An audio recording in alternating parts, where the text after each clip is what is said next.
Hello, how's it going? Let me just make sure everything's good here real quick. Seems okay. So two things first.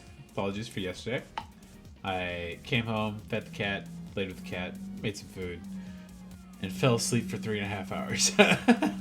So I got up quite late. Didn't get to stream like I meant to. Even today I started a little bit late, but my plan for today is that I'm going to... Ooh, my lights are flickering. That's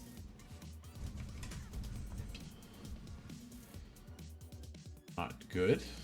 Huh. But yeah, I'm going to do a limited set review for MTG Foundations. There's a lot of cards, so I'm going to try to speed through it. A lot of these cards are pretty simple, luckily, so it won't be too bad, hopefully. Yeah. And then tomorrow onwards, it'll be back to the regularly scheduled games that I've been playing lately. Including on Friday onwards, Unicorn Overlord will be added to that. God, I'm still sleepy. Jesus. But yeah, so here's my thought. I'm going to go through Mythic Spoiler here and go down the list. They have them listed in order of rarity, which is a little awkward for looking at these, but I can filter these and go through them just quickly that way first. I will read the card.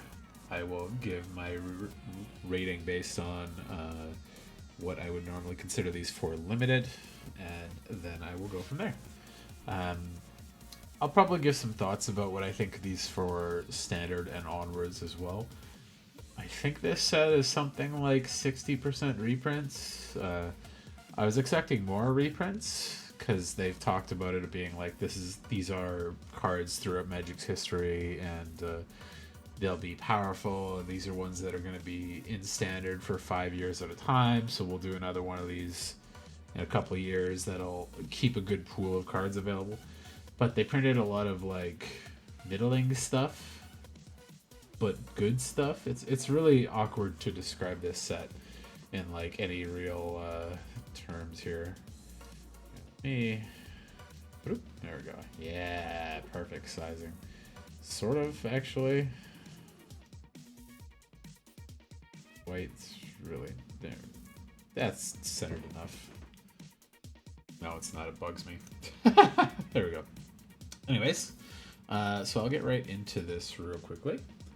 So first off, we'll start with white, and over the mythics, we got a Johnny Collar of the Pride. It's a 3-mana planeswalker, 4 loyalty, +1 ability is put a counter on top of 1 target creature, and then -3 is target creature gains flying and double strike till end of turn. Create X/2/2 white cat creature tokens, where X is your life total, for -8. The way planeswalkers work generally is you play them for the mana cost. They come with loyalty counters, and when you deal damage to a planeswalker or use their abilities, you increase or decrease the loyalty counters appropriately.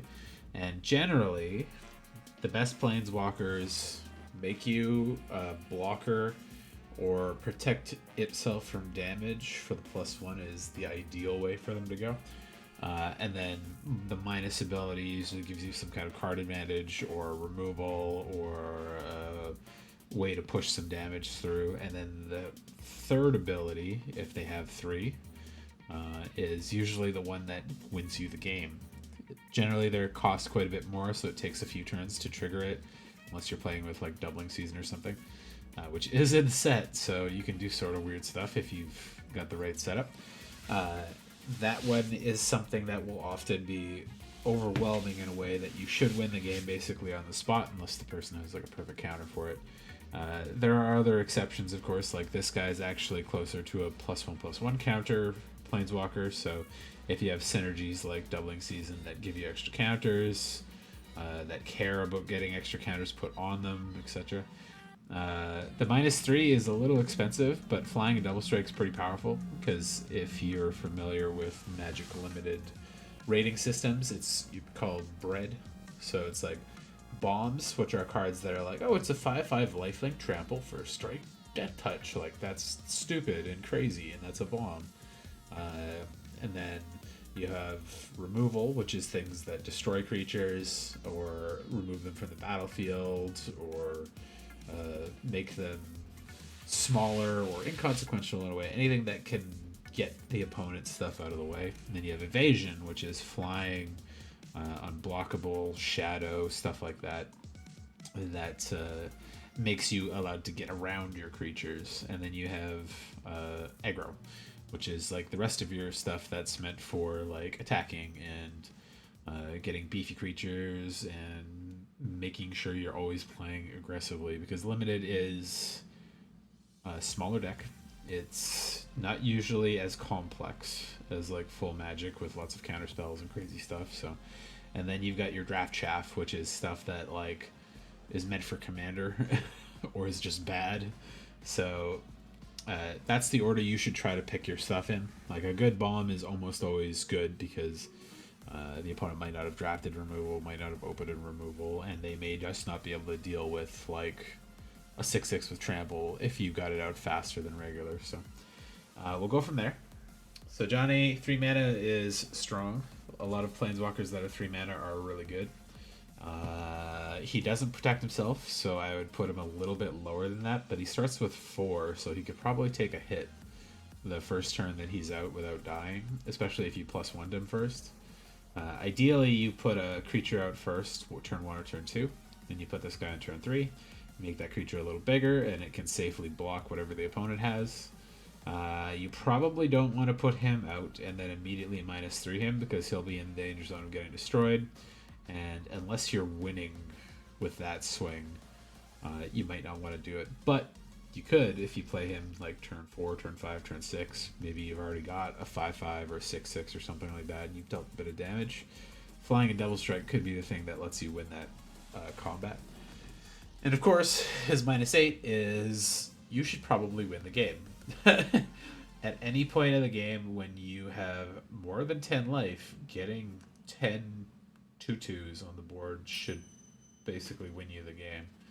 If, like, obviously not on that specific moment, but the next combat, you're going to swing past him, and maybe he blocks 2 or 3 of those, but you're going to deal him 12 to 18 damage on top of that. So Johnny,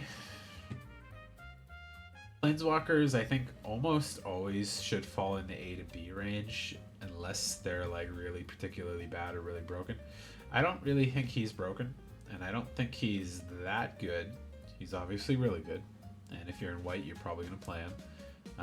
But he's not pushing out of that like Renin 6 or Narset or Torture Defiance Chandra or something like that range. He's got a pretty low loyalty starting point. He doesn't get a +2. He's got a huge minus on him. So like I want to stick him in B-, but like he's still really good. If he's your pack 1, you take him and you push the white a little bit. So we got Valkyrie's Call. It's here, that's about okay, I just gotta remember that.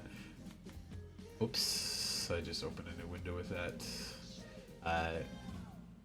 Keeping that like basically on the screens about where it fits with my screens there. 5 mana enchantment. That's already pretty bad for limited. Sometimes they still go off, but if you're playing a 5 mana enchantment in limited, it should have that like this is putting the opponent in immediate peril or blowing up the board or giving you like 4 cards or something like that. But whenever a non-token, non-angel creature token or non-angel non-angel creature you control dies, return that card to the battlefield on its owner's control with a +1 counter on it. It has flying. It is an angel in addition to its other types. It's good. It's begging to be removed because this would become untenable quickly. Ideally, you play into it with a full board. You go to combat. You swing with like 5 2/2s or something like that that aren't tokens, and they have to block them, and then they come back with evasion, and you kill them the next turn. That's the ideal for it. It's a little expensive, and it doesn't immediately do some stuff. I'm gonna bump a Johnny yet because I think this is going to be a B minus instead. But like this is really good still. Even as expensive as it is, if you could avoid damage for 3 turns and then you can play this on curve, you're in a really good spot to just put really strong pressure on the opponent at all times. It doesn't win you the game, and it does take some, not build around, but it requires input on your part to like make it come off. So Herald of Eternal Dawn, 7 mana, 6/6 flash flying angel. The stats are good, flash and flying are great, 7 mana is a little rough. Triple white is very rough. You probably shouldn't play this unless you're in mono white or mono white and a minor splash, or mono white and green, so you can get the mana fixing properly. Mana fixing in this set is also bad. They have the temples, and that's basically it. There are a couple artifacts that tap for it, and maybe a few creatures, but it's not as much as you'd like for a really large set like this. But you can't lose the game, and your opponents can't win the game. So it puts you into a draw state, is ideally. And ideally, the point you either get to is you deck them, get them to like 0 life, and you make sure you're above life, and then you sack this or remove it. And, or sorry, I'm thinking of Abyssal Persecutor, the other one. But this one means you can't lose. So you can be at 0 life until your opponents die. If you can land this and they can't remove it, or you can protect it, you're in a really good spot to win again. But because it's a 7-drop and it's triple white, it's really hard to place where that would go. If this was even just a 6-drop with double white, it would be like a B plus for me, but I think it's a B minus still. By that point in the game, hopefully you've exhausted their removal. You don't have something really ready to deal with it. Getting to 7 mana is always a little rough too. Like, limited can be a little sloggy, especially if you guys don't have a lot of draw spells, but like, it's a hard call. But this will end the game sooner than later. I'll give it a B. And then you got, it's really only 3 mythics, eh? Creature, Planeswalker, Enchantment. I guess that's monocolor. There might be some mythics in multicolor and colorless there. Sky Knight Squire. 2 mana, 1/1 Cat Scout. Whenever another creature you control enters, put a 1/1 counter on this creature. As long as this creature has 3 or more 1/1 counters on it, it has flying and is a knight in addition to its other types. This is really good. And I think cats are probably the best tribe in Foundations. I've looked at a couple of the other ones, like elves are really good, they're always really good, but they kind of require you to get a really specific set of cards to make like a really busted deck. Like just getting you a whole bunch of Llanowar elves without a payoff or without like the Lord effects is not going to do it. But a lot of the cats don't rely specifically on cats, and they trigger each other and they go off in a really good way.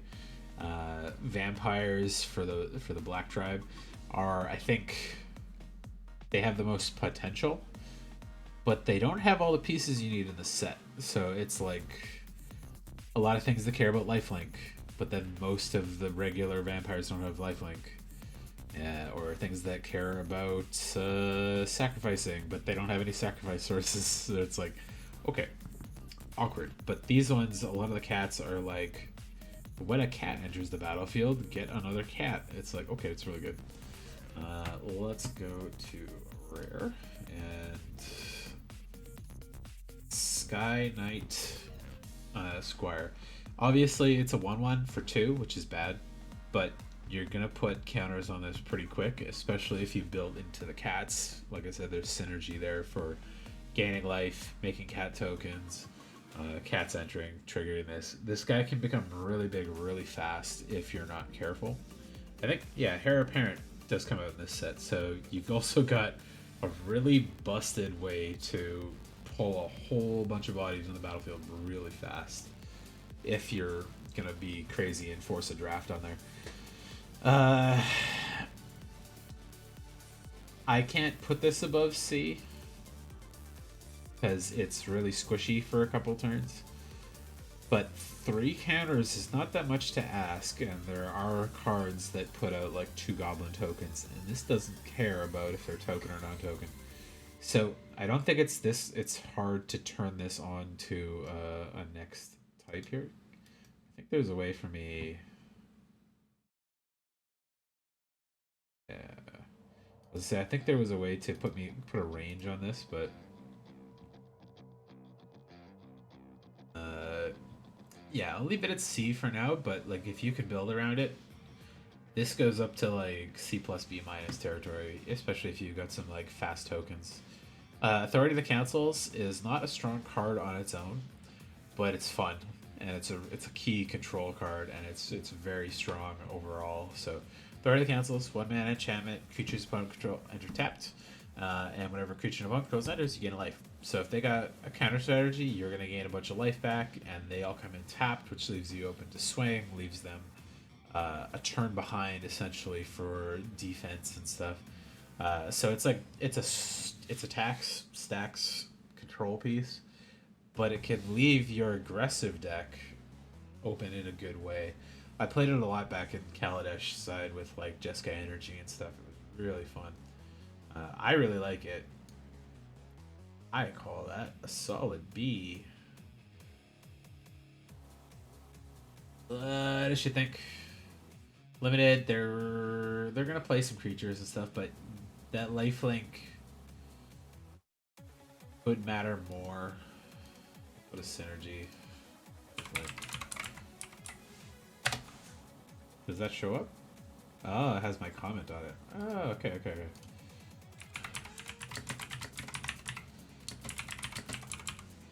That's really neat. I should write into those more. But yeah, if you get that, and it's a free pick for you, take it. Throw it out, turn 1 every single time. You're gonna be happy with it. Raise the past 4 mana sorcerer, return all creature cards with mana to value 2 or less from your graveyard to the battlefield.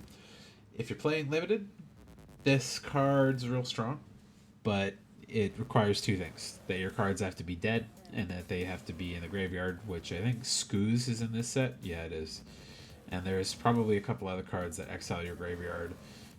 So there could be a chance, if they know you have this, or that this is going around, they might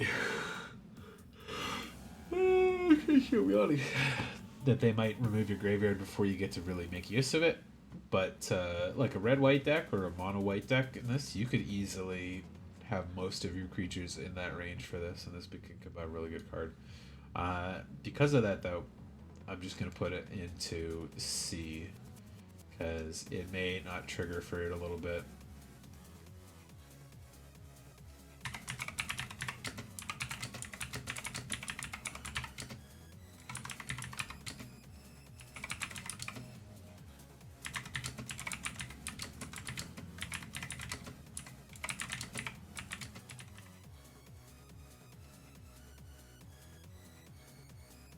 Celestial Armor, 3 mana, artifact equipment with flash, and when it enters, attached to target creature you control.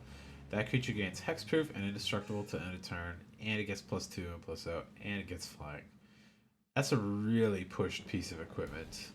And you're going to use it to stuff a combat, or to stuff a removal, or just to push a little bit extra damage through on combat. But you want to play it in response to stuff most of the time, because you want to 2-for-1 your opponent where they try to remove it and you save it, and hopefully they don't have enough mana to do it. But the evasion becomes stronger later on. The fact that it's an equipment is kind of nice, because even if the creature dies somehow, you can equip it to something else. The cost for it to come in at 3 mana, flash, and equip something automatically to give a relevant stat, flying, and to give it hexproof and indestructible for the turn, and give it a combat thing is really strong. I think white overall is quite strong in this set, and I feel like black, on the other hand, is quite not that strong actually in limited. I don't think there's much needed to be said for the synergy and stuff like this, but yeah, Celestial Armor. I put that at B. It's fucking good. Yada, Font of Hope. This is a reprint from New Capenna. 2 mana, 2/2 Angel, Flying Vigilance. Each other angel you control enters with a +1/+1 counter for each angel you already control, and adds 1 white and spend only to cast Angel spell. On its face, 2 mana, 2/2 Flying Vigilance is already C+ territory. That's a good card. You should always play it if you're in that color, and you need a body regardless of any of the other abilities it has. But each angel you control enters with an additional counter. I know there's a good chunk of angels in this one. I don't think there's that many, but this again is meant to fuel a little bit of standard stuff overall. So this tap ability and the counter ability might not be that strong, but it's a very good card already. Like, just alone on the 2/2 Flying Vigilance for 2 is really good. And it's not even like double color costed or anything.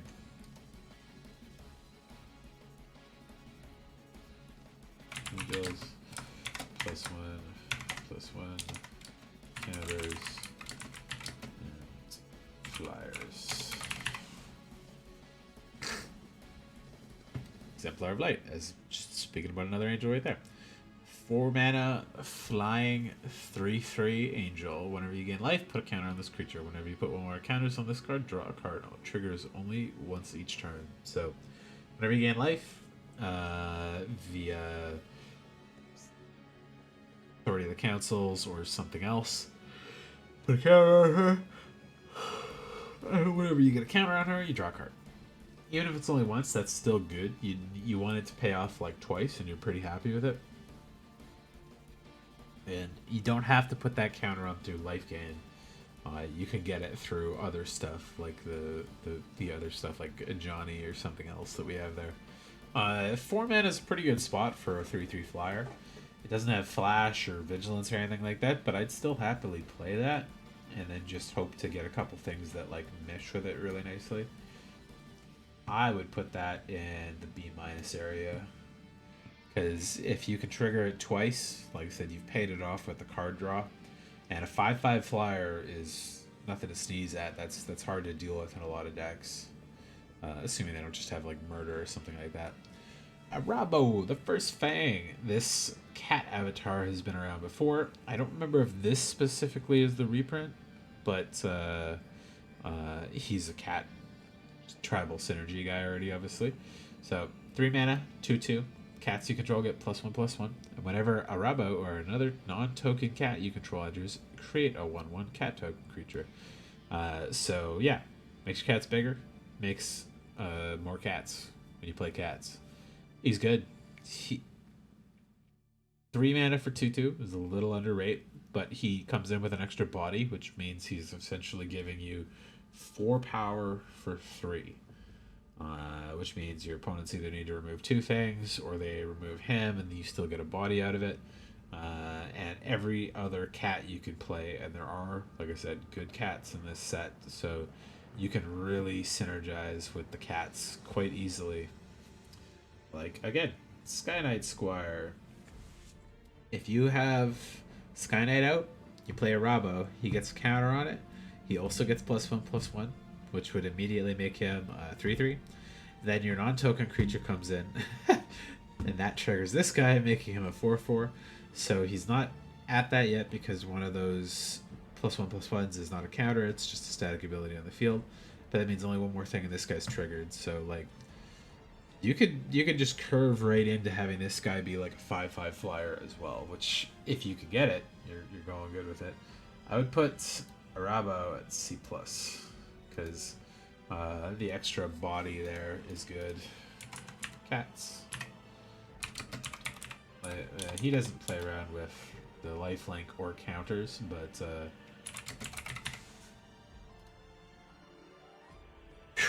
Crystal Barricade. 2 mana, 0/4 wall. Defender with you have hexproof. You can't be the target of spells or abilities your opponents control.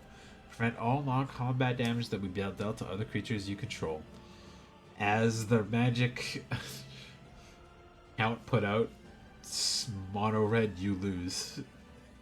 Basically what this card is. It's stops all of red's non-combat damage from going through, which is really annoying.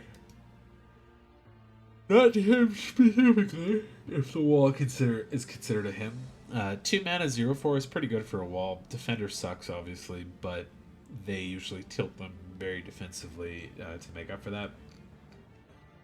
You have Hexproof is moderately effective because you can still target their creatures, but there's a lot of times where that might not matter. It might be like an edict or something like that, or something that says target player discards 2 cards, or target player sacrifices creatures. But effects that say each opponent, or all opponents, or all players, or deal damage to everyone, like those things get around the hexproof ability, so it's a little finicky, but it is a nice ability to have. But I wouldn't put this guy above a C, really. And he's almost like sideboardy, depending on the matchup you're going into. So, Day of Judgment, it's great board wipe. They didn't print Damnation, and I hate it, because black is suffering for good cheap removal in this set. Destroy all creatures, 4 mana. You can play effectively into your own board wipes quite well, where, you know, there's tough blocks going on, and normally you would not swing with everybody, leave people back for defense. Your opponent may second guess you, assume you have combat tricks, maybe he doesn't want to block them, so he'll just take 4 to 6 damage or something like that. And then you just blow up the field at the end of the turn. It's great if your opponents are going ahead or going wide. I consider this a C+. It's just good. Alright, we're into the uncommons now. Mischievous Pup. I think this was in another set, and I just can't remember it specifically. 3 mana, 3/1, Flash Dog. When a creature enters, return up to 1 other target permanent you control to the owner's hand. So this comes in, saves your thing from removal. It's a pretty good blocker. It trades up in a lot of cases. Flash 3 power is pretty strong. There's a lot of times you're going to be able to 2 or 3 for 1 your opponent in these cases. Like, say you block a big creature on their side, like a 6/6 coming in with one of your guys. Oh, wait, never mind. This doesn't work in a lot of cases now. I should say they also change with the release of this set. Combat tricks aren't going to work the same. So normally it would be you attack, they declare blockers. When they declare blockers, you choose how you want to assign your damage. So say they block your 2/2 with a 1/1 and a 3/3. So they assign their blockers, their 2 guys to your 1 guy. Now you would say, I want to target the 3/3 first, or the 1/1 first, and I'm going to say that's my blockers declared, and then they have a chance to respond with removal, pumping a creature, doing something like that. That step is no longer there. So that means you're never going to get blindsided when you swing into creatures now, because they cannot cast spells or activate abilities after they've declared blockers. There is no more step where you get to assign damage, or no more step where you can respond and cast spells after they've declared blockers and you've chosen your damage order. So what they can do is you swing, they declare blockers, and then that's the last point that they can cast spells in response to stuff. So now that they have their 1/1 and a 3/3, when they declare blockers, they'd have the chance to cast a spell on their creatures or your creature or whatever. And then you would have your chance to respond to that and cast spells. If you cast spells, they have another chance to respond, kind of thing. But it removes the after damage step, where normally you'd see their 1/1 and their 3/3, and you say, I want to hit this one first and this one first, and then they say, okay, I'll pump the 1/1 so it can trade and I don't lose either of them. Now instead, they'll have to declare their blockers, and before they pass it back to you, they'll have to pump them at that point, and then you can order it however you want. So if they say, I pump the 1/1, they say, okay, leave the 3/3 up front. I'll cast removal on the 1/1 instead. It's It's annoying, and I think it really kind of fucks with the synergy on stuff, and I think it makes this guy a little bit worse. Because there are situations where you would want to chump block a large creature that doesn't have trample, flash this in, and bounce it out of combat, and you can't do that as effectively anymore. You have to do it at a specific time, which is really frustrating. But this card is still good. It just means you're likely going to use it more in response to removal. So if you have a bomb creature and they have Judgment the board, you can do this, flash this in while that's on the stack, and bounce your creature back to hand. I call that a C+. It's a good pup, and it's good and aggressive, so you can bounce it to re-trigger enter the battlefield effects, bounce things that, like, if you have a equipment on something that you need to re-trigger, like Celestial Armor again or something like that. If you want to re-trigger it again next turn, you can leave this guy alive. You can throw him under as a blocker if you do it before the declared blocker step, to trade up with something. There's a lot of flexibility with it, and the power and the cost and the flash are all quite good. Plus the bounce effect is strong as well. It's a good card. I would put it C+ very solidly. Resolute Reinforcements. 2 mana, 1/1 flash. When this creature enters, create a 1/1 white soldier token. This card's a staple for white. It makes a body. It's just good. The fact that it's flash means, again, you can do it after removals been declared. You can do it before they attack, before you declare blockers. You can also just do it at the end of their turn if you were holding up a counterspell and they didn't cast something worth counterspelling. You can do this instead. Get some bodies on board for next turn. Also, they trigger Cat Scout, they trigger some of the other guys. This card's been in standard before, and it's just strong. So, I would put, normally a 2/2 with Flash would be like a C, barely C+ area. But because it's split across 2 bodies, it's C+. Because you can bounce the main body with the Mischievous Pup to re-trigger its ability. It triggers things that care about more creatures entering. It's a pretty relevant type. Human Soldier is a common type that matters in a lot of ways. Dauntless Veteran. Human Soldier 2/2. Whenever this creature attacks, creatures you control get +1/+1 till end of turn. Normally, these kind of effects are a one-off thing, or they're more expensive. So I think in the last set, it was whenever you attack, creatures you control get +1/+1, but it was on a 5 mana creature.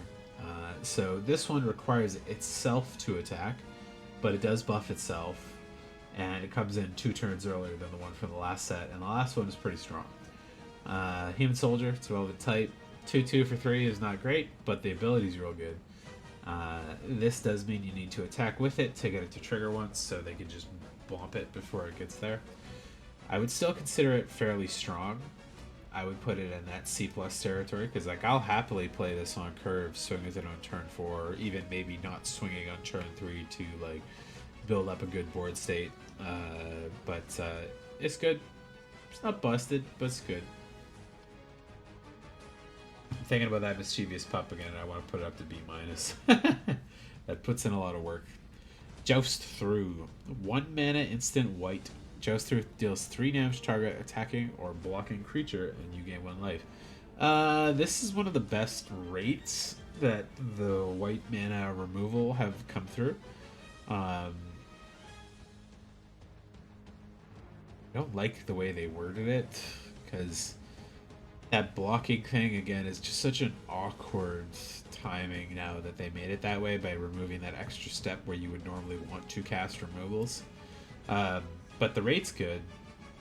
But again, it is limited only to attacking or blocking, so you can't just blow something up that enters the battlefield like a lightning bolt or something. C+ though.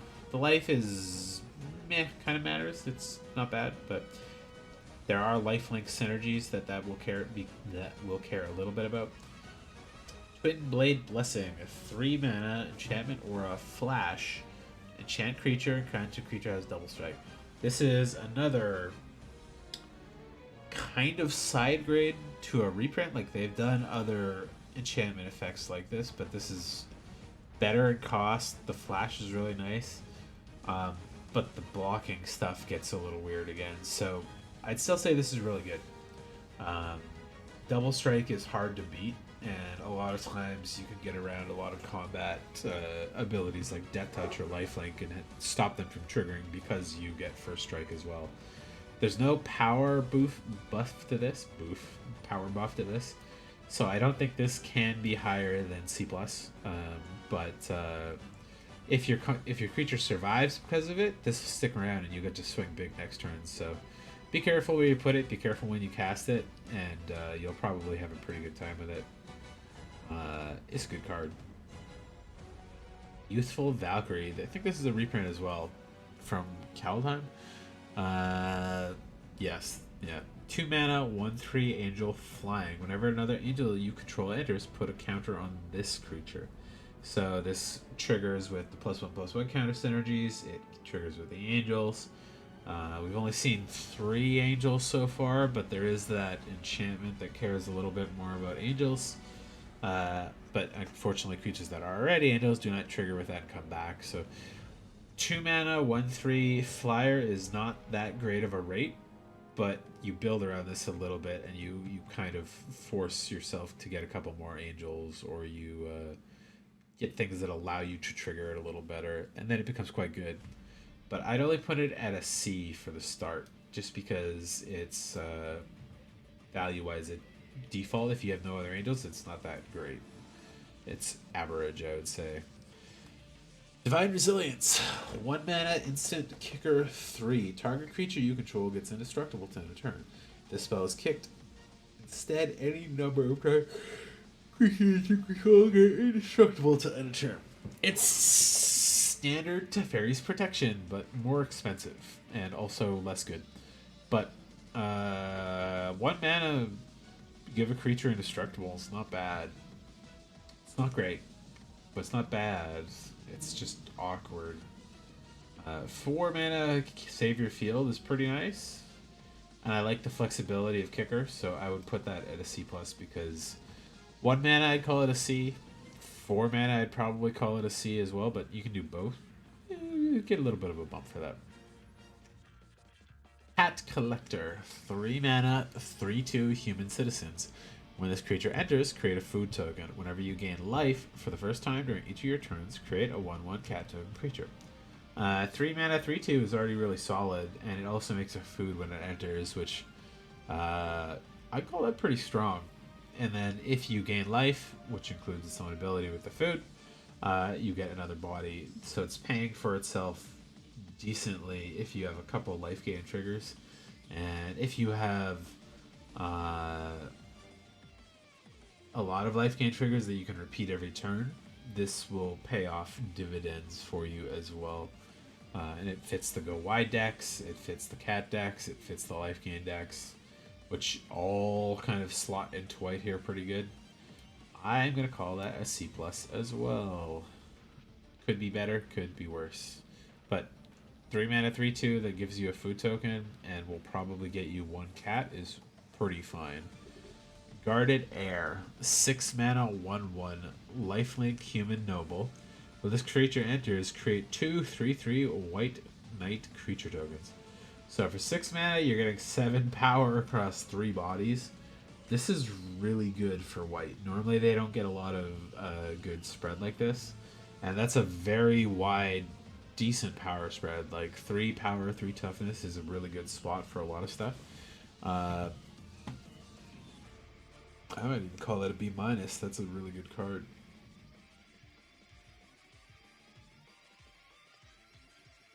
Like, granted, you may want a beefier creature at 6 mana, but 7 power across 3 bodies is really good for 6 mana for white. Stroke of Midnight is great. It's Beast Within for white, basically.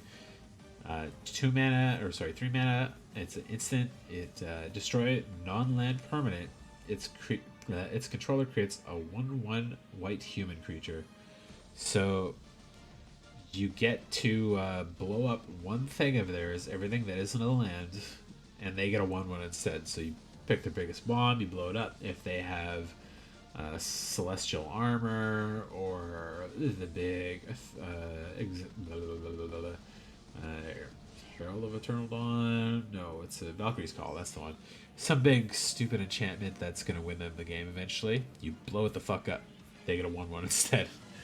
It's good, solid, non-conditional removal for white. There is the slight condition of it not being a land, but to be fair, white doesn't normally get untargeted land removal. This is B minus because they get a body out of it, but otherwise it'd be a B. But still, like more often than not, just play smart. Don't blow up something like a 1/1 and give them a 1/1. Wait for it. Sunblessed Air, 2 mana human cleric, 3/1 with kicker. So you can pay an additional 2 mana for it. It has lifelink, so 2 mana, 3/1 lifelink is already pretty strong. If you kick this, return target non-land permanent card from your mana value 2 or less from your graveyard to the battlefield. So if you had an enchantment, a creature, an artifact, a planeswalker, a battle, a room, most of those never go to 2 mana. But a lot of times you're going to grab a creature for this. But there are other relevant choices there. But that's really good rate. Like there's a black rare vampire in this set that's been printed before. That's 2 mana menace lifelink 2/1. If you pay 4, bring back a creature from the graveyard to the battlefield. Having no limit but costing 6 versus having minor limits and costing 4 and being more powerful.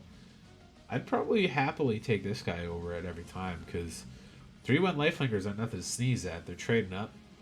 You're going to swing really happily with it and let people eat it all the time and be pretty stoked. And 4 is not a big ask. You'll hit that every single time in a limited match unless you built a really bad deck. Sunblessed Healer.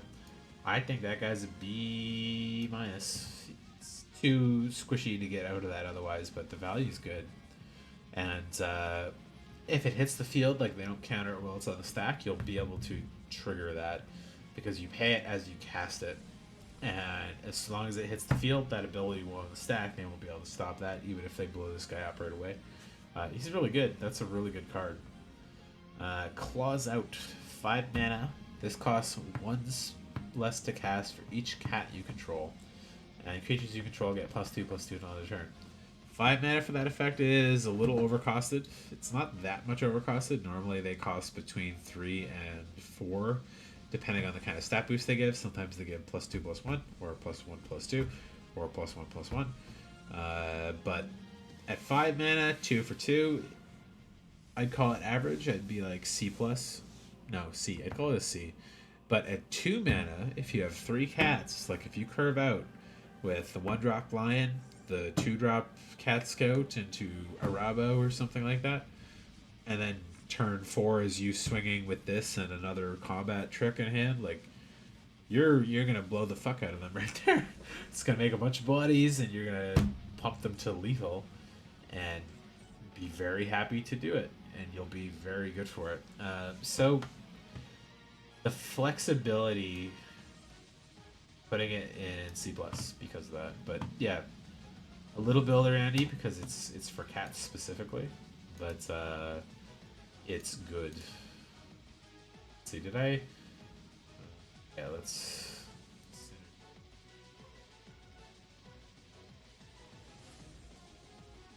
Yeah, that doesn't really need anything. That doesn't really need anything. That doesn't really need anything.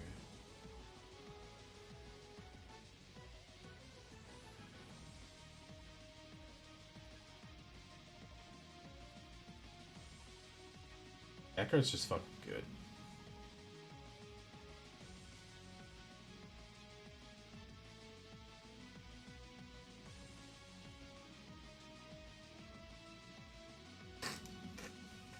My nose is getting stuffy again. Let me crack the door here for a bit. Angel of Finality. 4 mana. When this creature enters, exile target player's graveyard. See, I knew there was a couple cards that did that in here. 4 mana, 3/4 flyer is pretty strong. I would be happy to play this pretty much always if I was in the colors. And Exiling the graveyard is not always necessary, but most of the colors have something that can take advantage of it. White's got a couple things to bring back to the graveyard. Black cares a lot about the graveyard. There are zombie and reanimator effects in this set of plenty. Green cares a little bit about the graveyard because of scoos and some of the regrowth style effects. Red and blue less so, but they have cards that care about cards being in the graveyard, so yeah, this is pretty strong.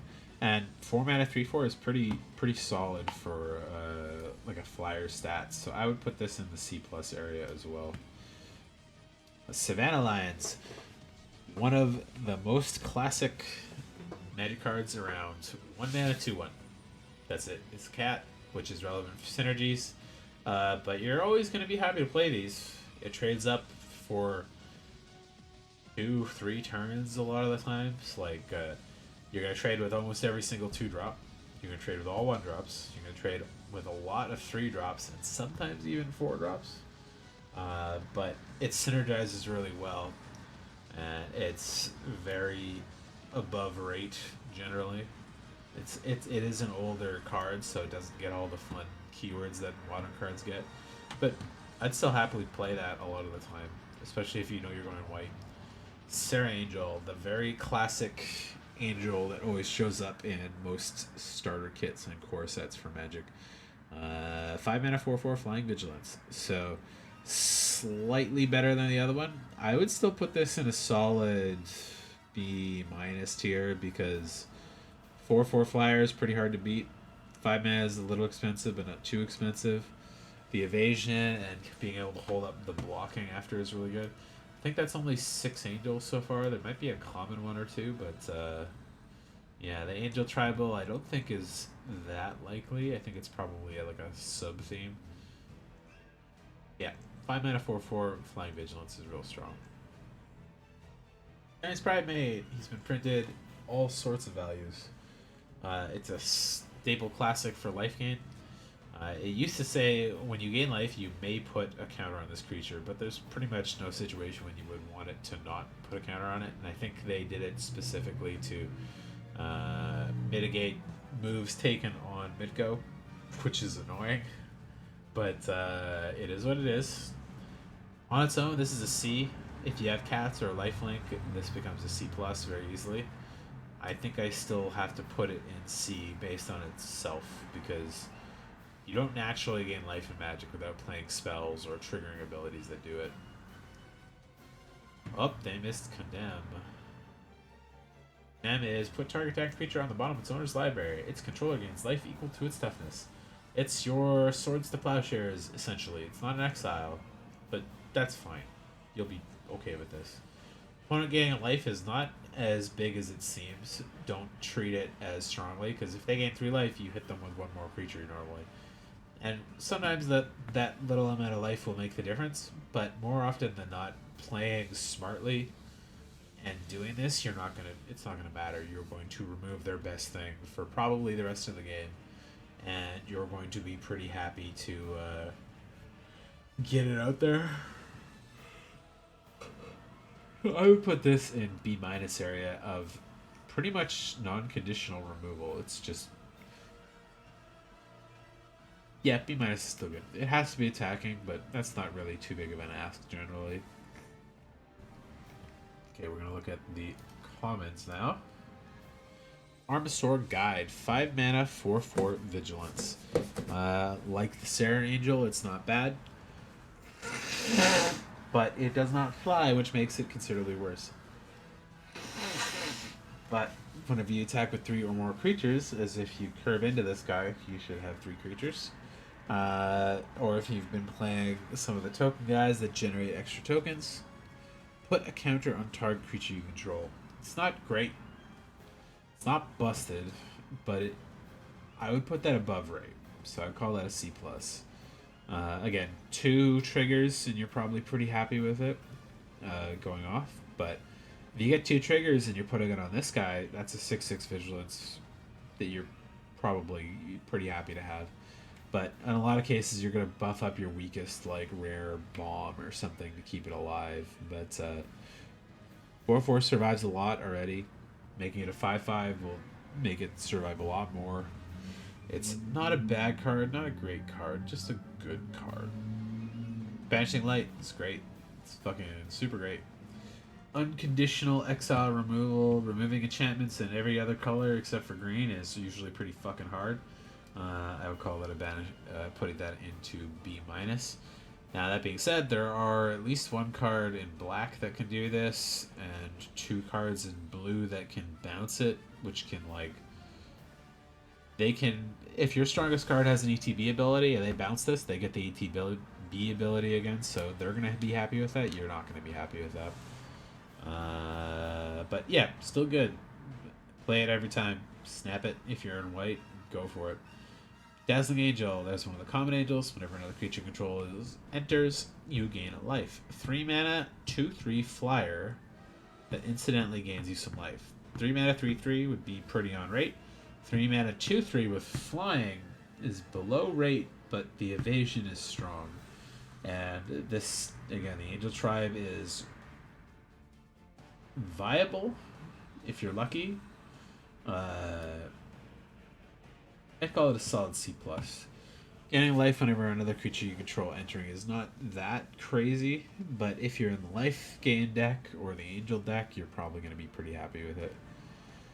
Fleeting Flight.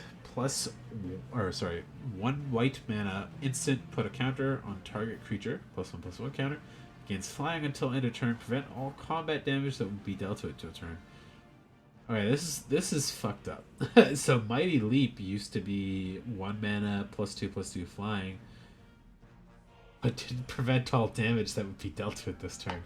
This lets you swing in for free generally, and usually get around blockers.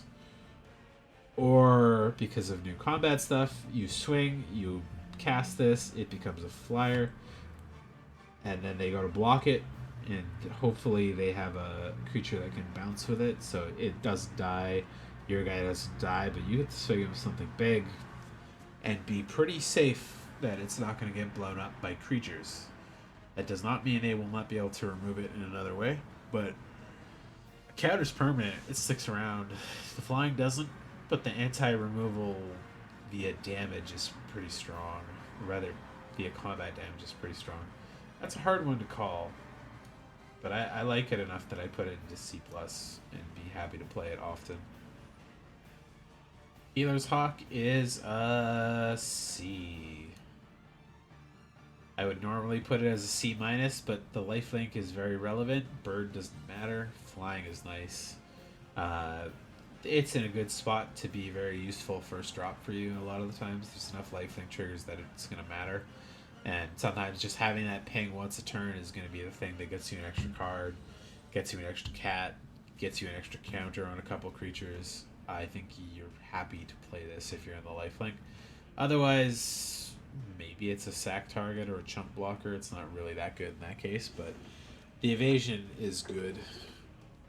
Inspiring Paladin. 3 mana, 3/3. During your turn, this creature has first strike. Okay, yes, I'm yawning. During your turn, creatures you control with +1/+ ground counters on them have first strike. This guy does not trigger his own ability. You need to have other creatures with counters on them to get that extra bonus. But 3/3 for 3 that swings with first strike is actually quite strong. It makes blocking really hard for a lot of people. I would put that at C+ on that base alone. But if you could get a couple counters on other stuff, this becomes like a pseudo lord for the rest of your creatures and giving them an additional good keyword. Luminous Rebuke. I think they printed this in Eldraine recently, or maybe Excellent. But this spell costs 3 to target, or costs 3 less to cast if it targets a tapped creature. Destroy target creature. So it's a white 5 mana instant unconditional removal. Just destroy target creature. Paying 2 to bop something that's attacking or has already attacked or tapped for some other ability like Land of War Elves for that. is not bad. That's just Doomblade or better. Um, yeah, white's really fucking strong in this set already. I would put this in it's C plus. It's quite good removal. It's not the best. You'll be happy to play it at 5, but you'll be very happy to play it at 2, especially if you can like bait combat from them by overswinging or leaving up some weak blockers or something. 3 mana instant. Destroy target artifact, enchantment, or creature with power 4 or greater. That's another really good fucking card. White's got all the better removal than black in this set, and it's kind of crazy. I would put that even in B minus because artifacts and enchantments are less common to be removed in this set specifically because it's very simple. But there are a lot of enchantment creatures, and there are a few artifacts like fucking Celestial Armor that you may want to blow up as soon as you see it. And you can't target the creature in this case, but you could target this, which means they would lose flying, they'd lose hexproof, they'd lose indestructible, they'd lose +2/+0. So you're probably pulling their guy out of the sky and making him vulnerable to your blockers in a way that he was not expecting. That is a very versatile, good white removal. Even with the restriction of 4 or greater, I don't think you're going to have much of a problem finding creatures to poke with that. There's a lot of creatures that grow in this set, and there are some big, scary, beefy creatures like stupid 6/6 7-drop flash flying angel. Yeah, you're going to be happy to make your move. That's a good card. Squad Rallier. 4 mana, 3/4 human scout. That's C range. It's not bad stats. It's not great. Look top 4 cards of your library. If you pay 3, you may reveal a creature card with power 2 or less from among them. Put it in your hand. The rest of the bottom of the library. That's a good mana sink. Creature is average. I'd still put it in C. One of those things you'd probably play one of pretty happily in a deck, but you wouldn't really be excited to play more because you're going to be looking for your other fast creatures. If you're playing a deck that's like 10 to 12 1 and 2 drops, throw one of these guys in just to have him sit back as a blocker and call out more creatures for you. It's not bad, but not that great. It's just good. Hey, one more Angel Warriors. That's 7, I think, in the whole set. Whenever you gain life for the first time each turn, surveil 1. It's like, meh. 4 mana, 3/3 flyer. It's pretty good, though. That's a weird spot. I still want to say C+, because, like, the value's good. Might not trigger that surveil as often, but you'll be happy to get it. Surveil's nice. It's better than Scrying, kind of, depending on your deck. Heir Apparent. I think this card's kind of actually insane.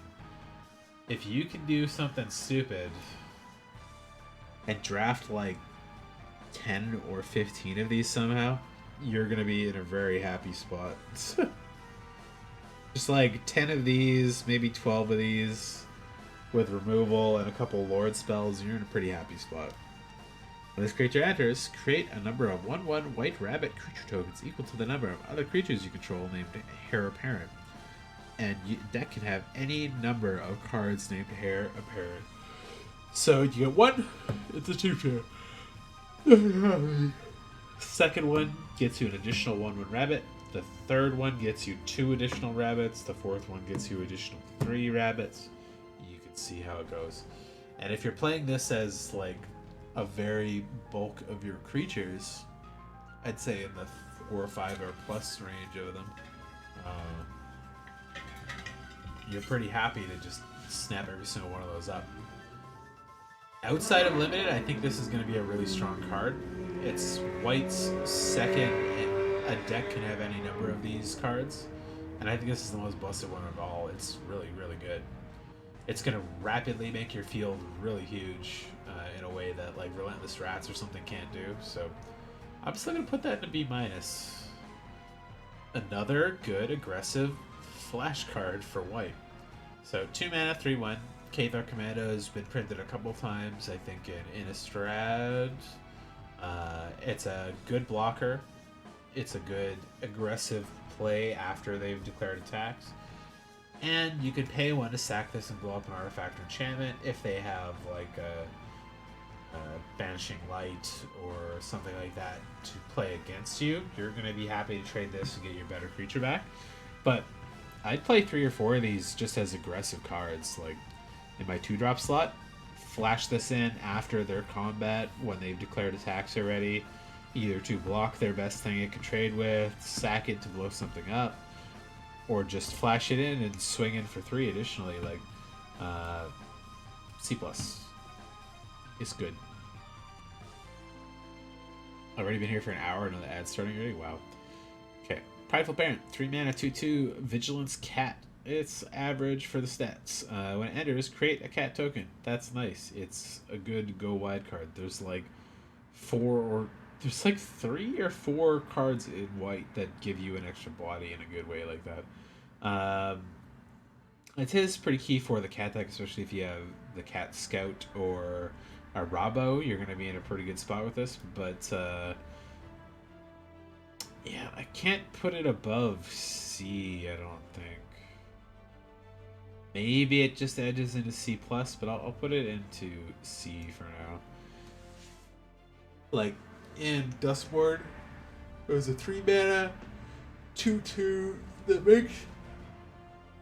Oh, I can't stop fucking yawning. A 1/1 enchantment creature, but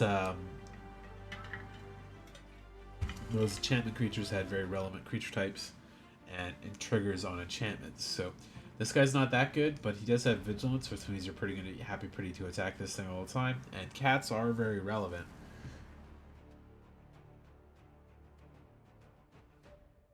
Alright. Help Hunter! Another little cute cat. 2 mana, 1/1. When it enters, draw a card. Not that great, but drawing a card's real nice. So I put it C. I'd pretty happily play it.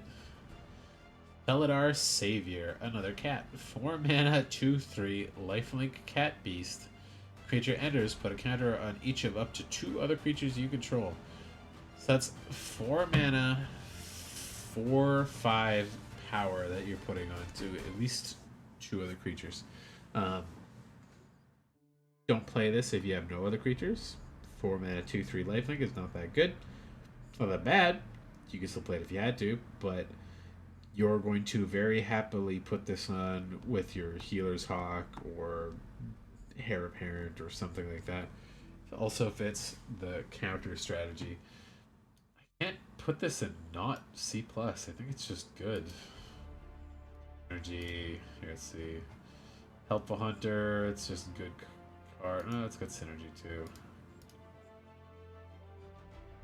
Quad Rallier. Healer's Hawk. Minor synergy. Banishing Light? No. Make your move? No. Heir Apparent? That's a build around. It's some synergy. Luminous Rebuke? No. Dazzling Angel? That's synergy. Armisar Guard? Minor synergy. I think Armisar Guard goes back down to C. Yeah, it's a little expensive for that and requires too many bodies to trigger often, I think, for that second ability, but it's still good. Fleeting Flight, that's another synergy. White has some real strong stuff here. Nothing I'd consider like a straight up A or better, but yeah, really good. Aspiring Paladin is real good. Not so much worried about triggering that second ability, but Vanguard Seraph. Yeah, a lot of their cards are just on good value too. In Life, Surveil, Cathar. This one has synergy. Prideful Parent synergy. That's white. Yeah, that's white on this one.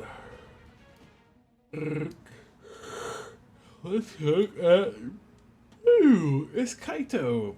Jace no more. I think people finally got sick of Jace, or at least the guys making the game did a little bit. Kaito, cunning infiltrator. Actually, you know what? I'm gonna take a smoke. My eyes. I need to wake the fuck up. My ad's still going for a minute. Okay, I'll be right back.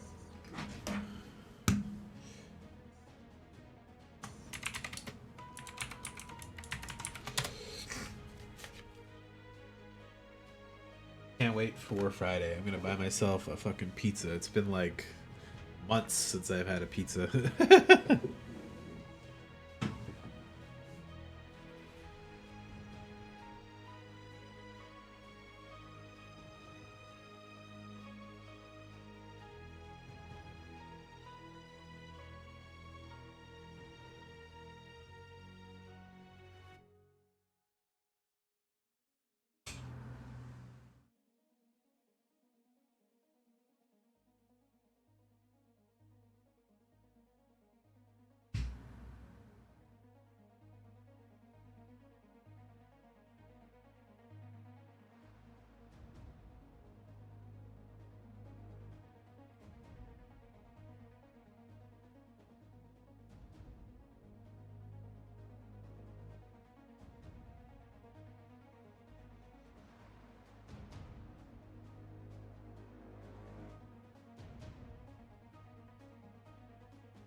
Okay.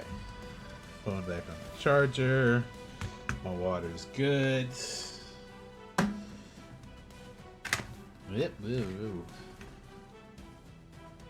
Alright, let's get the blue one out of the way. Kaido Cunning Infiltrator, 3 mana, so pretty good. He's got a static ability on him as well. Whenever a creature you control deals combat damage to a player, put a loyalty counter on Kaito. He comes in with 3. So you play him before combat if you know you can get swings in, or you use his +1 ability. Creature you control can't be blocked this turn. Draw a card, then discard a card. The loot? Yeah. Up to 1 creature means you don't have to control a creature to use that ability. And -2 creates a ninja. So he can protect himself, but also +1ing him and then doing damage to a creature makes him to 5, which is pretty good. So he'll probably survive a swing back even if you didn't protect him. And you get an emblem with whenever a player casts a spell, you create a 2/1 blue ninja creature token. So if you can get him to -9, he's not going to win you the game in this spot, but he's going to put you in a place where if they aren't massively ahead of you by the time you activate that, and you guys are, say, like neutral, you both got 2 or 3 creatures on the board, every spell they cast and every spell you cast is going to fill your board wider and wider. I don't think his is as good of a win con as a Johnny's, but I think his base stuff sets him up better than a Johnny. So I'd put him in B+.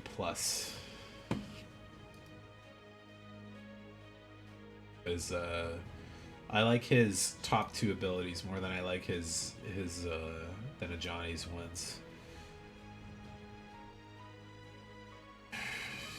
I think it depends a little bit on the creatures there, but he could even slide up into A- if you've got some good cheap blue creatures that allow you to block or swing through or get good advantage when you swing through. I haven't looked at blue too closely out of this set, so we'll see as we go through it. But yeah, the -9, not as impactful as the Johnny's, but his static plus his +1 and -2, I think add up to a lot. Also, I should be a little more clear. His static is whenever a creature you control deals combat damage, put a loyalty.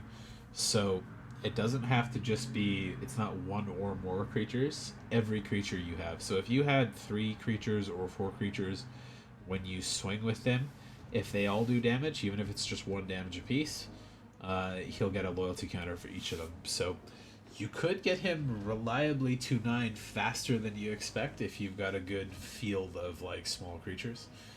And that would let you maybe play him with some of the white creatures or the red creatures that pump out creatures pretty fast, making him a sort of viable splash, but 2 blue is hard splash. Okay, so the next one would be Sphinx of Forgotten Lore. 4 mana, 3/3 flash flying. That's a good set of stats on it. Double blue is a little rough, but it's okay. Whenever this creature attacks, target instant or sorcery in your graveyard gains flashback to end of turn. The flashback cost is equal to the mana cost. So if you've got good removal, good draw card spells, generate creature spells, you'll be happily using it on this guy. But he does have to attack to trigger that. So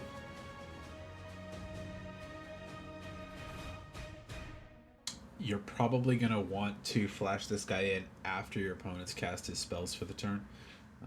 How's my list looking? I got 20 more songs before I need to really worry about restarting it. The flashback is nice, but you need to have a good pile of spells to make it useful as well. But flash, decent cost, flying, aggressive is not bad. I think this is a B-. That could be a B or B+ if you had a really strong base in your deck to suit it very well. Omniscience. Omniscience is like a C-. I have maybe even put it into like D+. This is a reprint. Yeah, I'll put it at D+. It's rare to cheat it out in limited. There are probably a couple ways to do it. I can't think of one off the top of my head in this set because I don't know all the cards very well yet. But 10 mana to cast spells from your hand without paying the mana cost. By the time you get to 10 mana, if you're probably like empty-handed, you may not have a good way to refill your hand, so you may not be able to take advantage of this. I would say don't play this in limited unless you have very particular ways to cheat it out. Triple blue is also a really hard cost for that. Yeah, I'm gonna move that down to D minus.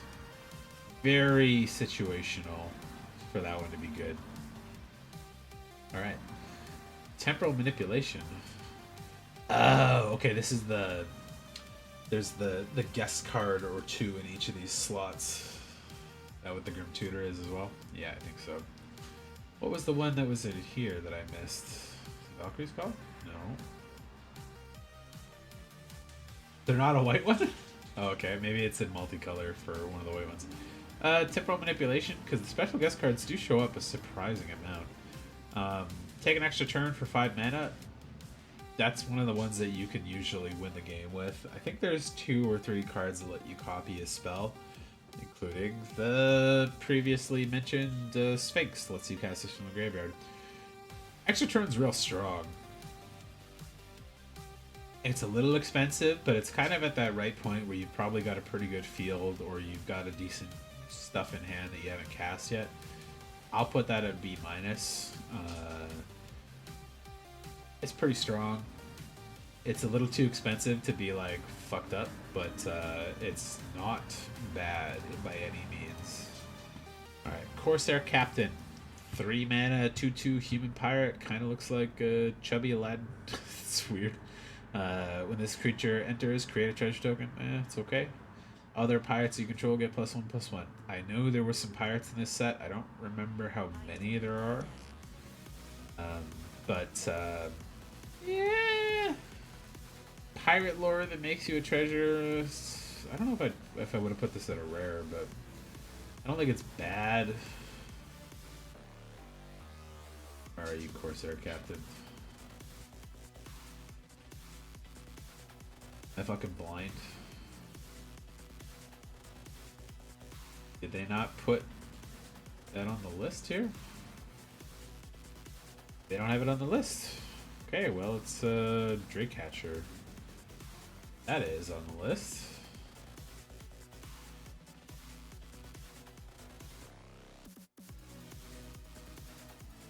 Yeah, I don't see it. Weird.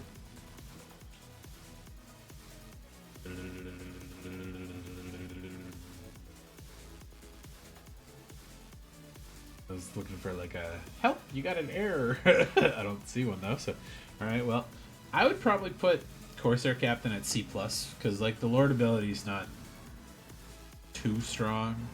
It is strong, but like not too strong. The fact that he's a 2/2 for 3 makes it a little for me. The treasure kind of reduces that cost, like a 2/2 Lord for 2 is not bad. But I'd almost want to prefer to pay 2 instead of getting the treasure out of it. Guess it matters a little more if you've got synergies for artifacts, but I don't remember them being like a super huge thing in this one. Drakecatcher, 2 mana, 1/3 human wizard with vigilance and prowess. Okay. I love prowess creatures. Vigilance, prowess, 2-drop, 1/3 is already a pile of stats that are really good. What are you doing there, Cleo? You want the cuddles? Come. Yeah? Come. Go. Pick up. Hey, there you go. Good girl. Oh, you're coming to cuddle. Okay. She jumps up on her little table over here. And then she kind of like... Oh... fakes like walking across my desk. That's usually her. I want to cuddle, but I didn't want to jump right onto your lap like a little weirdo. You're like a Sundare cat. De-spore myself a little bit. Yeah.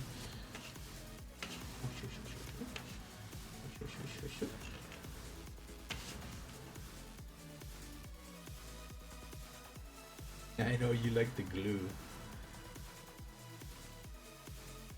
Okay, but the rest of this card says, whenever this creature deals combat damage to a player, put that many incubation counters on it. Remove 3 incubation counters from this creature to create a 2/2 blue Drake creature token with flying. Doubling Season is in here, which cares about counters and tokens, so that does double duty on this one if you can swing that set of cards. But I really like Prowess, and I don't really care much about the stats normally. Like this is good stats though. This will survive a lot, and triggering it once a turn or something is going to be pretty good. So if you can successfully get this to swing through a couple times, you're going to be in a pretty good spot for it. That being said, they're going to know that, and they're going to try to block it a lot of the time. But you got to keep your combat tricks ready, and your removal and things to like buff it, keep it alive, and do damage. So giving it trample would be nice. That would be too much to ask. But this floats between C plus and B for me. Like, I think it's C plus on its own. You'll probably trigger it 2 or 3 times, and you probably get lucky with a couple swings and get some damage through and make it like be able to get 1 Drake out of it. You're gonna be pretty happy. If you can get 1 Drake out of it,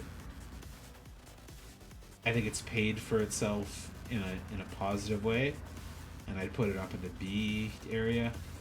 If you can get 2 or more out of it, I think you're in a really good spot. You've dealt some damage. Even if they've gained some life back, you've got a couple flyers on board now too. I'll put it at C+, just because it doesn't actually get through combat that well on its own, but it is a good card. Kiora the Rising Tide. So this is X-Planeswalker Kiora or pre-Planeswalker Kiora. But I think this is X-Planeswalker because it's got the broken Planeswalker stamp on it. She's a 3-mana, 3/2 Merfolk Noble. When she enters, draw 2 cards and then discard 2 cards, so double loop. That on its own would probably pay for it as a 3-mana, 3/2. But Threshold is whenever Kiora attacks, if there are 7 or more cards in your graveyard, you create a legendary 8/8 blue octopus creature token. Just for attacking. And if they kill it, you can do it again. You could always create it, but it will eat the other one, or one of them would get eaten because it's a legendary. You can only keep one of those tokens around. She's really fucking good. Like, she's not gonna stay alive very long, but she pays for herself with the draw and discard alone. And getting one 8/8 out of that, you're gonna be very happy. Yeah, B minus. Now you know what? I'd put her in B. The draw 2, discard 2 is really strong as well. Extravagant Replication, 6-mana enchantment. Whenever beginning of your upkeep, create a token that's a copy of another target non-land permanent you control. It's a lot of mana, and it takes a whole turn cycle to turn on. I'm not as big a fan of this as I am of the Valkyrie's Call. And I think that's probably why that's a mythic and this isn't. Somebody's going to go off with this, but I don't think it's that good. I think it is very good, especially if you can like tempo yourself really strongly with a good couple bodies on board, and you can like start replicating stuff and like really gain control of the board in a way that's like oppressive. This becomes really good. But it does say another non-land permanent, so you can't copy itself and then start exploiting that unless you had 2 of these, in which case they each copy each other, you get 2 copies of that, then the next turn you copy 4 things. But don't play 2 of those. Especially not like your turn 6 and turn 7. You're gonna probably lose unless you've got a good board stall going already. Strong, but I think it's more of a trap than anything. I don't think you're gonna get to play 6 and then survive a full turn cycle around. Okay, Japanese card that I can't read. Let's open it up. 6 mana, 5/5, probably flying Sphinx is pretty good on its own. Destiny Steward, 6 mana, creature Sphinx. This can't be countered. Not that relevant, but still good. 5/5 flying. When this enters, look at the top 5 cards of your library and separate them into one face down pile and one face up pile. An opponent chooses one of the piles, put the chosen pile into your hand and the other into your graveyard. It's a Factors Fiction Sphinx. That's pretty good. Can't be countered, it's minor, but a 5/5 flyer is beefy. Is the Steward of Destiny? Okay. Where the fuck is that, too?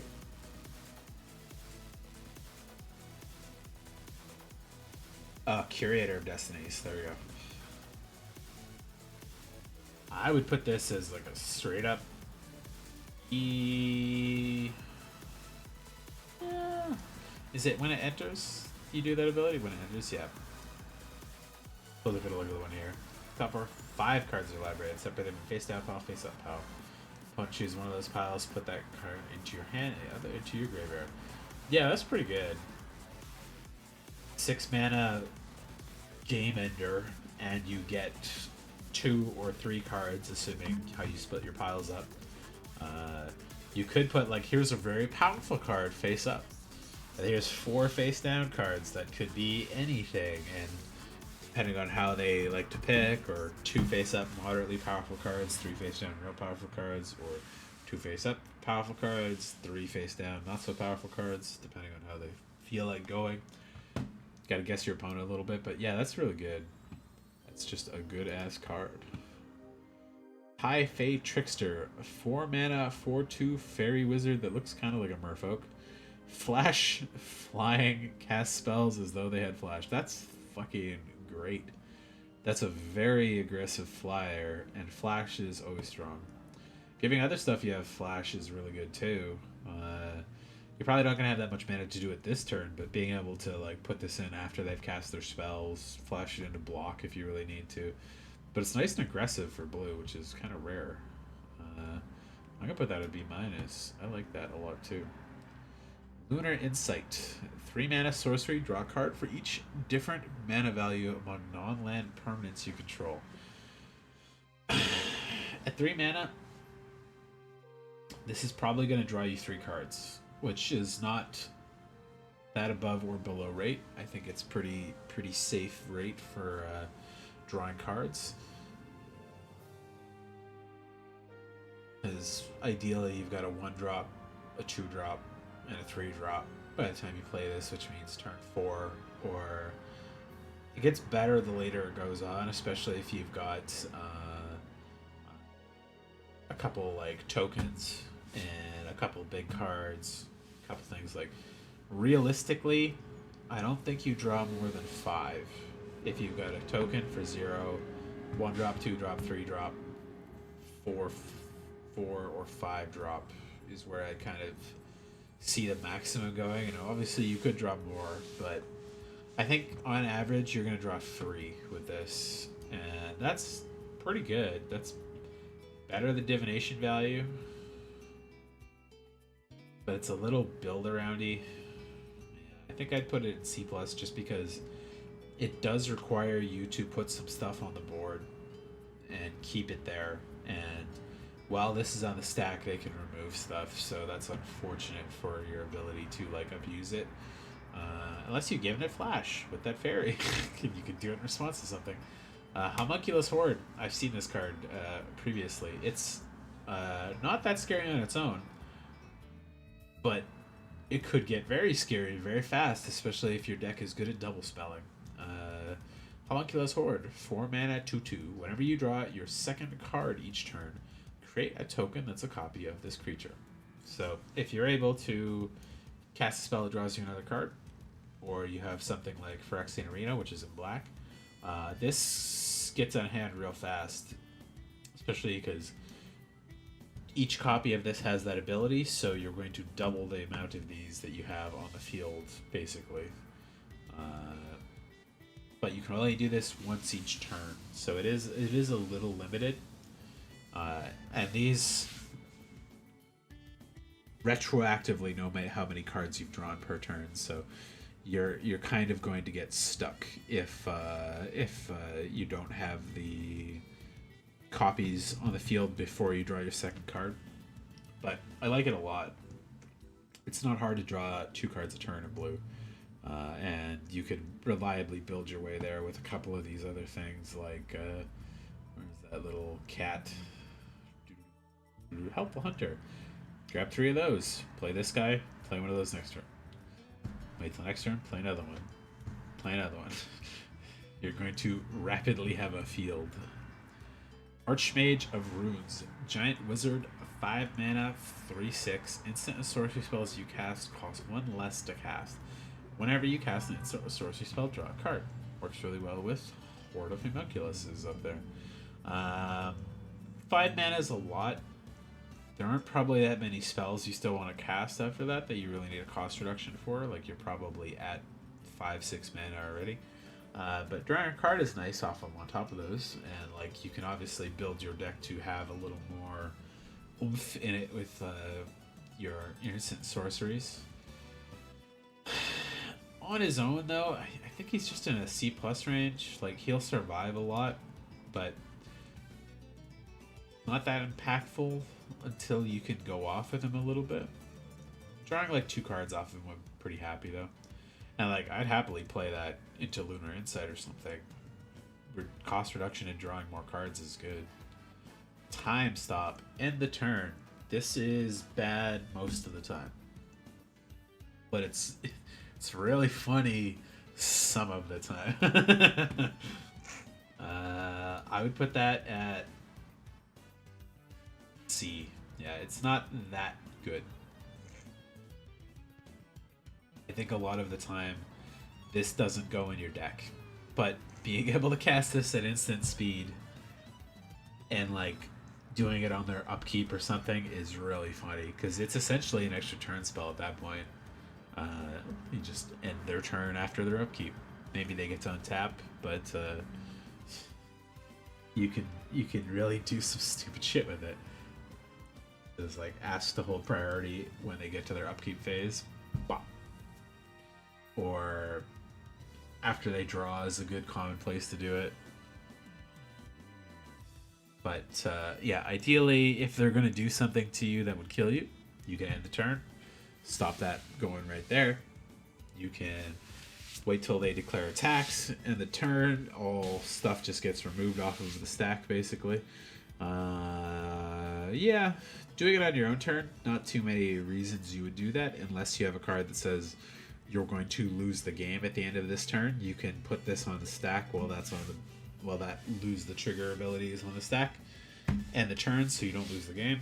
But yeah, it's rare. Demonic Pact is in black though, but like that should be your way to get around Demonic Pact, hopefully.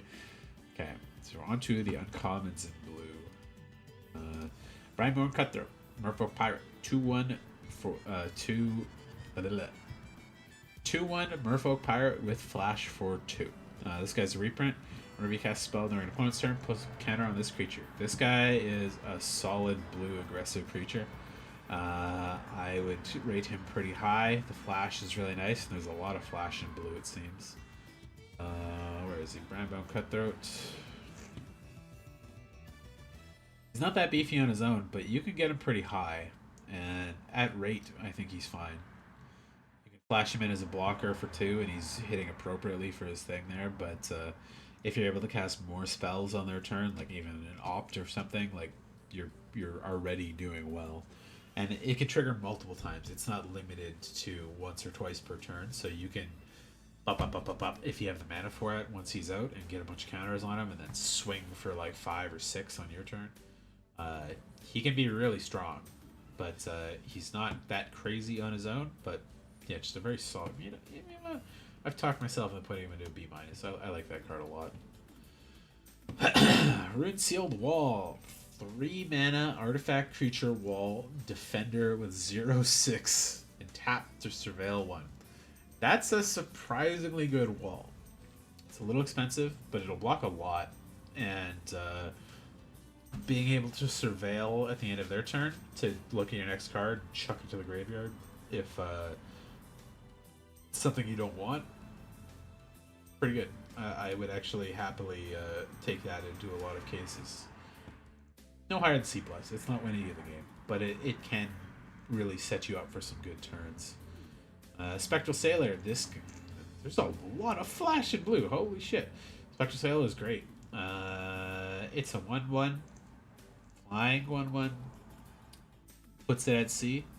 Flashing it in is nice, and you can trigger more stuff like Brineborn. The nice thing with this guy is that you can chump block him, sacrifice him to draw a card, then you're stuffing the block.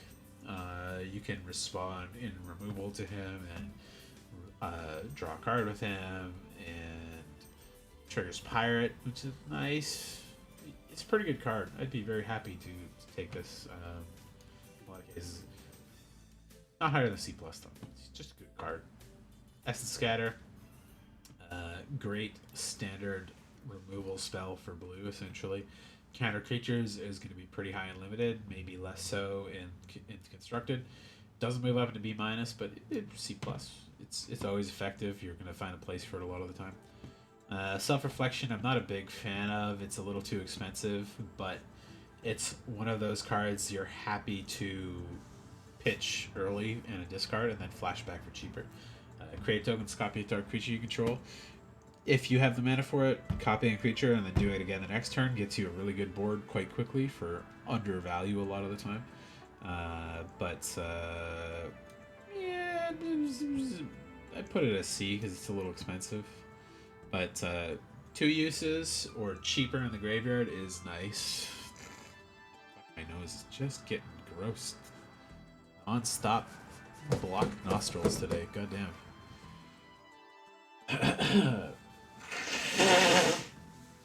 Micromancer. 4 mana, 3/3. Human Wizard. When this creature enters, you may search the library for an instant or sorcery card with mana value 1, reveal it, put it into your hand, and then shuffle it. Normally these kind of tutors are really good in like not standard.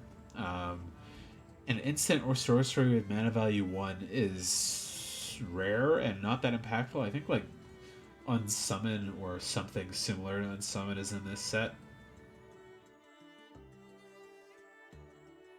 Offer You Can't Refuse is a nice one to pick up with that, but that's like one of the only ones I even see here in blue. Preliminarily, I would put this at C, just because fetching is quite strong and it goes straight to your hand rather than on top of your library or your graveyard or something like that. But this is a little below rate. No, in fact, I'm bumping it down to C minus. 4 mana for a vanilla 3/3 is not good. So you want to have at least 1 or 2 available things you can hit with that. But don't put bad spells in your deck just to trigger this. Play a different creature. You could get like any generic common is probably going to be better than this stat-wise. So Aetherize or Aetheriziar, whatever this is.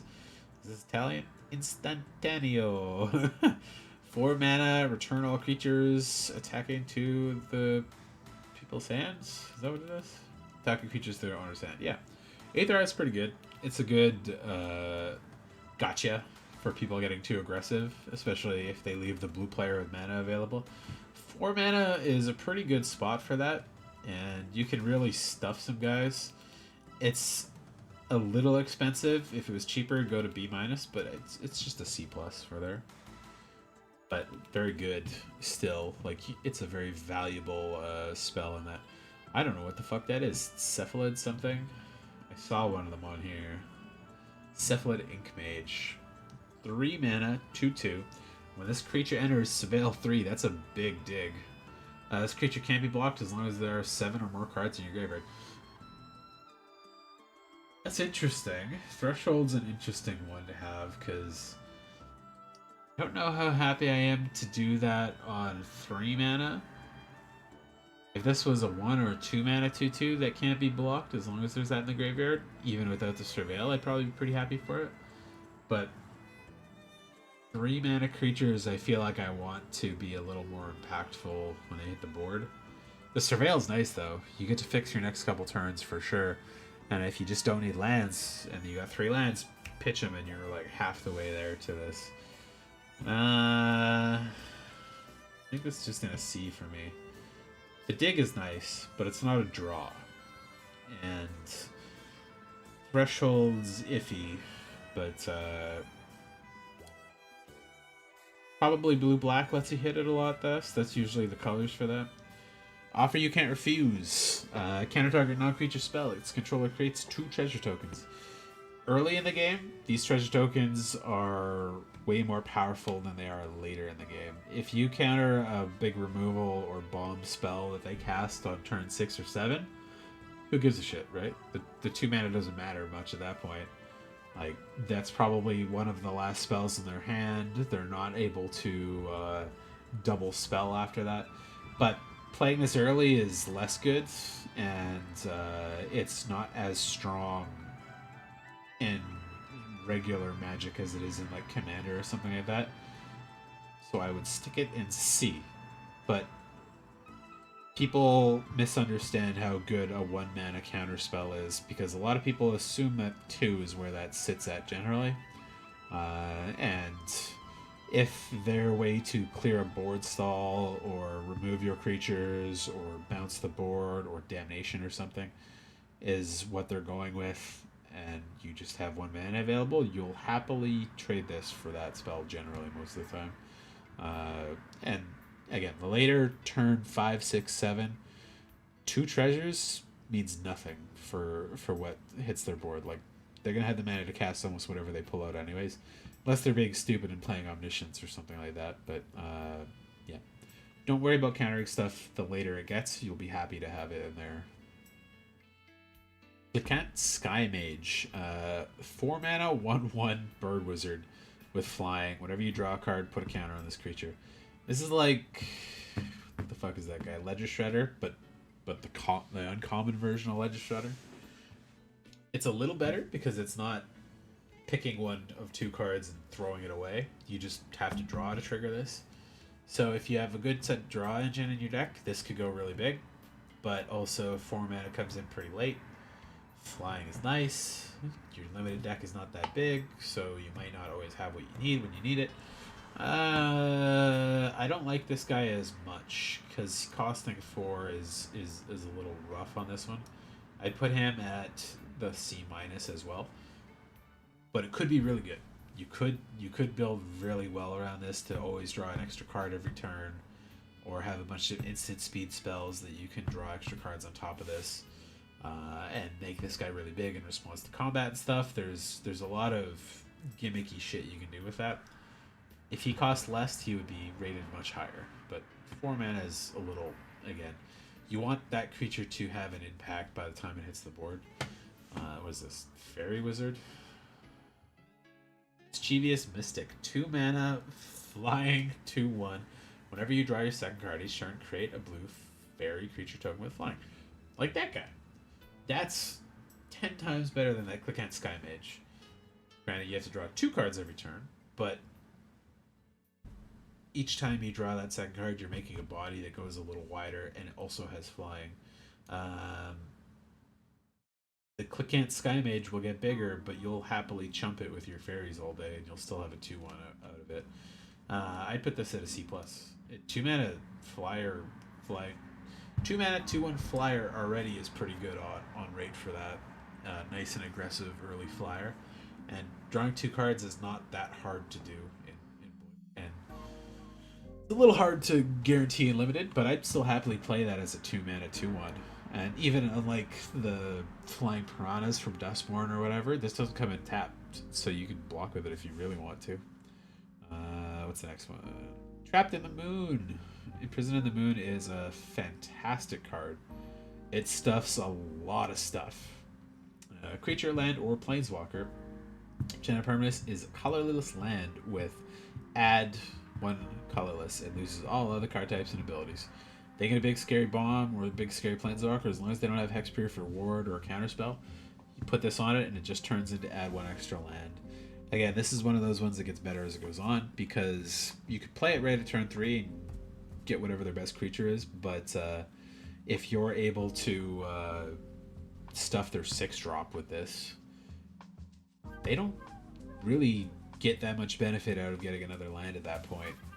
And removing that off the board is really strong. This is one of the good blue removals because it also hits planeswalkers and lands if they have a really busted land, which they do not get in this set because there are very bad lands in this set. So that part could be other things, but creature and planeswalker is pretty relevant, and stuffing their best thing for 3 mana is solid. Grappling Kraken. It's a 5/6 Kraken with landfall for 6.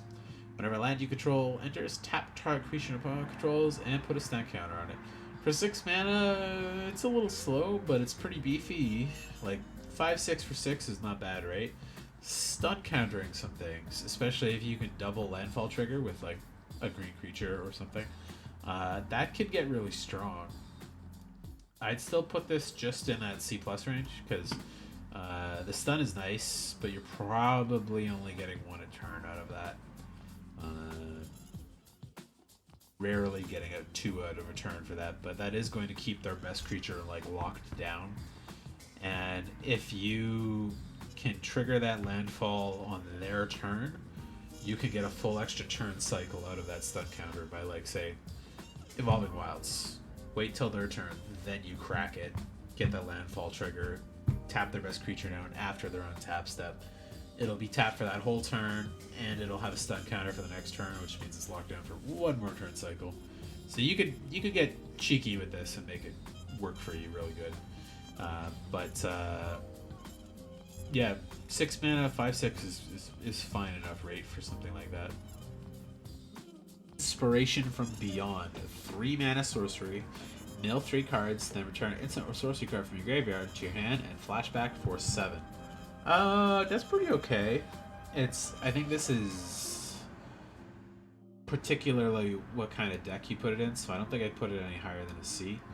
Flashback's always nice, and being able to get the best card you've milled or cast back is really nice too, especially if you've got something like Temporal Manipulation.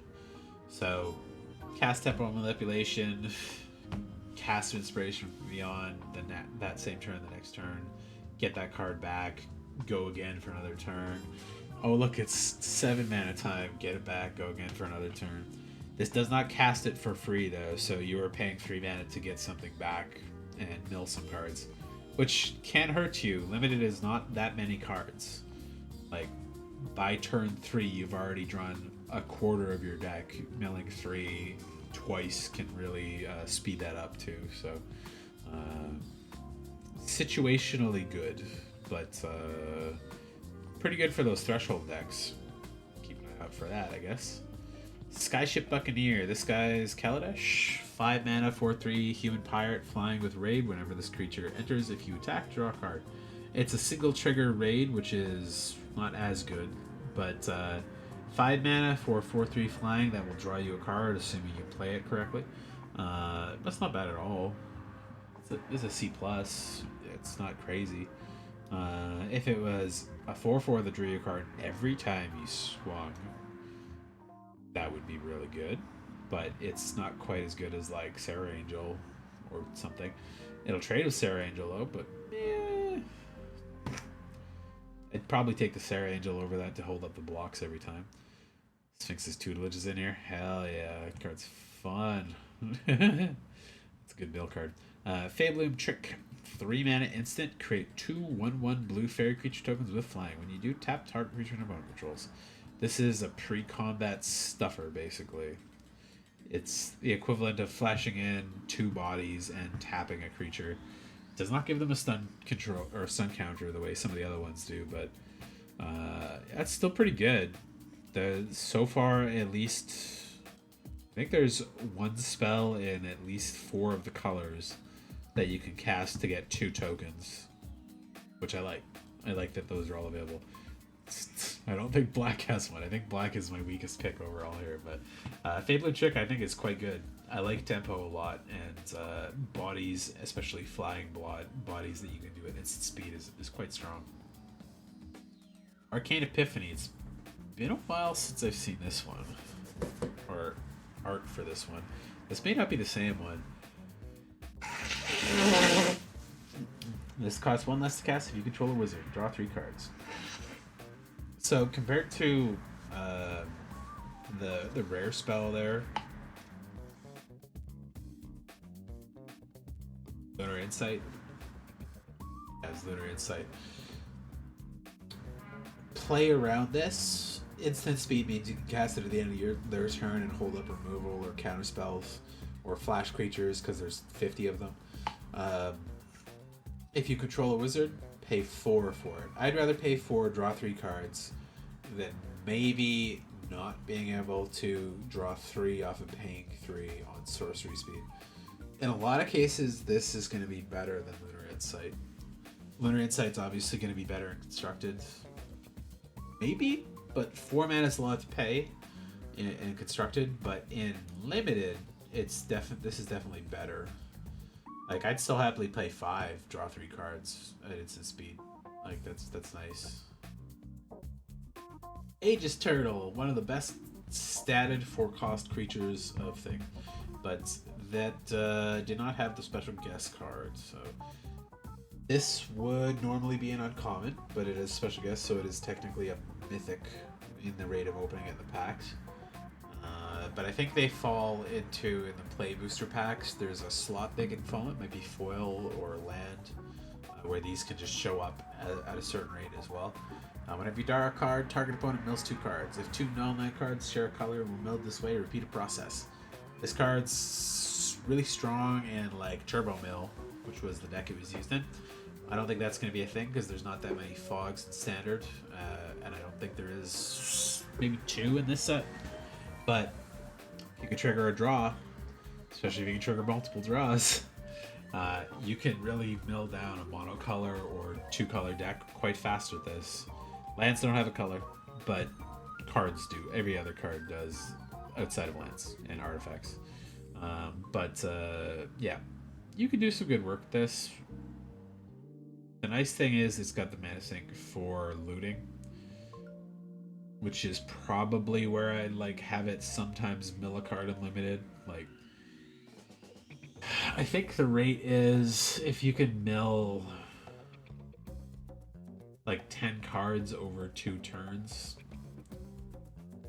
you're at a pretty good spot for like screwing up with their deck a little bit.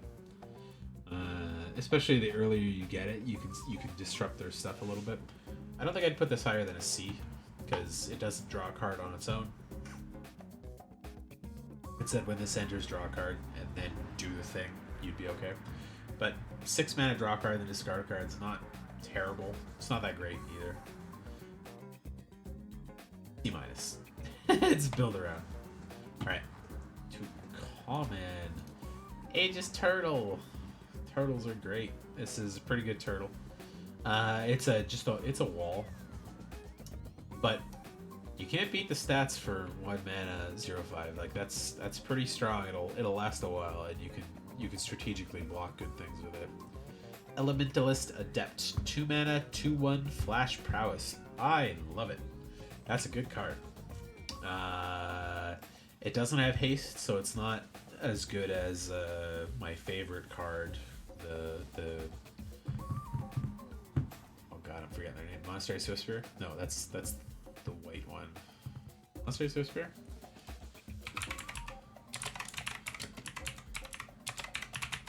No, it is the red one. Yeah, Monastery Swiftspear. Monastery Swiftspear you play for 1. It's a 1/2 haste prowess. This one, flash prowess, 2/1 for 2. Not as good, but still quite good. I'd happily flash this in after their attacks, knowing I could pump it next turn and get in for 3 or more. Yeah, I like that a lot. I'm gonna call that a C+, because yeah, 2 mana 2/1 with prowess. The flash is just like a bonus. Runaway Together is great. I like that card quite a lot too. You play around it a little bit, like if you have an enchantment that you want to re-enter or a creature that has another ability to re-enter and trigger again, you bounce one of yours, you bounce their best thing. So bounce your worst thing or your most abusable thing and their best thing that's going to cost them a lot of mana to replay or stuff something on combat, etc. I like Runaway Together quite a lot because you can do the most annoying thing with it, which is they swing at two things, you block with two things, you bounce the thing blocking one of your things, you bounce one of your things blocking one of their things. You've stuffed two attacks, and you're on the upside, assuming they've cast spells and whatnot. But yeah, I like it. I like Runaway Together a lot. Strix Lookout, that's a cute owl. 2 mana, Flying Vigilance, 1/2 bird. I like that it's defensive. I don't think 2 mana, 1/2 Flying Vigilance that great. Decent mana sink though. Draw a card, discard a card for 2, but you have to tap it. I don't know if I'd rate it higher than a C, but it's gonna do work for somebody. If it was a 1/3, I'd be happier with it, because then it has some good blocking stats too. But 1/2s might as well be a 1/1 to me, it wouldn't matter. Uncharted Voyage. That is very similarly named to another card, but I don't think it's the same card. Target creature's owner puts it on choice of top or bottom of their library and surveil one. So 4 mana instant is pretty on rate for this kind of tempo removal. Surveil is a nice little bonus to it. C+. I like the other ones that reduce the cost of it when they're attacking or something instead. Mocking Sprite, 3 mana, flying, 2/1 that reduces cost of instant sorcery spells. It's good. Not great. It's good. 3 mana is just enough that I expect a little more out of the stats, but the flying is nice. I'd probably play more of these than I like, because I don't value the cost reduction super high, but I look at it and I go, I'd pay 3 mana for that, and then I throw like 3 of them in my deck, and rarely do they ever really reduce my costs effectively, but it's still okay. This is one of the best of these enchantment stuffing cards. They printed 2 of them like this now, and they're just good at 1 mana, like really good. Enchant creature loses all abilities and is a green-white citizen creature power with base power and toughness 1/1 named legitimate business person. I love that that's one word too. It's just legitimate. This is good stuff. Here it is. I like that as a B-. It's just really good. Turning off their best creature, especially if it's not counter-based, and making it a 1/1 that loses all of its other relevant abilities is strong. Big Fin Bouncer, that's a new one. Shark Pirate. I feel like they're just teasing us with a Street Shark crossover or something here, but 4 mana, 3/2 Shark Pirate. Stats wise, not that great, but return a creature your opponent goes to its hand is mana war-y kind of stuff. It's not bad. It's a good tempo card. I would consider that value enough to be C+, but not over that. Its stats are a little low for that to be higher. But if this was like a 4/4 for 4 that did that, I'd be very happy with that. Hightail Corsair, another 2/1 human pirate. This one's a reprint too for 2 mana. It gives you flying as long as it's attacking. It's a C. I don't see this. Am I blind? I think it's just not there. I'm missing a couple cards in here. That's annoying. Unless this is... Oh, this is one of the starter kit ones. That's why. Okay. Well, either way, that one's a C. It's not that good. I don't think you need to play it in a pirate deck, like outside of limited. Fleeting Distraction. That might also be another one of those ones. That's there. Okay. 1 mana, -1, draw a card. It's not a very effective combat trick.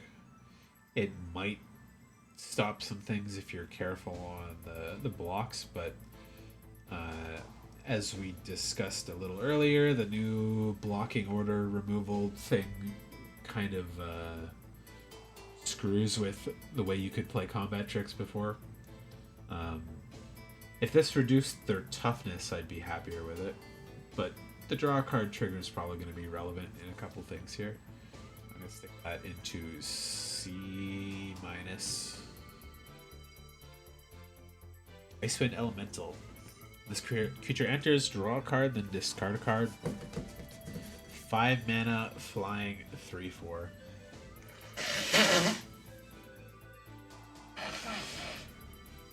Like I think I mentioned before, I'm not super stoked to get 3 power out of my flyers.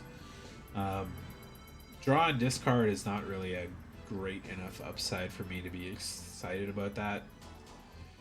Flyers are still strong though, and I have not seen reach in any of the colors yet. Green I'll have it, but it's rough. Could be a decent like top end if you didn't get one of the rare or uncommon flyers that's like a little more impactful, but I'd probably just stick it into the C range, I think. Yeah, it's a little more than I want to pay for that. Valerian Terror, on the other hand, that card is good as hell. Ward 2, 5/5, and a lot of times you're casting this for like 3 or less. If you're playing in a fairly spell-heavy deck, which you should play it in. But even then, I'd still happily play this at like reduction of 2. So like if you've cast 2 instant sorceries and you're paying 5 for this, for a 5/5 with Ward, I'm still happy with that. But it can get very low if you're playing a very spell-heavy deck. I like to call that a B-, because this card's played in like regular standard still a lot of the time. Good tempo can really get you there. This is a new one. Erudite Wizard. 3 mana human wizard. The fuck? It's like blew a piece of fluff out of my mouth. Blech. Whenever you draw a second card each turn, put a 1/1 counter on this creature. It's a good effect. Like I said before, drawing 2 cards each turn is not that hard. But this being 3 mana and kind of meh on the stats, like I don't think it's actually that good. It's nice that it's a little more defensive, so like you're gonna play it and probably chump a 2/2 with it, or they won't attack because they know they can't get through it right away. So if you can reliably get this out and like pump it every turn without much effect or like too much mana investment, I think you're probably in a pretty decent spot. I'd probably still stick it in C because I feel like it's gonna get eaten alive within 2 turns before it becomes crazy good. But you'd probably still play it in a couple decks. Think twice. It's a bad opt, but you can cast it twice. So medium good, medium bad. The fact that you exile it from the graveyard is sometimes a downside for cards that care about cards in your graveyard, like the Threshold and the Tolarian guy there, but you could also play around it too, like cast this early and then don't cast the flashback side until you've gotten your use out of those other cards. But yeah, the cost's a little high for me on that side too, but I think it'll have its place as like you just need to trigger prowess or trigger a second draw or get a card back from your graveyard and you're happy to cast this again. So I'd put it in C. Light Shell Duo, 4 mana prowess 3/4 when this creature enters Surveil 2. This I like better than that Icewind Elemental. Like the loot is fine, the flying is better, but this costs less, and you dig a little deeper into Surveil. I also just like prowess more. But prowess and limited is always a little harder to go for, but also I just really like the art of the rat and the otter being like cute and excited together. I still put it at C plus. It's like right between those two. Depends on your deck. Like if you got the multi-spell triggers in C plus, if you don't, this is just like a good creature at 4 mana. Okay, and the last one, Refute. Better cancel. Wizards finally said, fuck cancel. Thank God. It's been a running joke between me and my friends that they've printed at least 30 better cancels, yet they always fucking stick cancel into like precons and starter packs and core sets, and it's never good in those. It's just fine. Like you'll happily play a 3 mana counter spell in a limited game if you're in blue. But there's like infinite better options of cancel, like two or three that mill some cards from the opponent or target player. This one, getting a loot on top of that is a fantastic, fantastic upgrade. It's just good. Refill your hand a little, well, not refill, but filter your hand a little bit. Get some of those extra like lands out for like a hopefully more impactful spell. SC plus, better than cancel, which I would consider just a C. All right, so that's the blue one. I like the mythics and rares in blue a little more than I do in white, but I think white overall has like more impactful cards so far. A lot of these are just like very strong and well costed, and they've got a lot of removal in white, and there's not as much in blue. So let's move on to the black spells, which I've seen a lot of the black spells, and I think they're actually one of the worst colors in the set. Despite the infinite being included, that I know a lot of people have talked about since when it got previewed. Oh, right, the last 10 videos got like removed or something. Okay, let's go back up to Final Fantasy music here. I want some hype music to keep me awake while I talk about cards. I get the fuck out of here. Little Windows message. Have some like choices with a lot of these cards. I think there's not a lot of effective cheap removal that are in this black set. There's a lot of effective cheap limited removal in this set, but not stuff that'll carry much outside of removal, like Hero's Downfall, Murder, and things like that. Don't really play in center that much because you've got 1 mana and 2 mana removal that usually is better than it. And they didn't include any 1 or 2 mana removal in this. Even like Bone Splinters or something like that is just better. Which I think the Exile version of Bone Splinters is in here, but like, yeah, they didn't really give a lot of the fun stuff in black in this set. So, but they did include an infinite combo in black that can be done with a mythic and a common. So, meh. Okay, Grim Tutor, pay 3 mana, search library for a card, put that card in your hand, lose 3 life, shuffle your library after. Tutors in limited are less good, but they're fine if you got it and you know you need a card to win with it, like you're setting up that infinite combo or you're grabbing a Lily or something.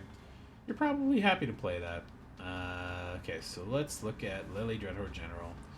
She's a 6 mana planeswalker with 6 loyalty. Whenever a creature you control dies, draw a card. Create a 2/2 black zombie creature token for +1, and each player sacrifices 2 creatures of their choice, and -9 to each opponent. Choose a permanent control of each permanent type and sacrifice the rest. If you can -9 her, you've probably won the game because you're giving them 1 land, 1 creature, 1 artifact, 1 enchantment, and 1 battle. I don't think there's any other creature types that'd be relevant in this set. I don't think any battles are even in the set, but there's a good chance they just get a land and a creature, because not a lot of artifacts and enchantments in this set are going to be played, and not a lot of them are going to be relevant when they're not equipped to a creature or something.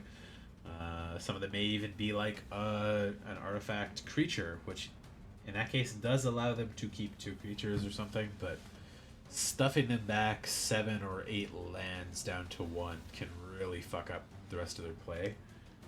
Unless they have an exceptionally low curve deck. But Lily's great. If assuming you have a couple creatures on board when she hits there, you're happy to trade them to draw more cards, and she will also generate more creatures every turn until you can sack 2 zombies to get some cards out of it and like remove their field. Like, a little expensive, but very, very, very good. Not quite into A though, because she's a little too expensive for it. Hey David, how's it going? Day's going okay so far. I'm very sleepy today. I took an extra nap yesterday, otherwise I would have done this stream yesterday. I got home, fed the cat, fed myself, did some dishes, did some stuff, and I like laid down for a little bit and just fell asleep for like 3.5 hours. And then I woke up at like 11 and I was like, there's nothing I want to stream for like an hour and a half, I'll just call it and go to bed. And then today I made sure to jump right on this as soon as I got back. So, and then I mentioned it before, but I don't think you were here yet. So on Sunday, I think I'm gonna go to. There's apparently a Crocs warehouse, and I don't have any Crocs. I've never owned any Crocs, but I have a friend who's like a Crocs aficionado, and she fucking loves collecting Crocs and stuff. So we're gonna go to the Crocs warehouse and grab some food and stuff. So I'm gonna see if I can do a stream while we go for it, and go take one of the new electric trains to the South Island and go see this Crocs warehouse. Maybe buy some Crocs for the house or the office, and pick up some food and stuff on the way. So it should be a good little walk stream. Assuming I can like get my stream stuff in a good spot. I'm gonna test it out before then. But on the weekends, another game comes out that I forgot about. Hollow Cure. It's a free game based on VTubers, but it's a very talented group of developers that and artists that I follow. They've been putting out free updates for it every 6 or 7 months. You may have seen me play it before. I don't know if you were here back enough to when I was playing the last update. But on the 15th is when the new update comes out for that. So I'll probably grind that for like a week straight, because that game's just fucking good. And then I'll pick up Unicorn Overload on Friday, and then do that walking stream on Sunday, I believe. So yeah, I've got a good block of stuff set up for the next week here. What game is it again? Here, Hollow Cure. I'll bring it up for 1 second. Let me just pause that because the music's good. Hollow Cure. It's free if you want to play it on Steam. It's a good game. It's like a Vampire Survivors like, but it's based on the VTubers. They did like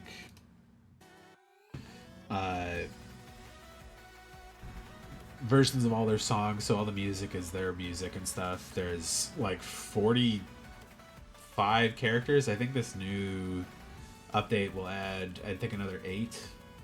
And every update they add another level or 2, as well as like some mechanics, and there's like a bunch of alternative outside of the actual game stuff to do. Like the last one added like a farm with a house that you can customize and like build and like farm food at and stuff, and I think this one adds the casino, so you can like gamble your coins and stuff on the side. Like the guys that are developing this are just fucking good developers, and they've done a lot of other particularly like good pixel-based games. Like the main guy, KU, he does animation for a lot of big anime and other like cartoons. He's done animation direction on a bunch of anime and like Western cartoons. And if you've ever played River City Girls, he was the key animator for that pixel style and design on both of those ones too. So it's very much like Vampire Survivors. It's just VTuber based. So it's a good game though, and it's free. Free is fucking fantastic for huge updates that they keep adding to it. Like it's the forever game at this point. And yeah, the last update they added it to Steam. This new update is not this one, but the next one, which I don't think they have a trailer for yet. But yeah, they said the next game comes out, or the next update comes out on the 15th. So I would say it's a very good game for free. Free is good, yeah. What you doing over there, Cleo? I see you stalking me, doing weird shit down there.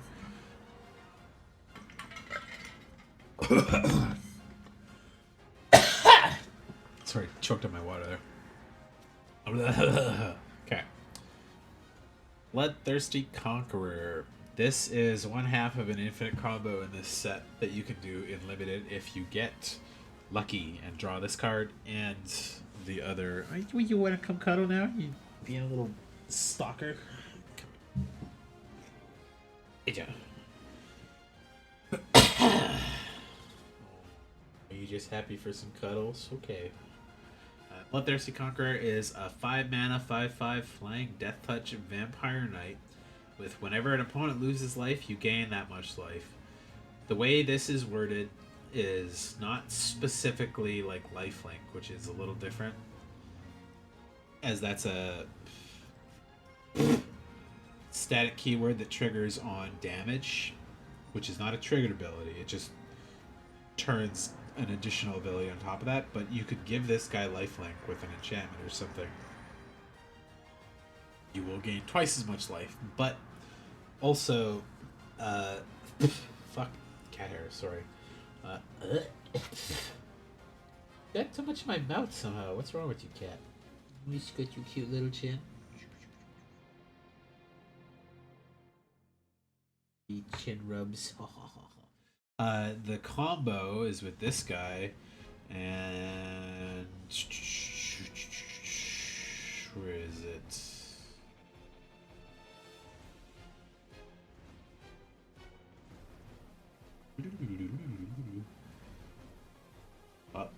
Yeah, Marauding Blight Priest. So, if you deal any damage or gain any life, one of these will trigger and make the opponent lose 1 life, which triggers the other one, and then it just goes till they die. Unless they have interaction to remove one of these on the stack, that's just an infinite kill every time. So you can do it, but you need to draw the mythic first. So don't draft it unless you get the mythic first, and then scoop one of these Marauding Blight Priests up. But Bloodthirsty Conqueror is a very solid card. Flying 5/5 where 5 is already in that B plus, B minus area. The Flying Death Touch is overkill a little bit, because there's a good chance they have to double block it anyways to kill it. And the opponent loses the life, you gain that much life. Doesn't increase the damage dealt to them, but it is like pseudo lifelink in a lot of cases. I'd put that in B, I think.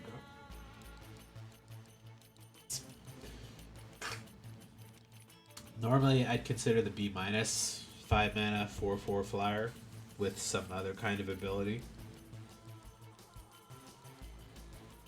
Incidental life gain, Death Touch, a little bit of extra power and toughness makes that a little better, I think, for me. I think he's in a B. It's very much a bomb, but it's not like yeah,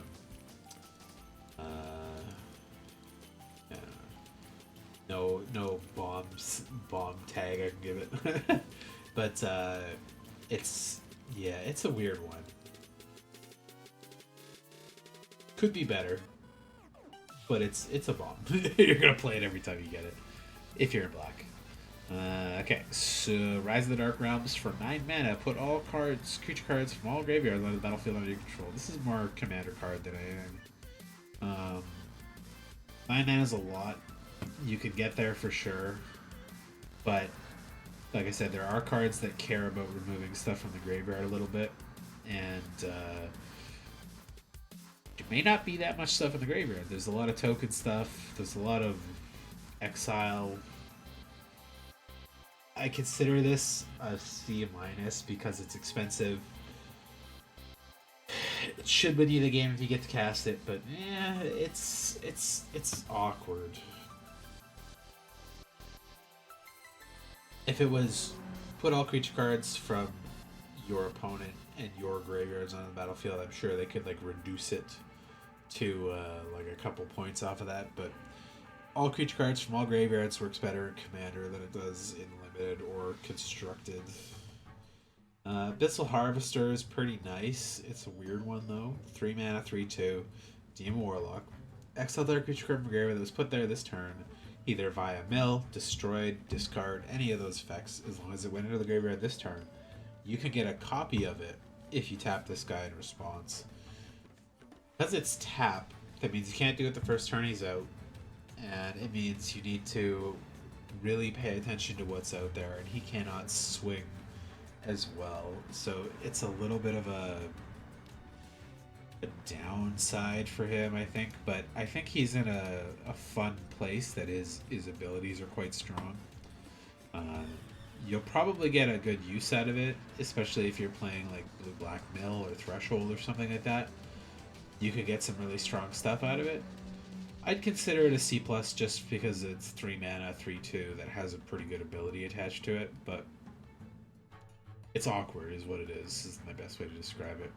The Persecutor, Rinskar Demon. There we go. 7 mana, 6/6. When this creature enters, search a library for a card, put it in your hand, and shuffle. Normally, they always do demons at 4 mana, flying, trample, 6/6 with like a downside.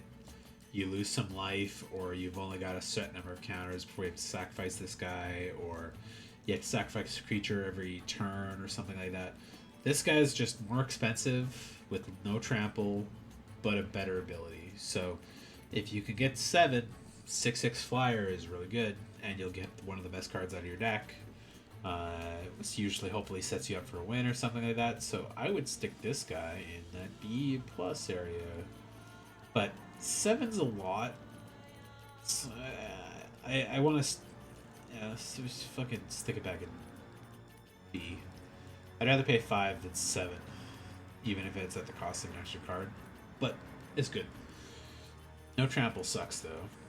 Blasphemous Edict is another commander card that will probably still see play in Standard, and probably still see play in Limited even, because you get into board stally states a lot where there are 5 or 6 creatures on each side of the board.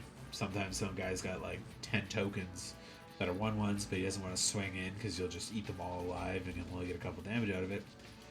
Blasphemous Edict, you'd probably happily play it at 5, but paying it at 1 in the right case is just making that better. And Sacrifice gets rid of Indestructible, which is another upside for it. I'd put this at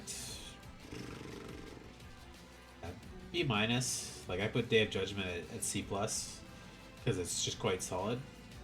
I think I'd actually probably move those both up. That goes to B minus. This goes to B. The flexibility is nice again. High Society Hunter. 5 mana, 5/3 Vampire Noble. Whenever this creature attacks, you may sack another creature. If you do, put a counter on this creature. Whenever another token creature dies, draw a card. That's a pretty good flying noble, or flying vampire. I don't mind the lack of toughness, and drawing a card whenever a creature dies is pretty good. Sacrifice, I don't think it's as supported in this set so far, but this is still quite a high one. I'd call that a B minus at the very least. Like, triggering other creatures to die is quite good. Get some draws off of them dying. And it's not limited to once a turn or anything like that, so. Tiny Bones Bobble Burglar. Little skeleton rogue. 2 mana, 1/3. Whenever an opponent discards a card, exile from the graveyard with a stash counter on it. During your turn, you may play cards you don't own with stash counters on them from exile, and mana of any type can be spent to cast those spells. Each opponent discards a card, paying 4 and tap to activate only as a sorcery. I think the mana sink on this guy is a little much, and he doesn't have Death Touch like the other 2 versions of him, which is less good. And it's only on discard. It's not when cards go into the graveyard for other reasons. I think this Tiny Bones is less good overall. I'd still probably put it at a C, because there are usually common and uncommon ways to add discards in black, even if they're not like well costed. So I don't think that's too bad. Painful Quandary is a game ender card often. You can play around it. So they can discard a card when they cast a spell to avoid losing the life, or they can just eat the life if they don't want to discard cards. It's a little expensive, but it puts pressure on really bad. It's not as good as what was it? That blue card I saw.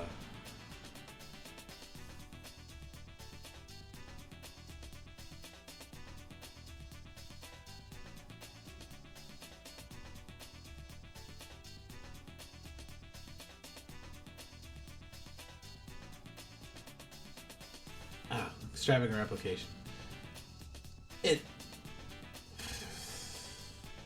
I think these fight for a similar place, but I like Painful Quandary more than I like Extravagant Replication. Because this can trigger immediately off of anything they cast. This takes a full turn cycle to go. It's more expensive. It can't copy itself, so it takes a little while to maybe make sure you have something good, because they can still remove stuff while this is on the stack. It's a Extravagant Replication is like an awkward one. This one is a little more flexible. Even if they have a way out, you're usually happy to have them discard more cards out of their hand, and eventually this becomes an issue if you can force a board stall with it. They're going to run out of things to cast eventually, so... Zul Ashur Lichlord, 2 mana, 2/2, ward, pay 2 life, legendary zombie warlock. Cast target zombie creature card from your graveyard this turn. I don't think we've seen that many zombies yet, but it's the C+, 2/2 with an upside that lets you get some stuff back. There's probably some decent zombies in this set, but I know vampires were like one of the main things for these guys. Phyrexian Arena. It's a good card. I don't think it cuts it in standard anymore, but limited you're pretty happy to play it usually. We already have it in standard for a while, I think, but play it out, draw a card, lose a life. Not a big ask for an extra draw every turn. 9 lives familiar, 3 mana, 1/1 cat. Enters with 8 revival counters on it if you cast it. When this creature dies, if it had a rival counter, it return to the battlefield 1 fewer revival counters on it at the beginning of the next end step. As a creature, it's not that great. As a sack source and a blocker and a chumper, you're very happy to have it. Not higher than C+ though.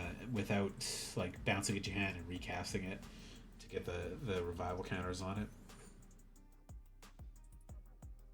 It's going to be annoying to keep track of it. You're going to have to cast people like, hey, put this to the side of your graveyard and just update the counters.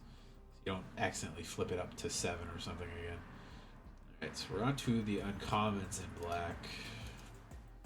Infernal Vessel, 3 mana, 2/1. When this creature dies, if it wasn't a demon, turn to the battlefield on its own control with 2 additional counters on it. It is a demon in addition to its other types. That's a good card. That's one you're happy to play. I would give that C+ easy. Doesn't become flying, but it does turn into a 4/3. So you can use it in your sacrifice strategies, or chump it, or swing with it aggressively and like have it come back a little stronger. 3 mana for the 2/1's a little undercosted, but coming back for the 4/3 for free is pretty good. Vampire Nighthawk, always good. Flying Deathtouch Lifelink, not the best stats for defense, but it is nice and it is a solid card. I would easily put that as a C+. Revenge of the Rats, 4 mana sorcery. Create a tap the 1/1 black rat creature token for each creature card in your graveyard. Flash it back for 4. That's a pretty good card too. Make a couple bodies and then make more bodies later. This sucks the first time you cast it, especially if you cast it on curve without doing self-mill or something like that. If it's going to be between these two, because the first cast being 4 and maybe not having enough stuff in your graveyard can be a little rough, but getting like 2 off of it, you'd probably be pretty happy. And then later on in the game, getting it back for like 6 or 8 would be very happy. Diregraph Ghoul, 1 mana, tapped 2/2. That's fine. You can't swing it the first turn anyways, and like generally if you go first, you're completely happy to have this just come in tapped. Getting it after turn 1 sucks more and more the longer it gets out. You're not going to be able to block with things, but compared to Savannah Lions, like, better. It's just better. Even the Edger's tapped is not really a huge deal most of the time. But yeah, it's better stat-wise. And it goes up from there in the zombie deck. You'd be happy to play it over and over. Not maybe with tapping another 2/2 to get it, wherever I put that bitch Zulazur Lichlord there. Yeah, it's not the most impactful zombie to get back, but okay. Sanguinate, it's a good finisher, especially the longer the games go on in these ones. Draining 5, 6, 7 life may not kill your opponent in a board stall, but putting you up 10, 11, or 10, 12, 14 life is a lot, especially in a late game where you guys have kind of stalled out. Maybe you're only pinging each other for 1 or 2 here and there. But yeah, you need to pay into it, so it has to go in the long game. I don't think it really suits much else other than like an in-game finisher or like a life gain trigger for some of the stuff. So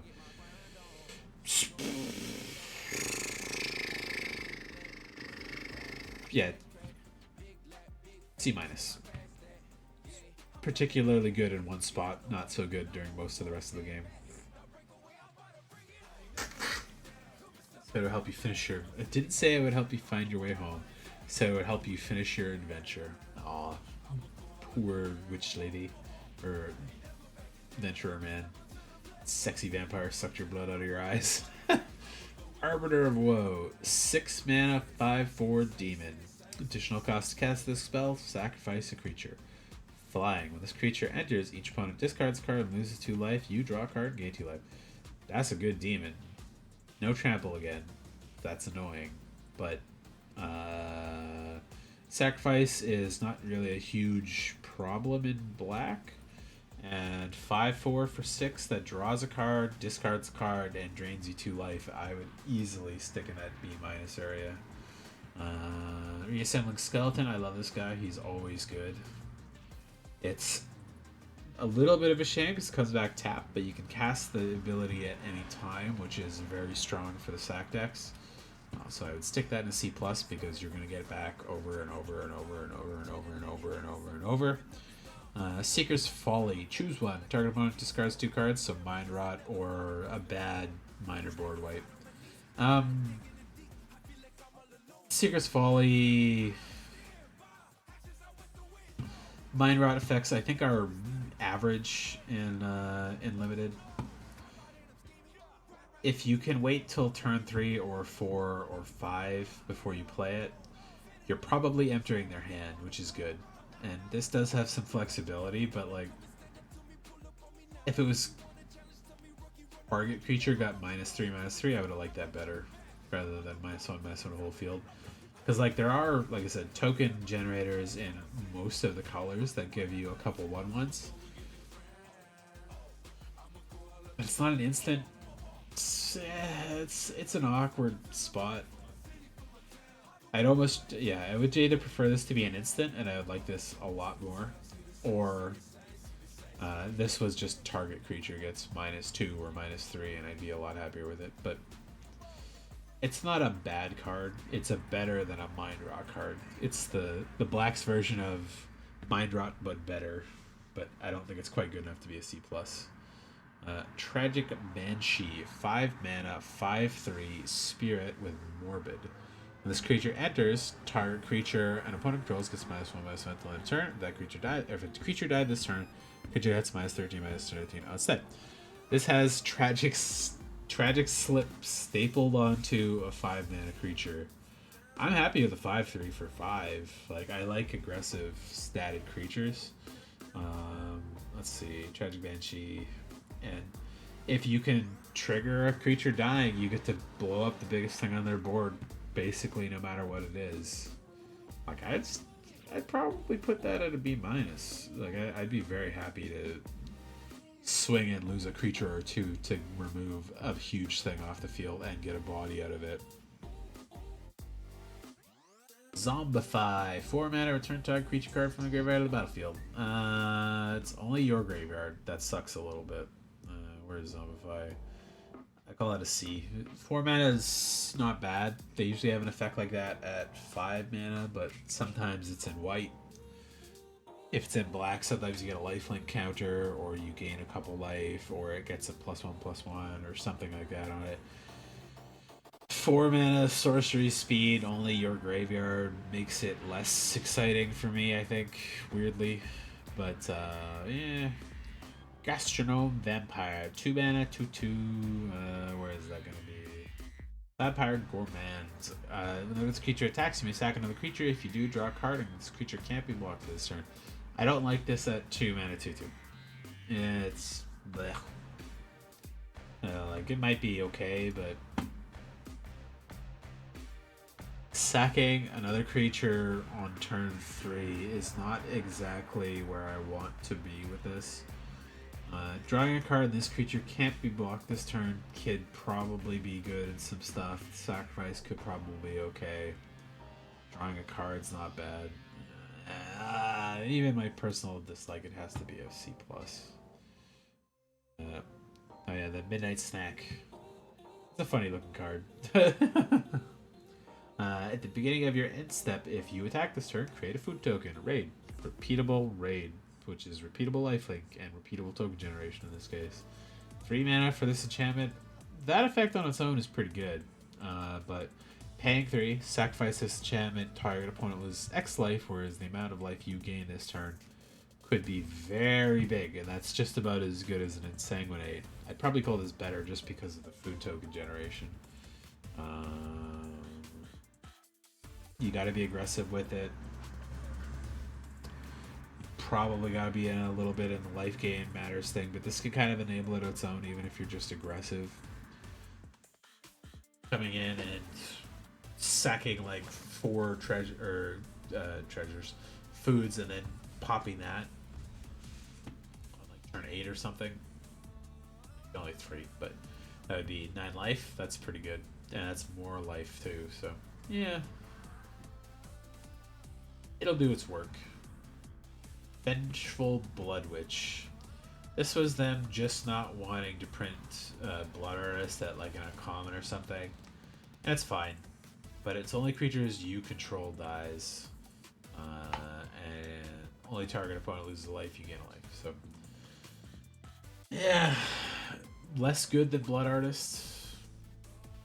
Not bad, but not that good. That suck. Yeah, you gotta build it. It's a C. I'm gonna do it. Here's Downfall. It's better murder at uncommon.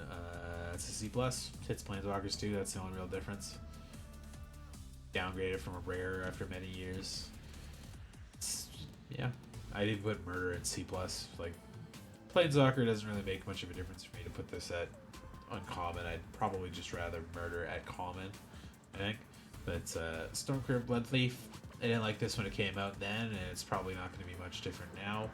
3 mana 2/2. If opponent lost life this turn, put a counter on target vampire you control. 3 mana 2/2 is not great on its own, and being able to trigger this reliably, I'm not as fond of. So, can't get there, but yeah, like if you're not playing a vampire deck, you're probably just pumping this every time you get a swing through or something. But like, if you leave this up for 3 turns to get big enough, they might just remove it by the end of that, and then you're like, okay, it did nothing. And 2/2 is not big enough for me to like sit there defensively with it and be real great. Bake into a pie. That's in common, but I mill it. Building Shriek Mass. Oh, weird that one got missed. 4 mana, 2/3 flying. When this creature enters, mill 3 cards. This creature gets +2/+1 as long as there are 7 more cards in your graveyard. A 4 mana, 4/4 flyer is the gist of this, which is fine. C+. Mill cards can be more relevant. The threshold can be relevant in a couple decks. It's okay. Bake into a pie. At 4 mana and limited, I treat this just about as good as Hero's Downfall. Like, creating the food token is probably even more impactful for paying that extra mana out of it, but timing does matter, and Hero's Downfall is technically better. So, regular rat. When this creature enters, each opponent discards a card. It's fine. If you got enough discard synergies, it's probably better, but I'd put this at a C-, I think. Feaster, a 4 mana zombie 3/4 with Menace. This creature can't block except more 2 more creatures. It's got Threshold. Whenever this creature attacks for 7 or more, this creature gets +2/+0 till end of turn. So this is a 4 mana 3/4 with Menace, which is like a little above rate, but not quite a full plus or minus up above rate. Threshold 5/4 Menace for 4 is pretty good. I think I'd stick that at C+. It'll probably get better over time. Eaten Alive, there's the one. Sacrifice, exile thing. Additional cost of the spell, sack creature, or pay 4 extra. Exile target creature or planeswalker. Yeah, it's good. I actually quite like these Bone Splinter effects. I really like them when you could play the alternate cost. Hey, Sir Blaze, how's it going, man? When you could pay the alternate cost like that for it. Sometimes you just don't want to sack a creature. You just want to pay 5 mana and remove a thing from the game. Fake Your Own Death. 2 mana instant till end of turn. Target creature gets +2/+0 and gains when this creature dies. Turn to the battlefield and tap to owner's control. And create a treasure token. They've printed probably 15 of these effects now, and the treasure token's not bad. +2/+0. Return it when it dies. Sometimes you can manipulate it on the battlefield effects with it. Sometimes you trade up. 2 mana. Again, I'd almost prefer it just to be cheaper than to getting the 2, like a treasure back after, but it is what it is. It's not bad. You'll probably play 1 or 2 of them if you're in black. Like, C. Have all but 1 card order for Krenko deck. It's in the mail. Oh, you bought it online. Got your Mana Echoes in today. Still missing a Chromas tomorrow. Sorry, my nose has been fucking crazy running today.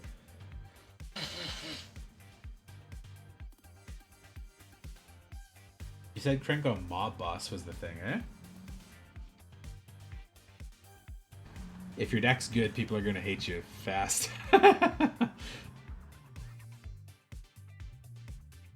Gutless Plunderer, 3 mana, 2/2, Skeleton Pirate with Death Touch. There wasn't that many pirates in blue, but some of them in black is nice. 3 mana, 2/2 with Death Touch. That's fine enough rate, because that'll kill whatever it blocks or deals damage to, which is nice. This creature enters if you attacked, because it has rate. Look at the top 3 cards of your library. You may put one of those cards on top of your library and the rest in your graveyard. That's nice. Surveil Mill combination is not bad. I feel like the skeleton has sunglasses, but I know it doesn't. C plus is a pretty good common little creature. Yes, sir. Yeah, you'll have to post up the deck list once you got it all together. Then we could see if there's anything we'd tell you to improve overall or not. But Krenko's a pretty good one. It's nice and simple. Just keep track of your tokens and your counters and stuff, and go to town with it. But yeah, if it's good, people are gonna hate you pretty quick. It's gonna be the kill first deck if you're effective with it. Hungry Ghoul, 2 mana, zombie, pay 1, sack a creature, put a counter on it.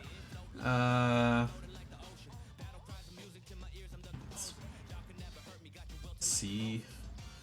The sacrifice instant speed is nice, but it costs mana. I don't think it's good enough to go out of C range. If it was free, it would be C+, but it's a reprint, so it is what it is.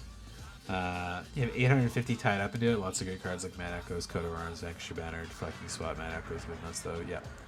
Take 5 goblins, get 35 mana in the process. Yeah. Can be that simple. Banefire for game. Yeah. Yeah. I think I enjoy a lot of these like tribal kind of combo decks too, and like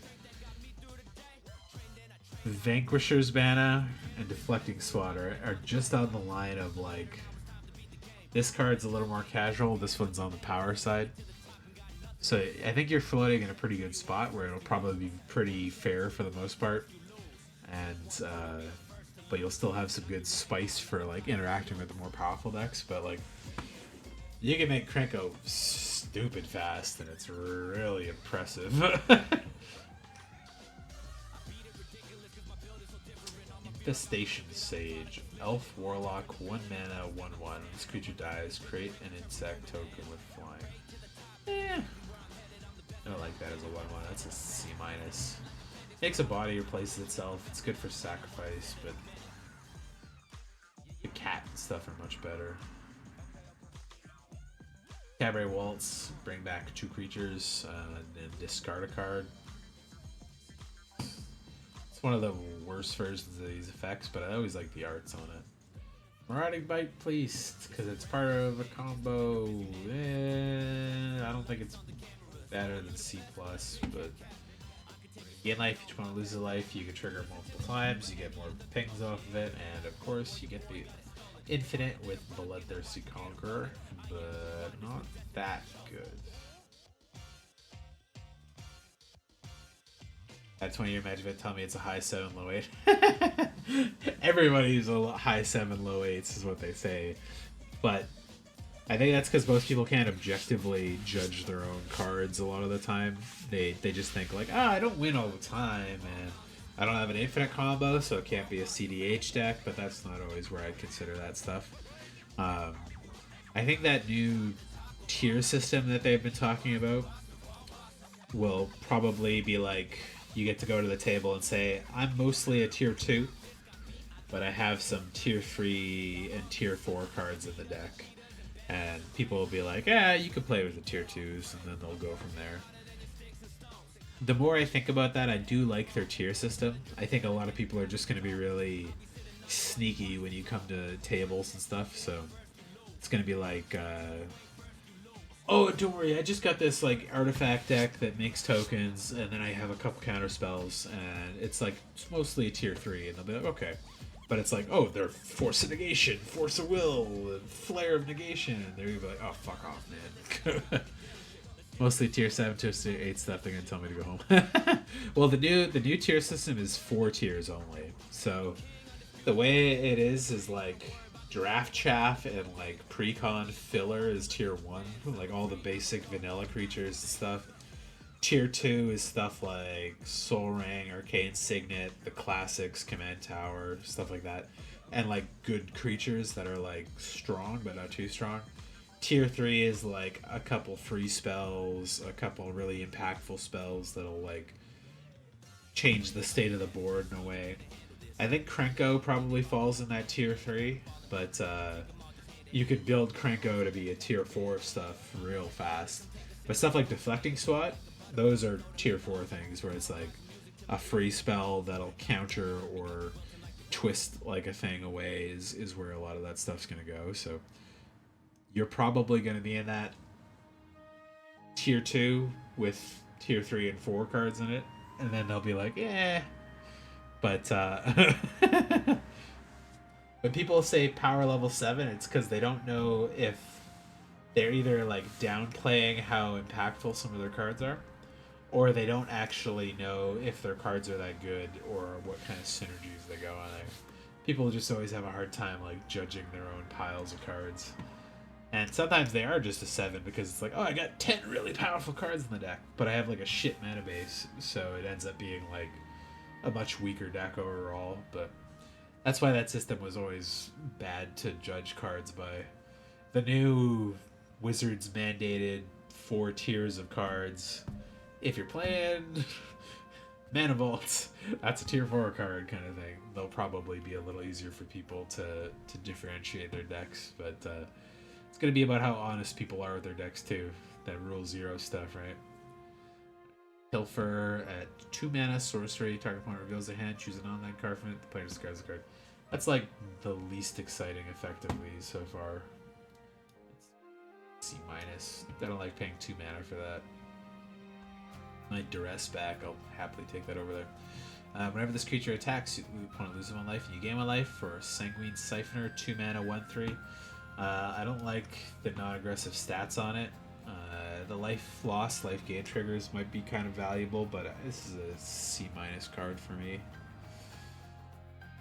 Soul Shackled Zombie, 4 mana, zombie, 4/2. When this creature enters, exile up to 2 target cards from a single graveyard. If at least one was creature card was exiled this way, each opponent loses 2 life and you gain 2 life.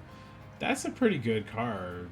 Pretty good stats for it, and exiles some stuff to fuck with graveyards. And you do a life drain of 2 is pretty good. It's gonna be like way better in Commander and Two-Headed Giant, stuff like that, but I'd put that C+ pretty easily. Sorry, I do have a Discord, I just haven't like updated and been on it in a while, and I like never post in it. Let me see here.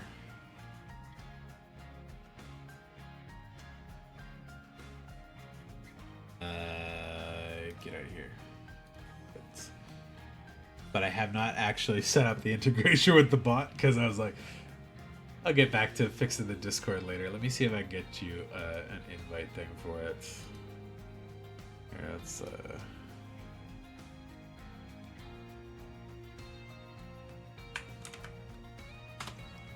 rough edit. Let's see.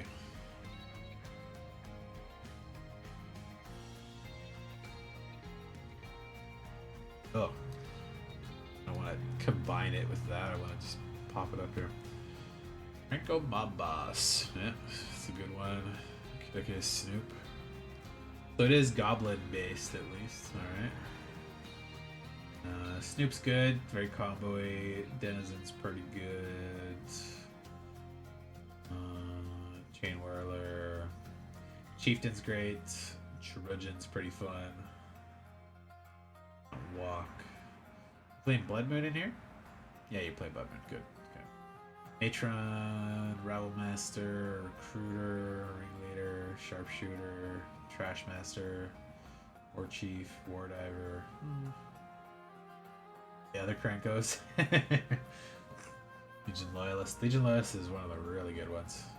War Boss, Muxus, yeah, he's a good one too. Pashlik Mons. Perforos, Roman Throne, Horde Master, Screaming Nemesis. Yeah.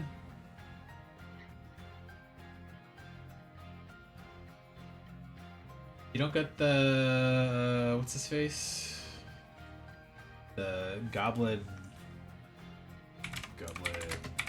Intimidator.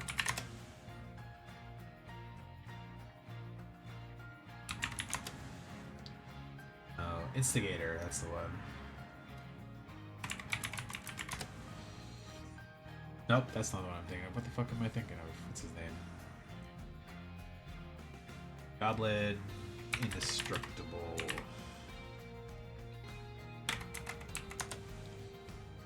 Yeah, Brash Taunter, that's the one. This guy is fantastic, but he may not suit your deck particularly, but he's really fun because you can fight your own creatures with him. If you've got like a really beefy big goblin or something, have him fight your own stuff or just block stuff for days. But you can really just like the emblem. You have to narrow it down a bit. Ah, gotcha. Yeah, CJ Commander. You could play the new one from MH3 too. It's basically the same thing. It doesn't give you goblins though. It gives you scions, which is hateably better in some cases. Skirk thing. Blah, blah, blah, blah. Artifact creature, land, abstract deals 3 damage to you. Huh. It's nice that you're putting in some like good like land optional stuff.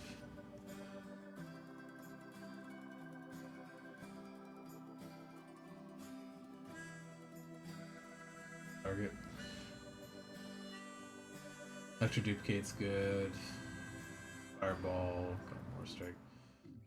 Got more strike is good. Hardling Outburst. Lava Burst. Bump Justice. That's a good one. Oh, this is Salt. The Braid. Battle Hand.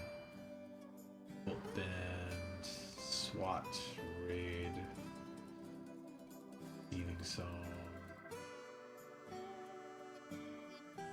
You can just put Lightning Bolt in instead of Shock. It's just straight and better. And you'd be like 3 damage instead of 2. There's probably a couple things you could swap out that would make it stronger, but again, like, depends on your play group. You don't need to like go crazy and optimize this the way we would, but so coat of arms, the one thing with it is that it helps other tribal decks too. So if somebody's playing like rabbits or cats or slivers, they get the benefit off this as well. And depending on your deck, I find a lot of these 5 mana stuff is usually like a little stiff in the goblin decks, but you can make it work. Hazard's Monument's good. Racers. Just to copy Krenko a couple times, I guess. You could put in Commander's Plate if you wanted. That's a pretty good one for any monocolor deck, usually. God Pharaoh's great. Thousand Year Elixir's good. Symmetry Matrix, Power to Symmetry Matrix I don't think is worth it. You could get better stuff for drawing cards if you really need it. Foot Boots are always good. Sting's pretty good. Staff of Domination for untapped stuff, that's fine. Springleaf. I don't know if you need Springleaf.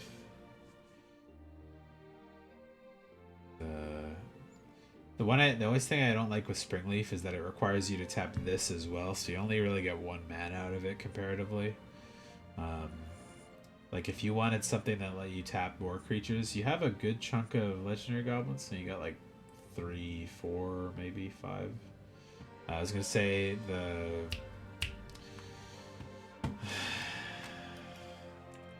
tap legendary creature. Yeah, Relic of Legends I really like. If you play some more of the legendary goblins, this one doesn't require this to be tapped, but it can tap for its own.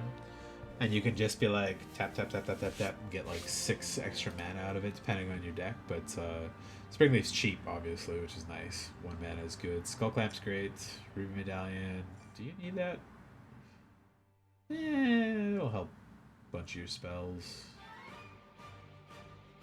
You got a lot of 2 and 3 red pips with like not as much generic mana. Rings is good. Phyrexian Altar is fantastic for goblins. Patriarch Seal is great too for untaps. Fervor. Yeah, Fervor's good. Bombardment is good. No, the Persist Goblin is red or red and black, so less good. But Shadow Animosity is great too. Cabinet of Souls, Nykthos, Three Tree City, Valket, War Room. It's good. Good choices overall. Pretty good. You have a combo the staff? Yeah. Does it work on attack? Oh, sorry. Which one are you talking about? Does it work on attack, though? So if they defend, they won't get buff. Oh, for Coat of Arms. It's just straight up. So each creature gets the +1/+1 for each one. So if they have 10 slivers, each of their slivers gets +10/+10. Or +9/+9. Same thing for you, but like it is table wide. So it's not just you, and it's not just goblins. That's why that one's a little spicy, depending on which play groups you're with. So if you play with a lot of people that make tribal decks, this one can kill you just as bad as it can let you kill them. But I was trying to think of what's a better one to play, and I think you already have some of the good ones like Share Animosity and stuff. Because like Share Animosity is one of the really good ones for you specifically, because it's only your creatures when they attack. The other stuff I'm thinking of is blue and black, so it's not good for the mono red Krenko, obviously. Play Duretti? I think one of the 2 of the Durettis is. Yeah, there's a couple of mono red Durettis in here. That one's not out yet, and this one's the black one. It's a little more based for artifacts specifically, but What's another good goblin that you're missing? Goblin Engineer is a good one. That is a tiny picture that you cannot see. I'm sorry. It's Goblin Engineer. There's a good picture. Yeah. So this one is good if you've got like treasure generation or a couple other extra artifacts that go in it. Drove out an hour to get my mana echoes and Phyrexian Altar. Those are both good ones for it. You're not going wrong with those two. But yeah, there's some other good goblins around you can definitely go for, and I think overall you're pretty good. I don't think there's anything like bad choices there. But there's probably a couple you could swap out. I think that wouldn't really be a bad thing to have either way. Nice, solid Krinko deck.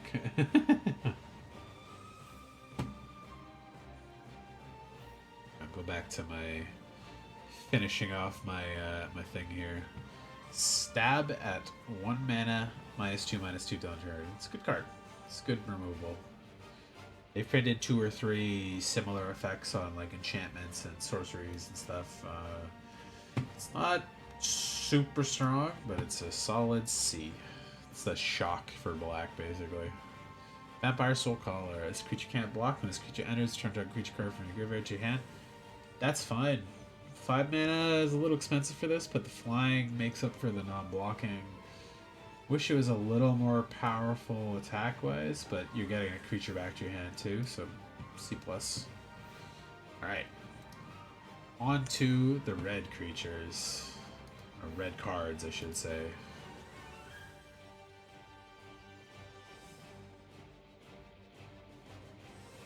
Alright. Ads running. Can take a cigarette. Get back. Break.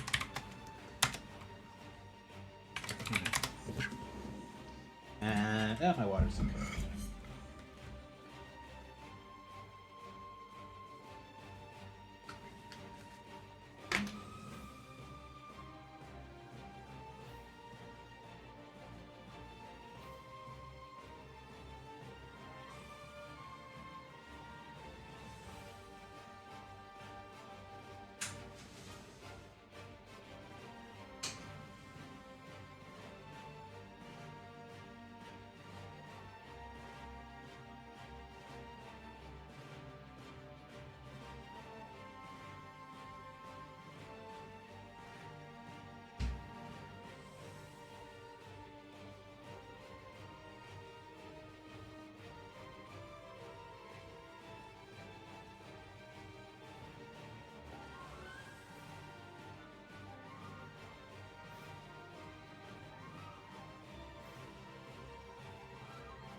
Need to find a place for Nemesis and the Gods so you can be pure travel for the travel games. A few more of the good goblins. Purpose is good enough that you should just keep him in. Told Roaming Throne works in a travel deck? Pretty much, yeah. You're pretty good with Roaming Throne in basically any travel deck. It's a little expensive for the Goblin curve, I think, but you're probably happy with it in there more than not. Okay. Like cough something up and it's like sticking in my throat. So apologies if I like hack up and spit into my garbage can.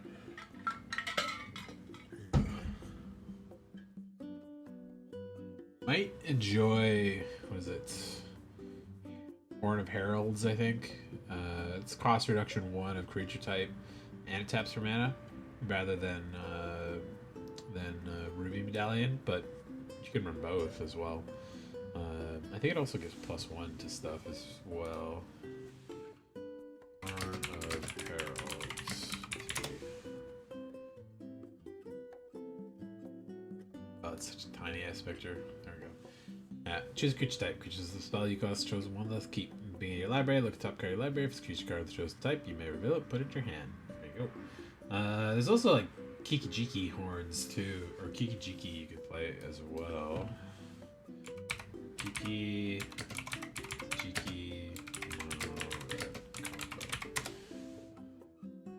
what they got for it here.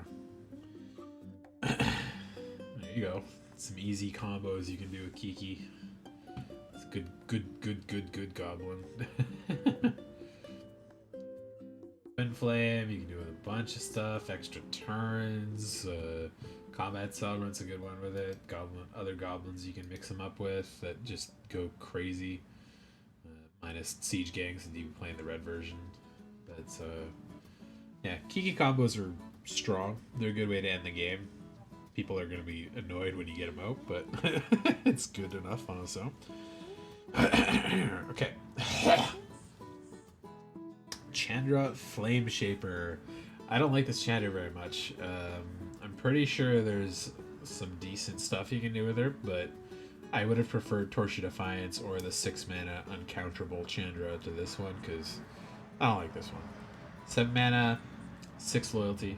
Strong when it comes out, obviously, but it's 7 mana, so it's not going to come out often. +2, add 3 red mana, exile the top 3 cards of your library, choose one, you may play that card this turn. So you play her, you +2 her to get her to +8, and then you can probably play whatever card you got off it if you have cheap enough curve in your deck. +1, create a token that's copy of target creature you control, except it has haste, and at the beginning of the step, sacrifice it. That's not a bad one, but it doesn't protect her. The +2 is gambly. It's not as good in non-standard or non-constructed. The -4 deals 8 damage divided as you choose among any number of target creatures and or planeswalkers. It's great that she can do that when she comes in, so it's like a pseudo sweeper. But I don't like the other 2 abilities for her for limited. I'd probably put her at like a B-, just because expensive and not as good. I should put limited. Yeah, she's not exciting for me, and I usually like the Chandras, but it's too expensive. Twin Flame Tyrant, 5 mana, 3/5, flying. If a source you control would deal damage to an opponent, or a permanent opponent controls, deals double that damage instead. That's fantastic. That's a good one. This is basically a 6/5 flyer for 5, and doubles all your other stuff too. This card's a good one. That's a B+. 5 mana flyer that does more than 5 is strong, and buffs a lot of other stuff in the red decks. Rite of the Dragon Caller, another big enchantment like all the other decks have had. or all the other colors have had. 6 mana. Whenever you cast an instant or sorcery spell, create a 5/5 red dragon creature token with flying. 6 mana, if you cast it on curve, means you're probably not getting to cast anything else that turn, but this goes crazy fast if you're doing anything really relevant. So that would be...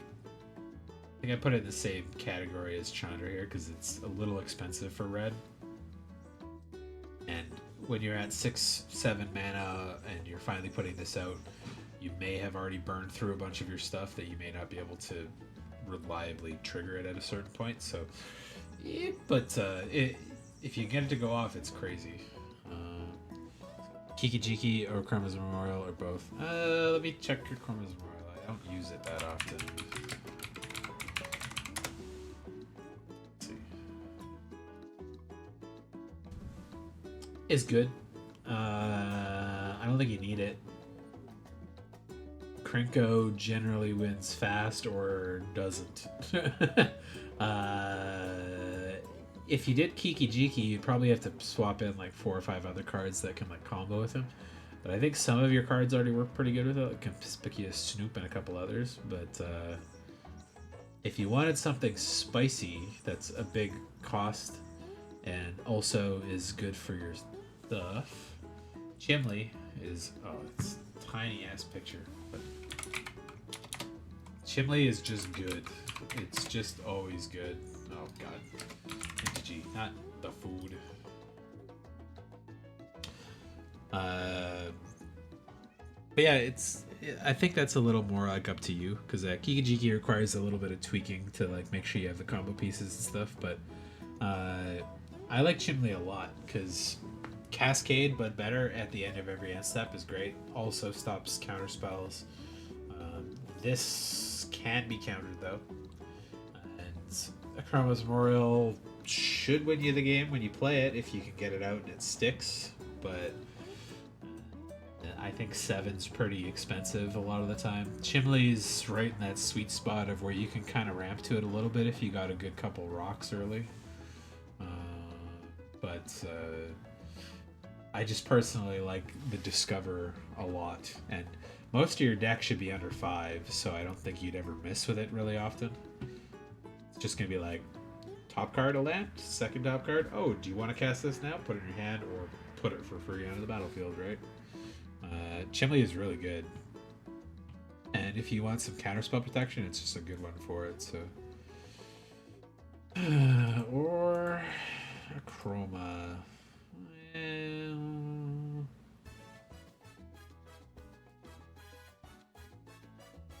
yeah, Chroma is one of those ones that's like it either wins right away, or you go for a big swing and they like remove it on the stack, and then you're just really stuck in a bad spot.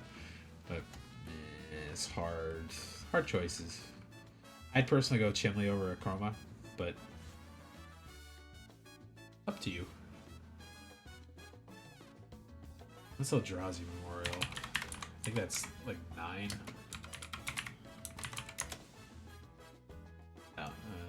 Monument? Yeah, I'd probably go with Eldrazi Monument over Chromas, but that's another personal choice. I don't think it's as crazy to need all the other abilities off of it. But I like getting things out earlier than later, so my choice too. But yeah, you have any deck list? I didn't see it, but yeah, good.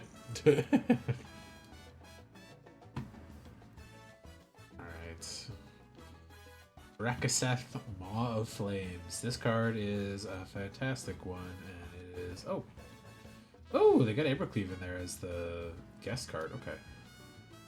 Evercleave is amazing. It's a straight up B. Limited, it's crushing.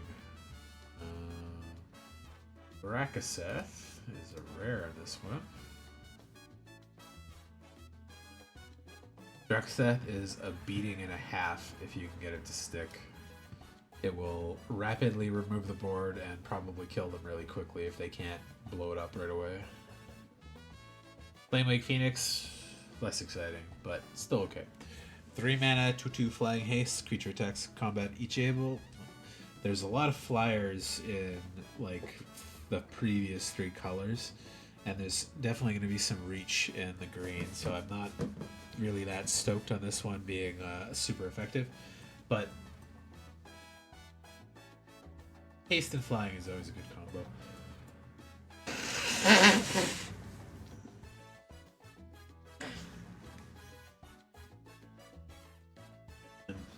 Flame Lake is one of the ones that you can get back pretty easily. Having a creature with power 4 or greater is not a hard deal to do. And getting to bring it back not tapped allows you to swing with it the turn you get to go out to. Because it's a good chance this just gets chumped once or twice and removed. I don't think it's good enough for B-, but C+ absolutely. Brass's Bounty, that's like a D-. But it is a good card in Constructed. It's got some fun stuff. I'll put it at a D. 6 mana is too expensive. You don't really need the extra treasures at that point in Limited. Hey look, Crinkle my boss. Limited, he's a lot less good. 4 mana 3/3 is fine. Tap him for goblins is okay, but you have to control the goblins, so he's a bit of a build around. In Limited, he's a C+. Commander, he's fucked up. So Helen, Planar Trailblazer. 1 mana, 2/1, human fairy scout, legendary creature. 1 mana, 2/1 is enough to get him a C+ on its own. And then he's got pay 1 and a red. If killing a scout, he becomes a human fairy detective and gains whenever he deals combat damage to a player. Exile top card of your library. You may play that card this turn. What do they call it? Impulse Draw is not bad when he deals combat damage.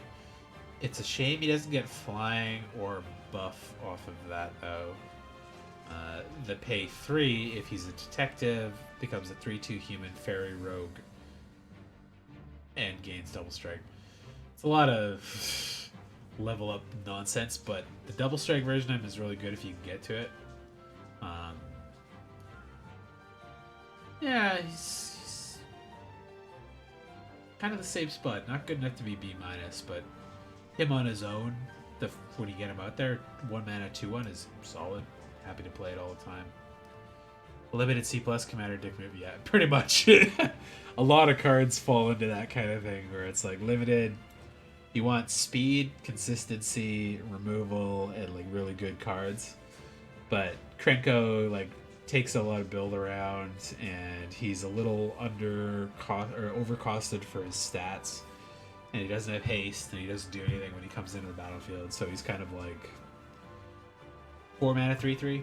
You could pay for a common 3 mana 3/3 and probably get the same effect most of the time. So better than average if you can get him to go off. Worse than average if he doesn't. So Electric Duplicate. That card is great, and you already had it in your list, so good to go. 3 mana, sorcery, create tokens, copy of target creature, control, except that has haste at the beginning of end step, sacrifice this token, and flashback, do it again. It's just good. I like it early, I like it late. It's fine if it's milled. It's cast it twice, you're happy. Cast it once, you're still pretty happy. And I know this card, and I don't remember the name of it. That's Slagstorm? Yeah. 3 damage to each creature, 3 damage to each player. There's always a Anger of the Gods effect. This one's nice that it's flexible, so I put it C+. It's not as good as Day of Judgment or Blasphemous Edict, but Red's damage sweepers are always worse than the other ones. Yeah, Tally, Primal Storm. Tally's a fucking bomb and a half. Little vulnerable, but he's pretty good. You can get him to attack once he's paid for himself over and over. Sear Slicer Goblin. 2 mana, 2/1. At the beginning of your end step, if you attack this turn, create a goblin. Doesn't even need to attack with him, which is nice. So you can play him, still get the trigger. He pays for himself very quickly. And Brazen Scourge is in commons.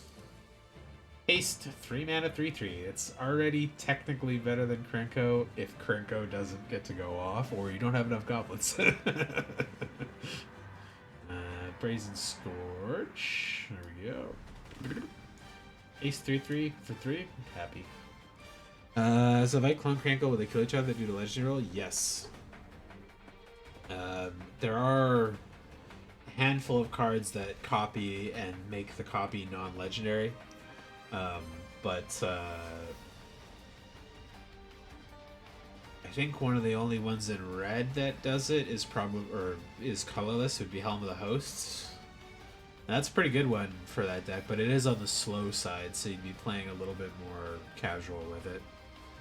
Because I don't think you're playing any of the equipped cheaters that like bring an equipment out for cheap or equip it for cheap.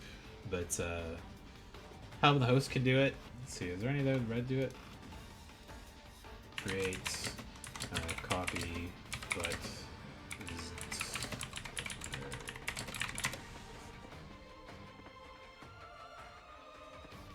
Spark Double is one of the good ones. Diplomacy, Duplication. Does Delina do it? Delina could do it, but that's a gambly way to do it.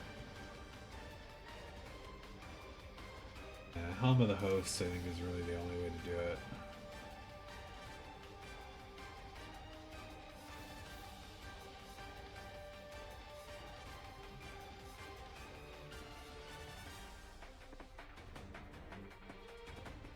Yeah, Kiki copies, but they're not legendary, or they are legendary. That one doesn't do it. Yeah, most of them are blue or green. Unfortunately.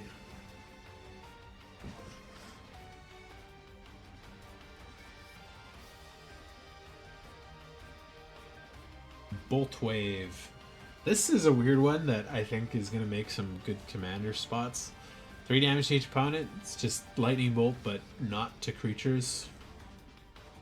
Losing instant off of it is a little bit of a downer too, but I like it.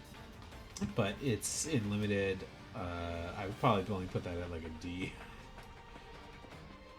Dealing damage directly to the opponent, but not being able to nerf a creature is as a downer. Frenzied Goblin. Whenever this creature attacks you, may pay 1 red if target creature can't block this turn. That's a pretty good one. Oh, where is he? Frenzied Goblin. A little better than the average 1/1. It's nice to choose your blocks, but there is almost certainly Frenzied Goblin is going to eat a trade the first time he swings. Get out of here, you fucking bot spamming bitch.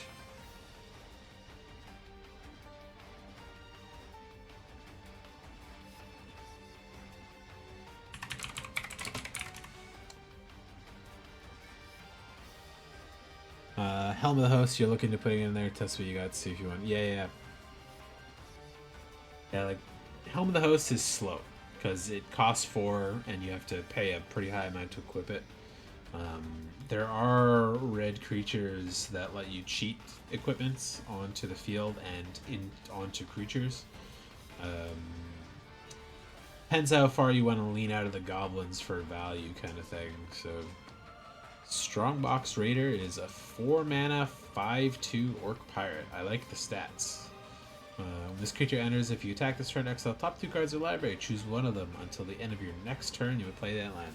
I like that card a lot, actually. That is a B- for me. Draw 2, pick the best one. Stays in exile. They can't discard it. You can play it till the end of the next turn. That's really good. Dragon Chainer, I remember being quite solid as well, because splitting up the bodies, making an extra token is really good. It's a freaky Dino Dragon they got there. Good for ETB effects, for token creation. Where's she? Dragon Trainer. Yeah, I'd be happy with that. It'd be minus 5 mana, 4/4 flyer with a 1/1 body on the side. It's good. Just knock your treat ball under the bed again. 1 second. Sorry. Let me get my Nerf sword so I can get her ball out for her.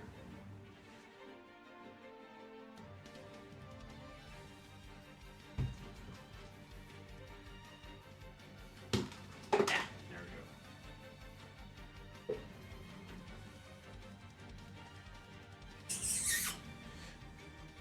we go. Leo's like treat ball. She almost emptied it.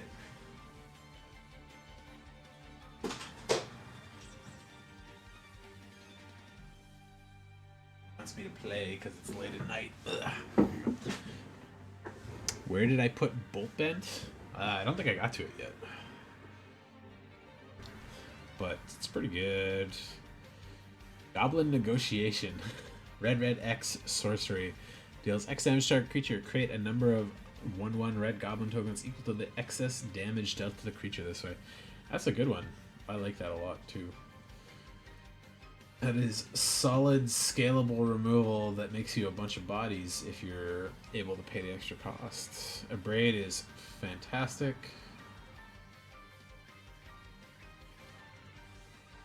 3 mana or destroy artifact is good, solid removal. Slumbering Cerebus. 2 mana, 4/2, does not untap during your untap step. Morbid. At the beginning of each end step of a creature died this turn, untap this creature. Yeah, that's a weird one. That's like Melt for the sacrifice deck. Good stats though, like you're probably happy to swing that in, and even if it dies, you're not really gonna cry much because you might not have been able to untap it again.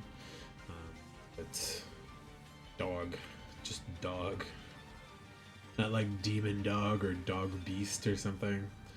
Battle Song Berserker. 4 mana, 3/4 human berserker. Whenever you attack, target creature you control gets +1/+0 and gains menace till end of turn. That's a good, solid body. If you got no other creatures, it's going to be a 4/4 with menace, which I'm very happy to play. And getting to get your best creature, or maybe keep your like frenzied goblin alive or something, is pretty good. Fiery Annihilation was printed before, and it was good then. It's good now. 5 damage to our creature, exile up the 1 target equipment tag to that creature. If that creature would die this turn, exile it instead. I like exile stuff that kills. B plus, or B minus or C plus. Let's just see. Damage base is always a little bit iffy. Magos and Krankos might make the cut. Yeah, absolutely. Goblin Negotiation is a good one.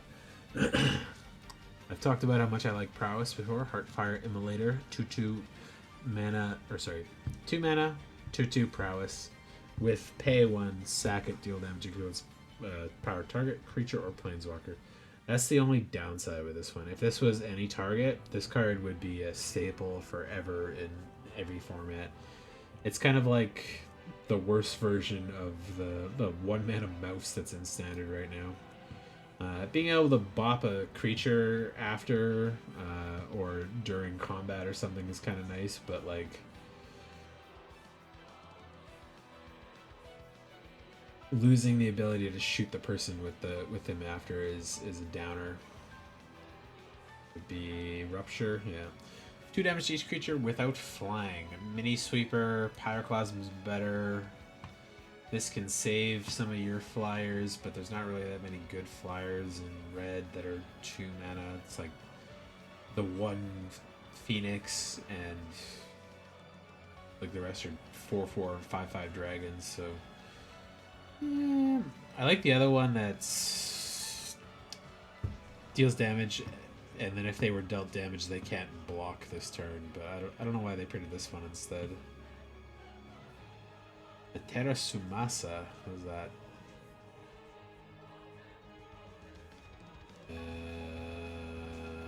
Bulk up. Ah, okay. Double target creature's power done turn. That's good. It's always a good combat trick. Flashback for 6. Yeah, it's not double strike. That's the downer. Not gonna get to make a creature survive that wouldn't normally survive with it.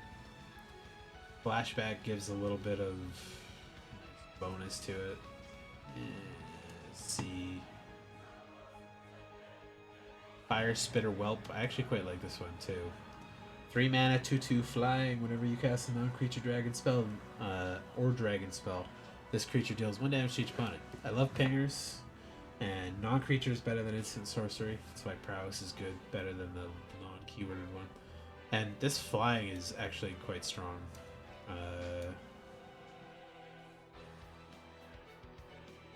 Normally, these kind of pingers in red are like a 0/4 or like a 2/1 or something like that, but making this a nice aggressive flyer that also can ping a couple times is quite nice.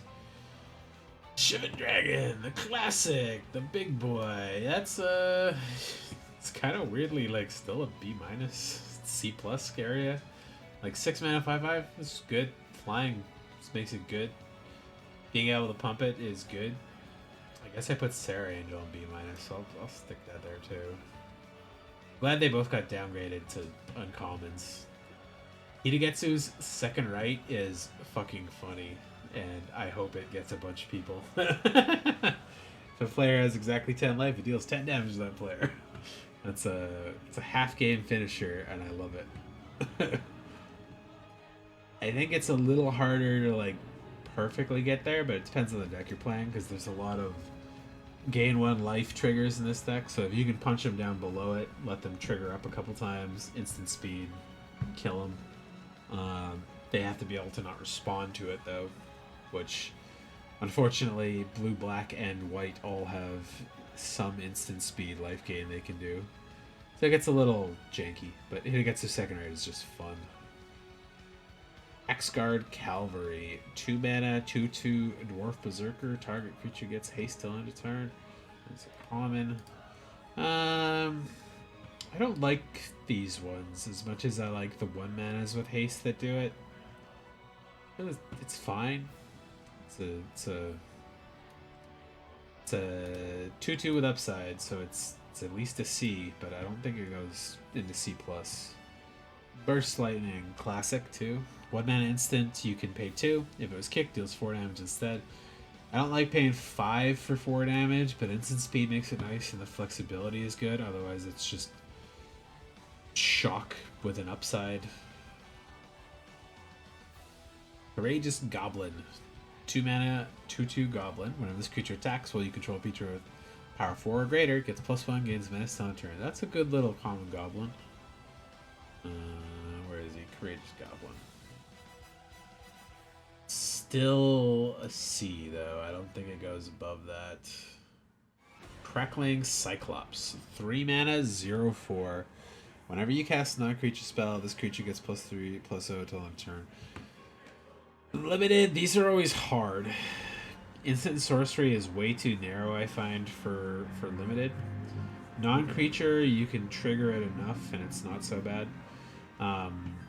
Being a 0/4 makes it like a weirdly nice blocker for red.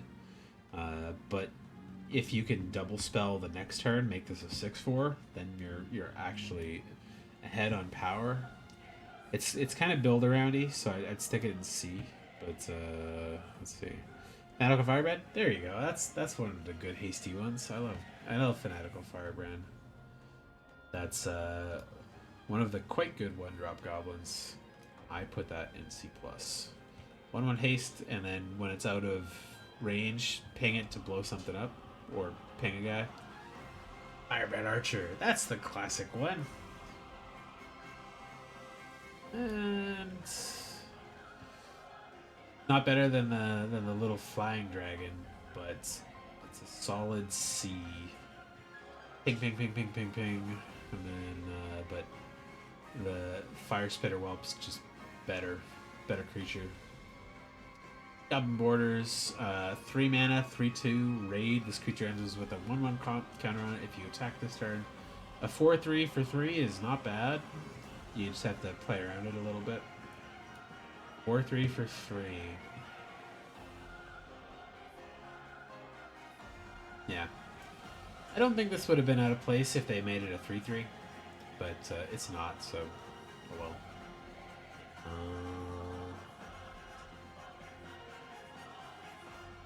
Just that it's a downside because of the low toughness, but you still get a good body out of it. And you'll probably get this with as a 4-3 more often than not. It's a weird spot to put it. Goblin Surprise. Creatures you can get +2/+0 till end of turn, or create 2 red goblin tokens. Every color has gotten something that generates 2 tokens at instant or sorcery speed. This one's quite a good one. Those kind of board-wide buffs are quite nice. And being able to spit this out as goblins instead is actually quite nice. C+. Warhorn Raider, Minotaur Pirate, 5 mana, 4/4. When this creature enters, if you attack this turn, this creature deals 2 damage to any target. 5 mana, 4/4 is overcosted. 2 mana, any target. Not bad. Let's see. They don't like red very much. Everything they get's overcosted. A green, I'll get a fucking 3 mana 6/6 trampler that gains 2 life when it enters if you attack or something. It bothers me so much, but they're always scared of giving red too much good stuff. Incinerating Blast, 5 mana, 6 damage to target creature, and a rummage on the backside of it. Sorcery speed makes this a bit of a downer, but you need them sometimes. Expensive removal. Involuntary Employment. That's a bolus with a little devil. 4 mana, sorcery gain control of target creature until end turn. Tap that creature, gets haste until end turn. Create a treasure. I don't like this effect when it costs more than 3. Like, it's always playable, but it's never good at 4 and 5 and stuff. Even with the treasure token, I'm not stoked about it.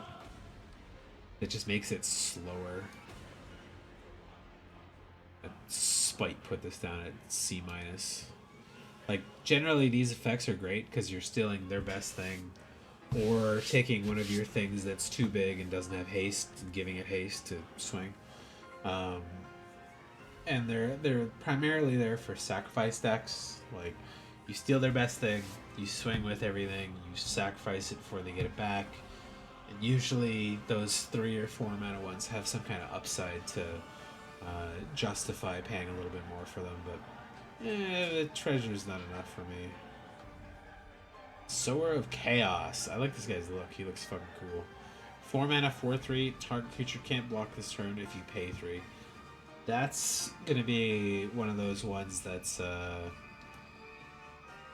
look at a rare uncommon, because mana sinks late in the game for a pretty on-cost body that can like open the board up like this. This is gonna be a good one.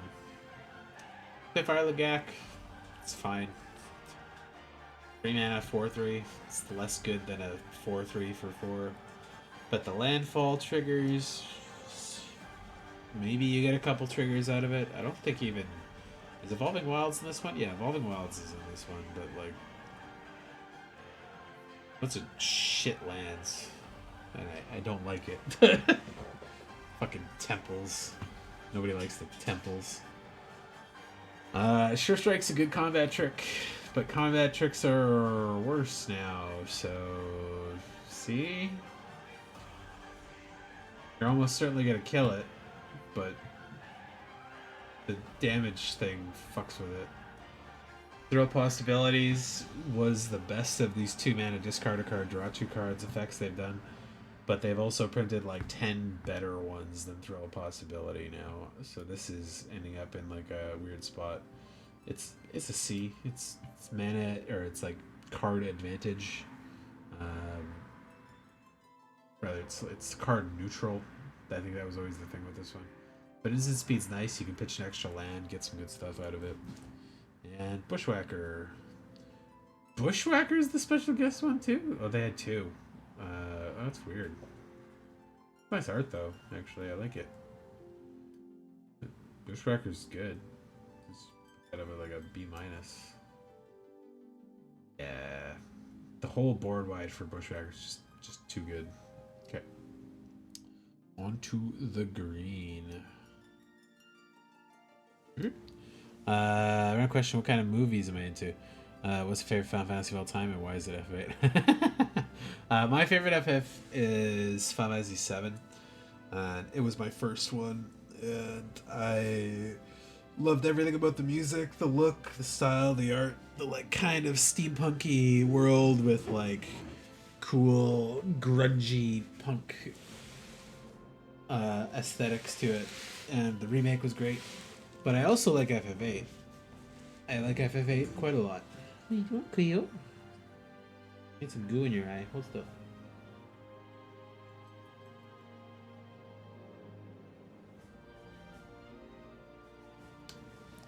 Good cat. I watch anything. Like, I try not to exclude myself from experiencing any kind of particular movies or anything. Um, but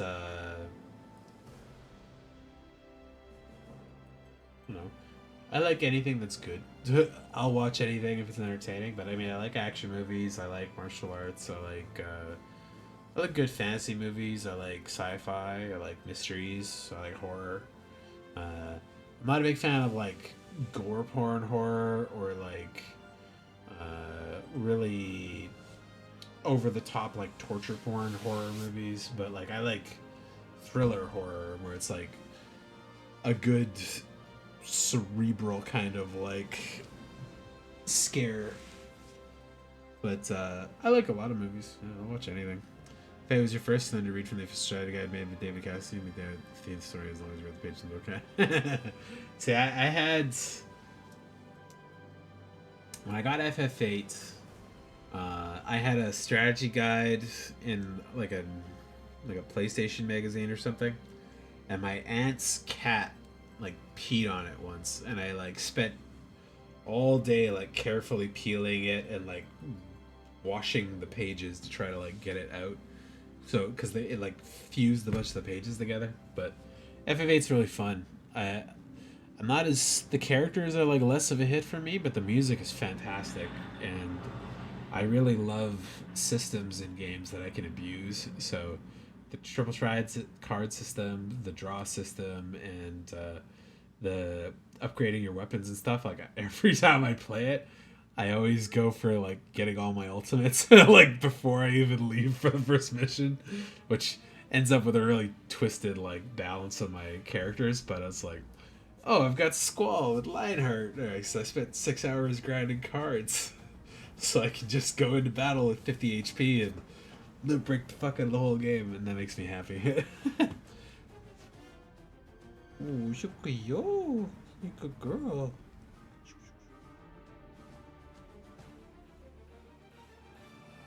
You sleepy?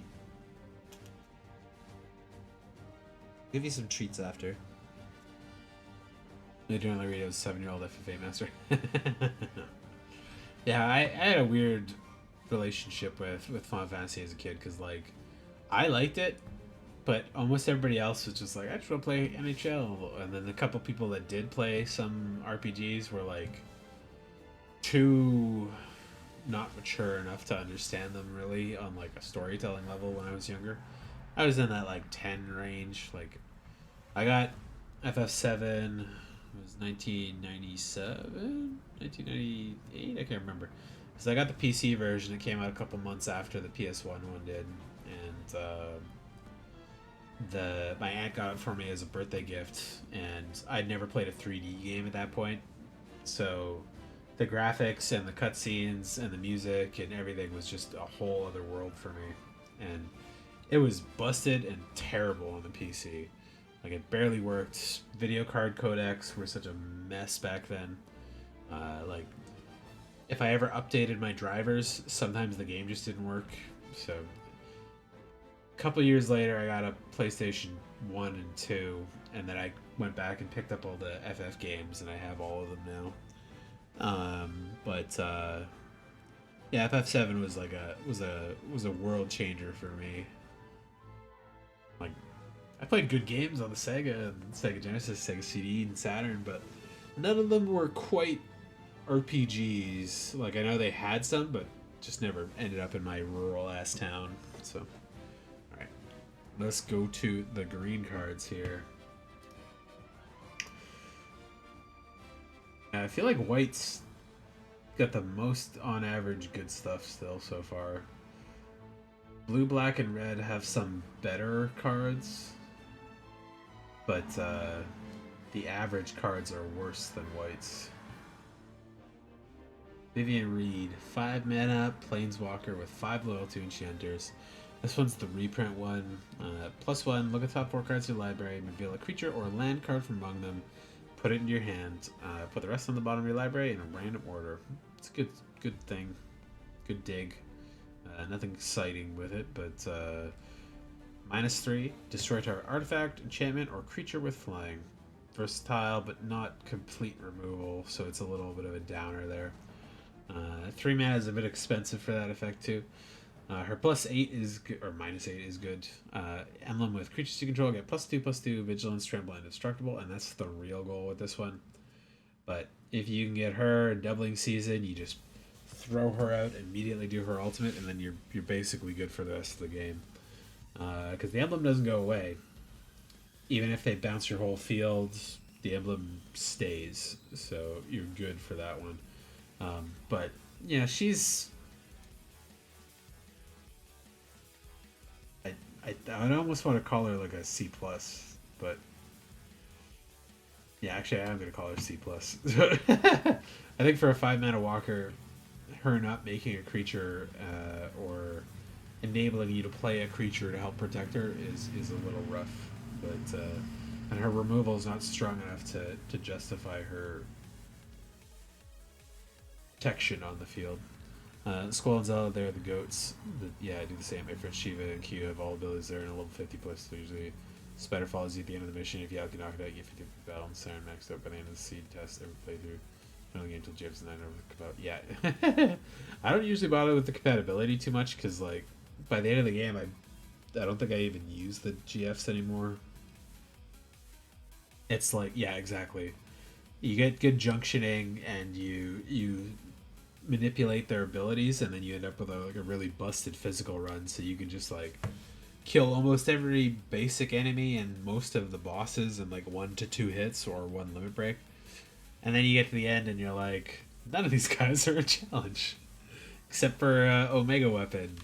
And then Omega Weapon, you kind of have to like cheese it anyways because he's got like 4 attacks that can just kill you regardless. So use the God of War item from refining Laguna's card. Invincible for 10 seconds. Limp break 10 times in a row. God of War. Limp break 10 times in a row. But learning his attack schedule, it's possible to beat him the normal way, but like it's fucking insane to do it that way. That is a goofy looking dinosaur. Dinosaur dragon? I don't know what that is. Let's see. It's not doubling season. The Great Worm. What the fuck? Trample. Whenever a creature you control deals combat damage during your turn, put that many counters. Oh, it's got the Vigor effect, but doesn't prevent the damage though. Cast this card from your graveyard, removing 6 counters from creatures you control in addition to its paying its other costs. 6 mana, 7/7 trample on its own is very above rate, and whenever a creature deals combat damage, if it survives, put counters on it. This thing is scary. Bringing it back is situational, because without this, you're probably not dumping counters out like crazy, but Doubling Season. Doubling Season is a hell of a build around. I don't think it's actually that good unless you can really abuse it, but it's a very strong card when you can abuse it. If you get lucky enough to get Planeswalker and Doubling Season, most of the time you just play them immediately. They come in with twice the amount of loyalty, and you can immediately do their ultimates and just finish the game there, basically. Loot, Exuberant Explorer. I fucking hate this little goblin. He's not on the fucking page where they didn't add him. What the hell? Alright. Well, His rating: 3 mana, 1/4. Play an additional land on each of your turns. Yeah, not as good in limited. Pay 6. Look at the top 6 cards of your library. Reveal a creature card with mana value less than or equal to the number of lands you control from among them, and put it onto the battlefield. Put the rest on the bottom of the library in a random order. Paying 6 to do that means you probably have at least 6 land, but there are mana dorks, including Llanowar Elves, in this set. So it's a rough spot to put him in. I'd put him at like a C. Like, the additional land can help for a turn or two, but it doesn't draw you any extra cards. And you're probably a couple turns away from doing the 6 mana dig anyways. And then maybe not hitting a creature off of it, but yeah, it's weird. Oh, that's because I'm still stuck on Mythic. That's why. Okay. He'll be in the rare section. Loot, yeah, you're a C+. Your stats for your value is okay, but you're not exciting. I hate his look. Ugh. Sylvan Scavenging. 3 mana enchantment. The beginning end step, choose one. Put a counter on target creature you control, or make a 3/3 raccoon a creature token if you control a creature with power 4 or greater. That's a good one. That's Phyrexian Arena, but green for sure. Sylvan Scavenging. Of course, it does require you to have creatures, so it's kind of conditional in case they removed your stuff or you didn't block straight or something, but it's a C. Genesis Wave. Reveal top X cards of your library. You may put any number of permanent cards with mana value X or less from among them onto the battlefield. Then put all cards revealed this way that weren't put onto the battlefield into your graveyard. So, mill a bunch. This is a non-limited card, I think. I don't think you can ramp this to 6 and above that easily. So you'd be paying 9 or 10, which I think is where a lot of the big stuff you're going to want to hit is. But when you start getting to milling yourself for 6 and up, you get into danger of like hurting yourself draw wise. But C minus. If you get it and you can go off of it, great. Yeah. I don't know, I'm not a big fan of the super big dig cards like that. Fun fact: the Ultimate Weapon has 100,000 hit points. I think it has 1,000,000 actually. Quite a bit more. Mega weapon. Evade. I know it scales with your level too, so it changes a little bit, but.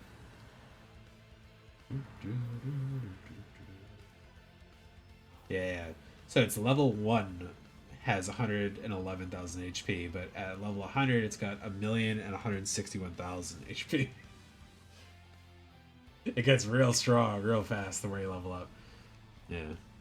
Yeah, the level 1 base stat of it, if you can get to the end of the game with level 1, it would have 100,000 HP. But yeah, its million is crazy. The reason why Ultimate Sahara is because it was supposed to be in the game originally. It was an exclusive event. Yeah, I know they've struggled with apparently Americans finding the games too easy a little bit. So, and I kind of agree. Like, if you play the game right, there's like no challenge to it. It's partly why I find FF8 kind of fun, because you can like, if you build yourself up early in the game, you can just cakewalk the rest of the game and like kind of just enjoy the story and stuff, right? But I like those kind of games where you could like learn the systems, exploit the systems, break it, and then just like cakewalk the rest. But I do enjoy a good challenge too, and some games scale that better than others. Yeah, and yeah, Omega Weapon, going in without the items to beat him is it's like a nightmare. You have to play him so often to learn his pattern, where it's like, okay, this one will deal me down to 1 life, the next one will kill me, but I've got maybe 2 turns to heal up, make myself invincible, or like put regen and some stuff on me, and then the next hit will kill me, and then the next 2 hits won't kill me. They'll do percentage damage. It's yeah, he's a fucking nightmare to fight otherwise. But you can just God of War. All right, preposterous proportions. 7 mana, sorcery. Creatures you control get +10/+10 and gain vigilance. They don't gain fucking trample. That's the thing that makes this important, though, and that makes this a downer. This is a trap card. Because people are gonna pick it, play it, and swing in, and you'll just chump block all of them. I think there's a couple cards in this that'll give your creatures trample, but where is it? Spinner of Souls. 3 mana, reach 4/3. I think this is like the first reach creature in the set so far. Whenever a non-token creature you control dies, you reveal cards to the top of your library until you reveal a creature card. Put that card in your hand and the rest of the bottom of your library in a random order. I love this. This is an undercosted creature with a good ability and good stats. This is a B-. Letting you replace your creatures whenever you chump them or trade combat is like fantastic. And the fact that it happens every creature, not just like once a turn, is really good. Really good card. Ghalta. Dumbass, big, stupid Ghalta. Ghalta is, if you can play around him and get him out early, it's a B-, but otherwise he's like probably a 6 to 8 is where I find a lot of people will get to cast him at regularly. But you're still happy to pay him at that cost. 12/12 trample is fucking stupid. Scooze. Scavenging Ooze. 2/2 for 2, but a really relevant ability, especially with all these cards that care about stuff in the graveyard. Ping their best thing, get their creatures out of there real fast, get this guy big, keep some green open for him to remove stuff from the graveyard that's important. FF8 set a foundation for me on how to prepare for bosses in games. Always just broke the game when casting life, when the others stay too low for ultimate attacks method. Zell, doesn't matter. Yeah. Yeah, if you do his like 2-hit one and then go into like, I think it's like XX and then square circle and just repeat those over and over. If you do them fast enough, you only lose like 1/10 of a second each time, so you can just go forever. It's similar to Irvine's, yeah. Because the Squall, Irvine, and Zell are like by far the best damage dealers for their limit breaks. For Irvine's either doing the really big max damage like ultimate stuff, or just like fast speed on the lower ones where it's just like the speed ammo or regular ammo. If he's statted right, you could just do like 5,000 plus damage each time. Boom. But yeah, Zell's, I've seen dudes do it and get like easily enough to kill every boss in the game with it. It's really stupid. But it's fun. I like it. I'm happy that you can break the game in that way. I appreciate that it's like a little bit of skill outside of the regular like RPG strategizing. Mossborn Hydra, 3 mana, Elemental Hydra, 0/0. Trample, this creature enters with a counter, and landfall, whenever you land control enters, double the number of the counters on this creature. As a 3/3 trampler with a counter on it, it's bad. A 3 mana 1/1 trampler with a counter on it, it's bad. But if you manipulate it, obviously, with landfall, I don't think there's enough landfall in like any particular color. There's like one in each. This can just go crazy, like really fast. I don't think I could put it above C though. It's gonna take at least 2 turns to be more than a 2 and then a 4/4. But you obviously play around it a little bit. You save your Evolving Wilds till this hits the field, play Evolving Wilds, tap it, get another thing out, and then it's already up to 4 counters. But even then, it's only just above rate. It goes into C plus if you can get more than 3 landfall triggers on it, but it stays in C for a little too long, I think. Elvish Archdruid. Elf deck, it's great. Otherwise, it's meh. It's undercosted. If you only have this one, it's just tapping for 1, and then it's not that great. Build around again. I should tag all of these after for build arounds and synergies, but Vexia Indrik. This card's dumb and great. It's good. That's uncommon though. Bloom Tender is the guest card. Yeah, Bloom Tender.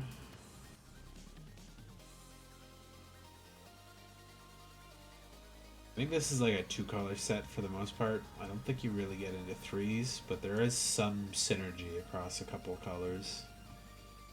So this wouldn't be that strong, but tap for 2, sometimes tap for 3 is going to be okay.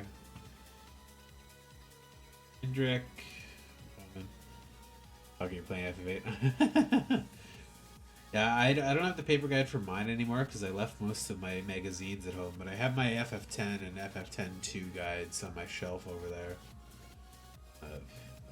Unfortunately, a lot of guides stopped coming out by the time I was able to purchase them. I came into the good gaming scene at like a weird time when they stopped doing print magazines a lot, so like my purchase my ability to purchase guides was low. 6 mana 4/4 that fights a creature. I like Indrik a lot. It's just solid, good creature base. This thing's fucking dumb. Quake Strider Ceratops. That vanilla 12/8 is fucked up. Like, it's out of the range of all of Red's removal without paying like X cost and stuff. No trample, thank fucking god. Kind of like the Giganosaurus or whatever, the green 10/10, I think it was. But yeah, it's a big one. Stupid big green card. Ad break, sorry, didn't even notice. Garrick's Uprising. Garrick's Uprising is good.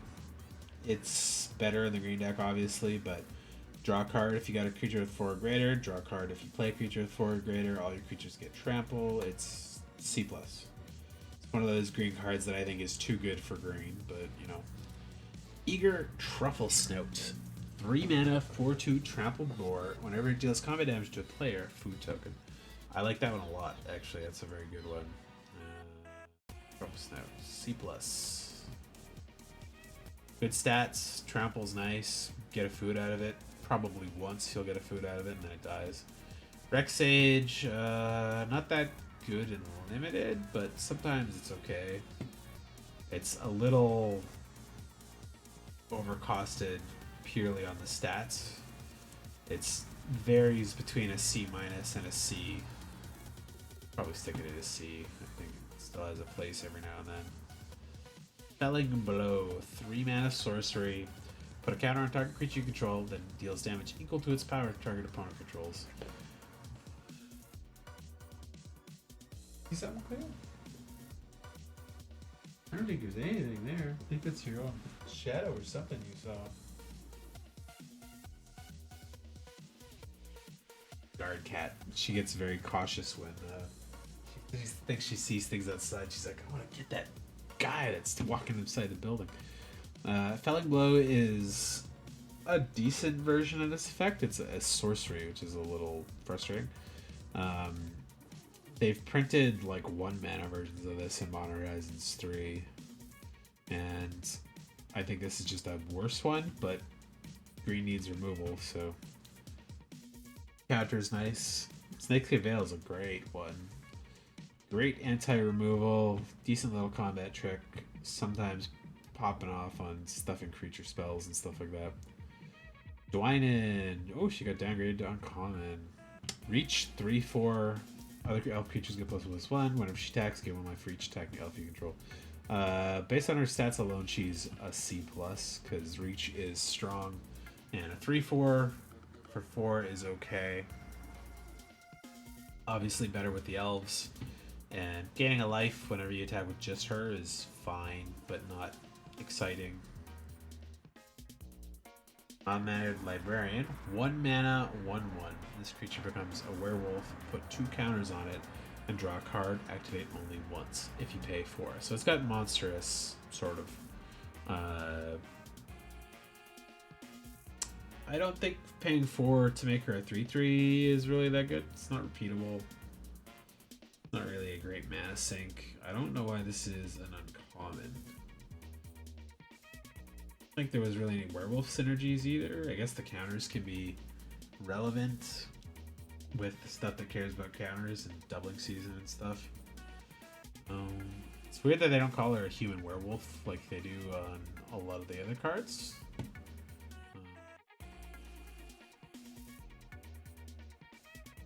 I guess C-. Mana sinks are nice, but I like repeatable ones more than non-repeatable ones. Wildwood Scourge. I love Wildwood Scourge, actually. It's a great little counters matter card. Comes in with some stuff. Whenever you put counters on other cards, it gets bigger. It's just solid good for that deck. And, ooh, Heart Scales. Blanchwood Armor. Nope, it's not the one. Try and call. There we go. Draw a card for each creature you control with a counter on it. Those creatures gain indestructible till end of turn. This is kind of like this big dumb Monstrous Proportion spell in that, like, this is more about saving some of your creatures than it is like dealing damage. But it does motivate good attacks, and it's instant speed, which is nice, unlike this one, which is sorcery. I'd probably even put this above for roster proportions. If there was like a C+1/2, I'd put it up there. Needletooth Pack. Morbid. Not the Enrage, alright? Beginning of your end step, if a creature dies this turn, put 2 counters on target creature you control. That's actually a fantastic enabler for the counters deck. And 5 mana 4/5 is not undercosted enough to like not consider it. Sorry, there's like fucking cat hair on my mustache and it's bothering me. Tickling my face.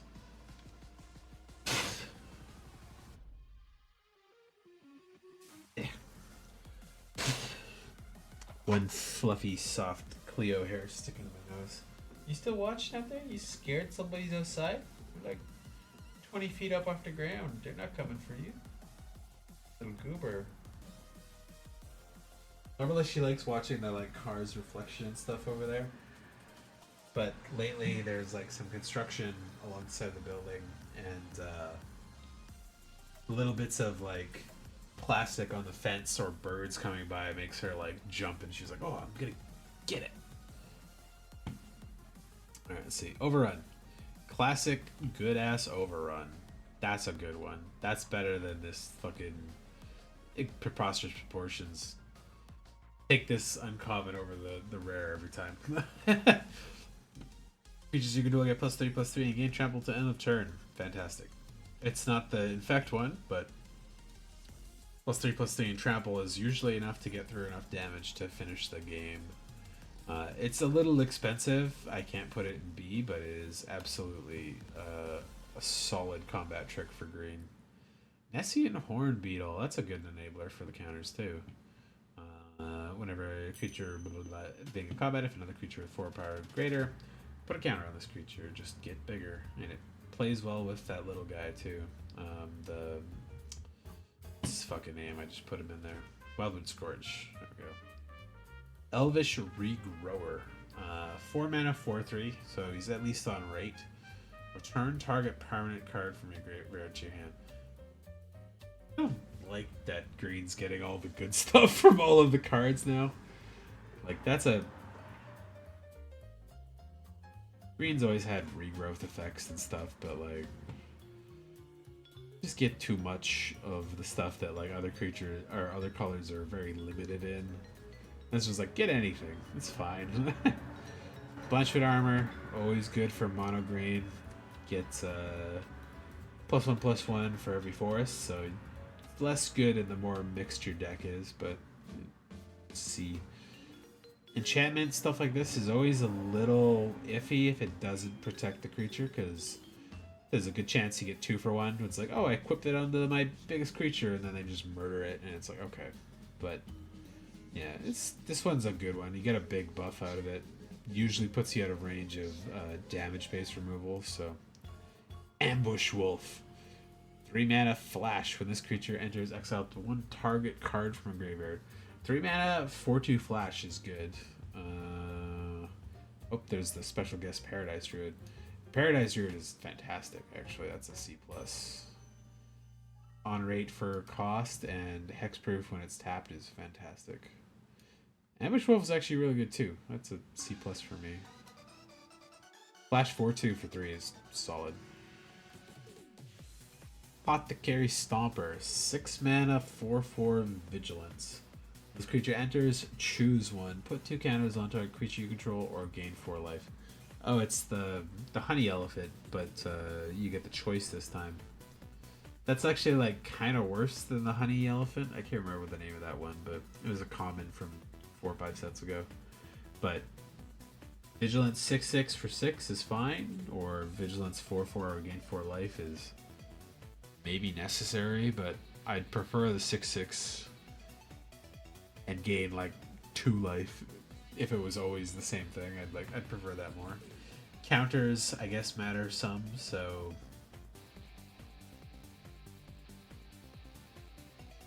build it appropriately to your deck, I guess. If you got counters or life matters, it maybe goes up a step, but yeah, it's weird. It probably should be in the C+. Bushwhack. Search the library basic land card, reveal it, put it in your hand, then shuffle. Target creature fights target creature you don't control. This one's a great effect. Searching early or a fight spell for 1 is fantastic. Like, I get that this can't be an instant, but it's just solid good. Beastkin Ranger, 3 mana, 3/3 Trample Elf Ranger. Whenever another creature you control enters, this gets +1/+0 till end of turn. Fine. 3/3 Trample for 3 is like right on ping. I don't know how many extra green creatures you're dropping out too often. You're probably just getting 1 big one out of it, so. Watching movies that are based on true events, Ford vs. Ferrari, Oppenheimer, Jobs, Social Network, stuff like that. Yeah, I've been meaning to go watch some of those. Like Ford vs. Ferrari, I think I'd actually probably like. Social Network I watched a long time ago. Oppenheimer looked pretty good, but I didn't bother going to see it when it was in theaters. I was too busy like moving / looking for work, so it was off of my my plate at the time. The Steve Jobs one, I almost don't care about because I know he was kind of an asshole in his personal life, and then he like refused cancer treatment because he thought he knew better, and then he died. And I also don't think he's as much of a visionary as he purported himself to be, because like all of his works were mostly done by people in the background. Very much a Elon Trump of the time, or Elon Trump, Elon Musk. Where it's like, I paid the money, I do have some smarts, but I'm taking the credit for a lot of other smart people that made all the things. Social Network was a fun movie at the very least, even if it wasn't completely on point as it happened in real life, but very fun. Broken Wings, 3 mana, destroy target artifact, enchantment, or creature with flying. There are a lot of flying creatures in this set. I think that goes up a little bit. There aren't many artifacts and enchantments that are in the colors right now. There's like 2, I think. Maybe 1 in white, 1 in blue. I don't think this is quite good enough of a set to put it into C+. It depends on your color you're facing. I know blue has a lot of enchantment creatures as well. Black even has a couple. Yeah. There's a couple around there. Couple artifact creatures, couple enchantment creatures. Cackling Prowler. That is a horrific art of a hyena man. Hyena man. Is he eating a cat too?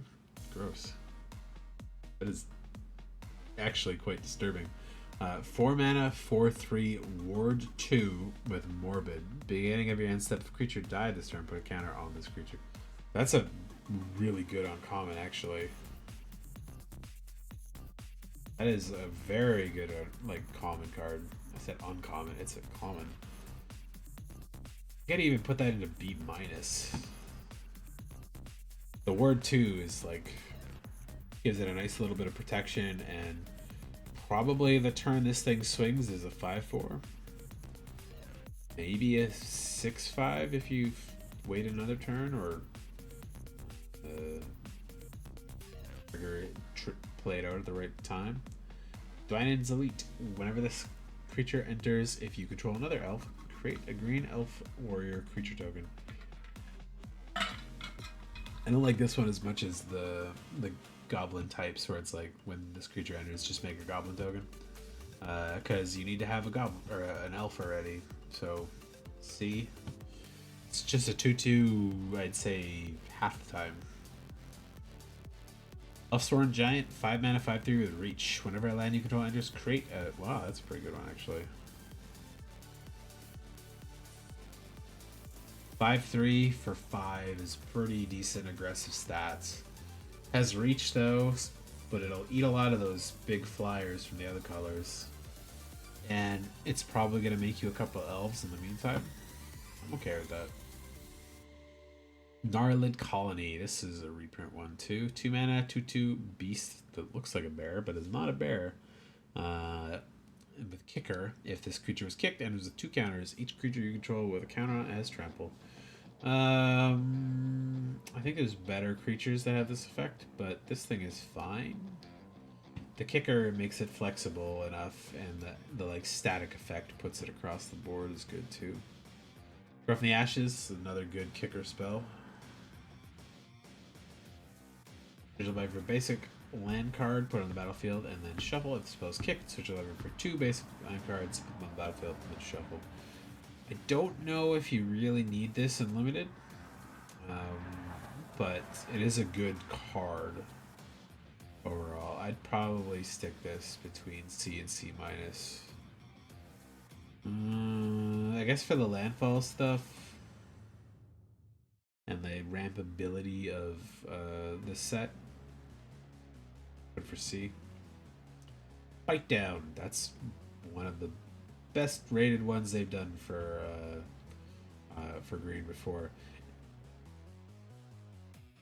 Like they had an uncommon fight spell, and this is just an instant speed bite spell. Is just better. Giant Growth. Yeah, the classic Slanowar Elves. That's outperforms more often than not. Giant Growth.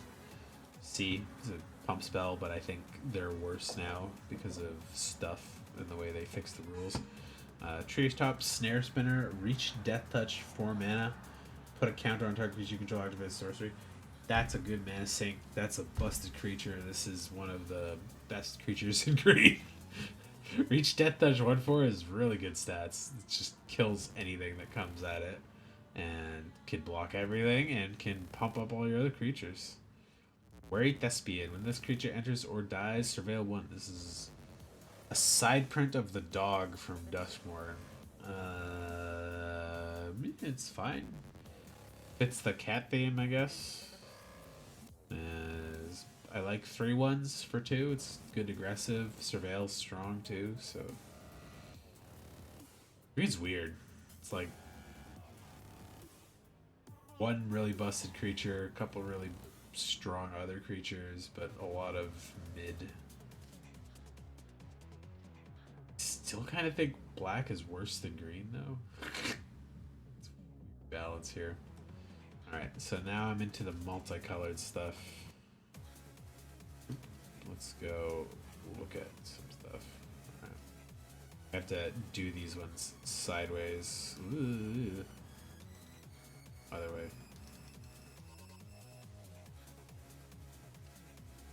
All right, mythic ones.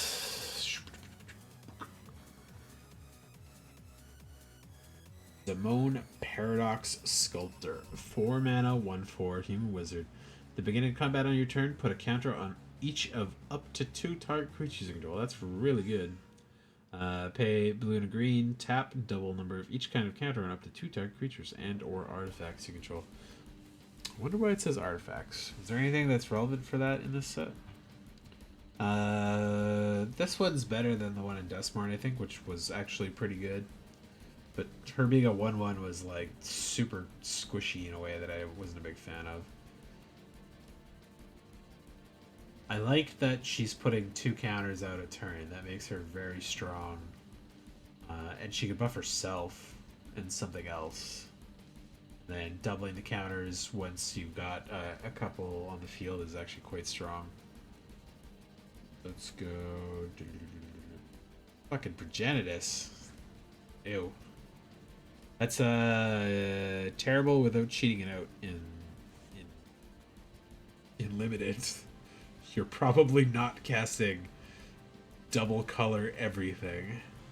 And since you can't reanimate it because put it in the graveyard, shuffle back in the library, you have to like sneak it out or ramp it out with like that fucking green X spell. That is terrible and limited. If there was that leyline from Duskmourn that was like you could choose to pay 1 of each color instead for spells, this would be a prime candidate for that. But fucking no. Let's see. Nimizit Visionary. This is the new one. Yes. 6 mana, 5/5 flying. You have no maximum hand size. Whenever source you control deals knockout with damage to an opponent, you draw the many cards. Yeah, he combos with himself. This one's fucking great. B- or B? I think he's B- because he doesn't trigger on the draw the way the other one did, which was, I think, stronger in a vacuum.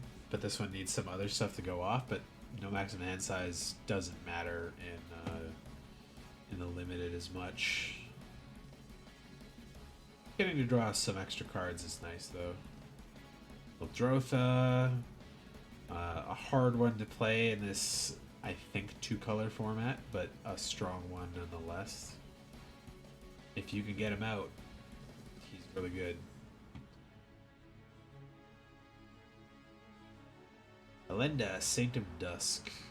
I saw her from spoilers. 4 mana, 4/4 Vampire Knight, lifelink, hexproof from instants. Really strong. Oh, she's a rare, not a mythic. As long as your life total is greater than your starting life total, Elenda gets... I thought that was like a percentage sign. Well, +1/+1, it has menace. Elenda gets an additional +5/+5 as long as your life total is at least 10 greater than your starting life total. So she becomes a 10/10 if you can get above 30. Which, if you're above 30 and you've got a 10/10, it's like win more at that point. But a 4/4 for 4 with lifelink and hexproof from instants, I think is good enough. Fiend Artisan is the guest card.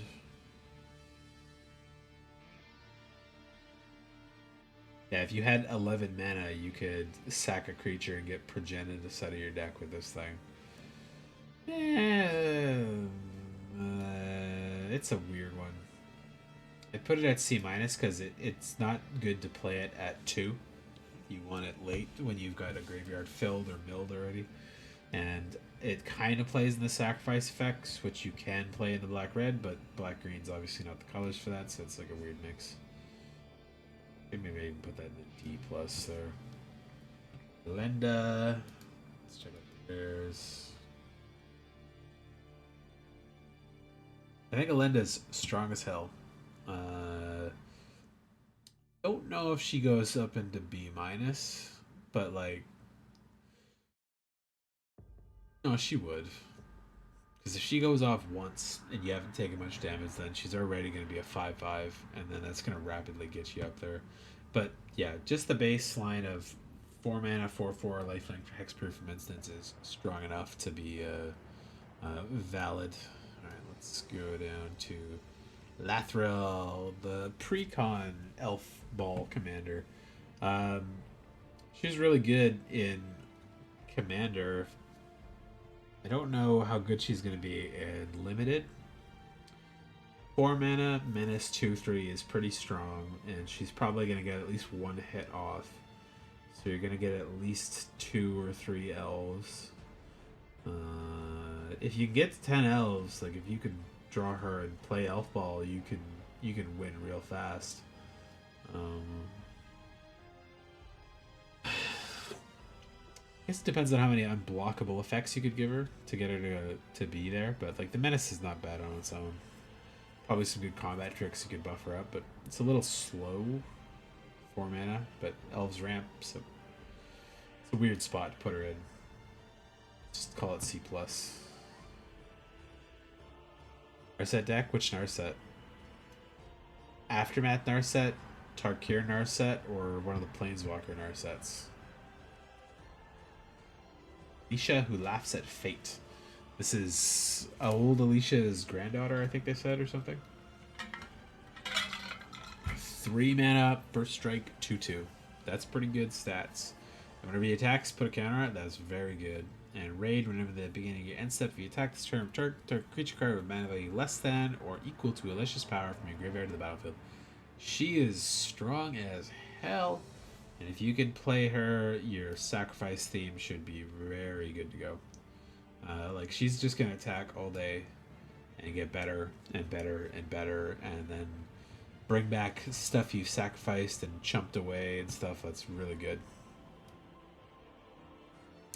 Hey, look, probably the most fucked up card in this set. Why is this a rare? I hate it. Coma the World Eater. It like presents lethal the turn after it's played, and assumingly there's some damage before then. 7 mana, 8/12. This spell can't be countered. Trample, ward 4. And whenever he deals combat damage to a player, create 4 3/3 blue serpent creature tokens named Coma's Coil. So if he deals damage to a player, he's got trample, he's got fucking 8 power, he's probably getting through most of them. You can make 3 4/4s, and then you have essentially put 20 power on the board over the course of 3 turns. If you give him haste, fucking even faster. But yeah, Kova's stupid. There's a B+ card there. Enlightened Master, that is the Tarkir one, right?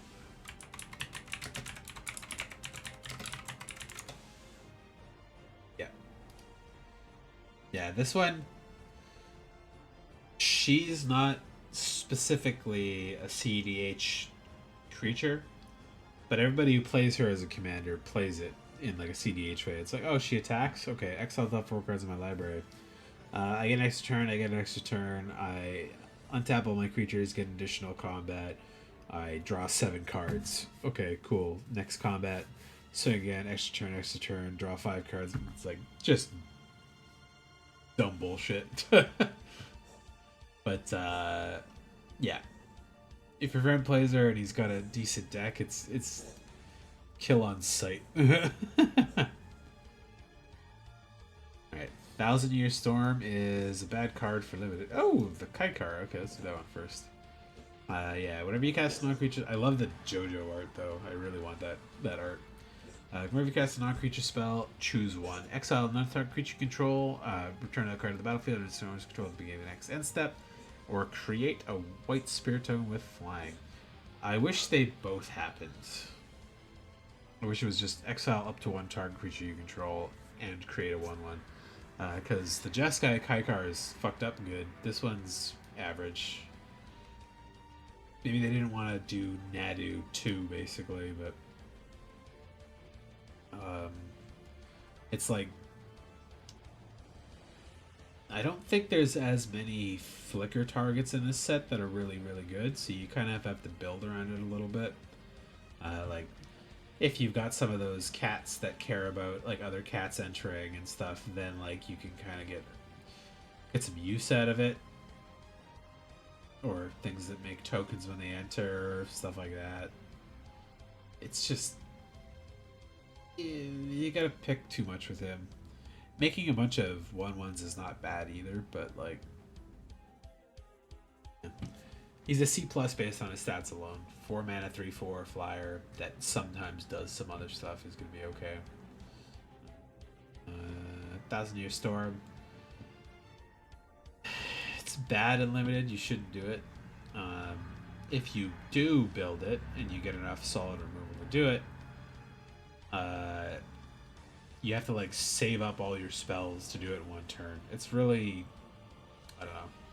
1,000-Year Storm was like a neat card that it's built for like commanders specifically. I think I'd probably put it at like D plus actually, because like in a typical limited game you're gonna have maybe 10 spells on the top end, and like that's not saying how many you've got in your hand most of the time. So it's like, oh cool, I played draw 2 and then I got 2 lands, and okay, I can copy one other spell, and then you're like stuffed. It's like, all right,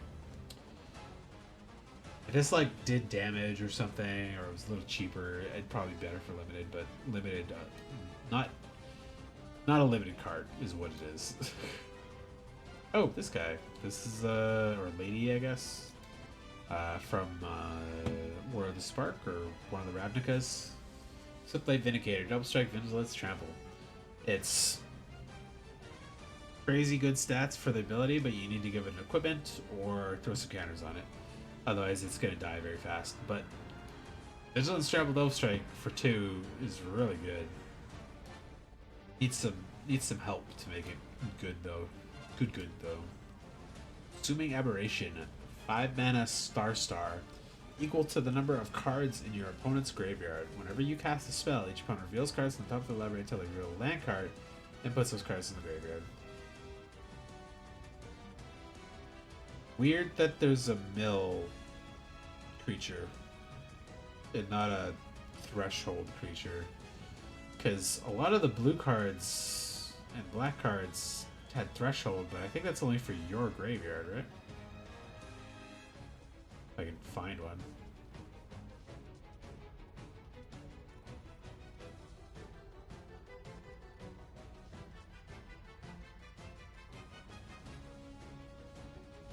If I can fucking find one. Ah, there we go. Yeah, it's your graveyard.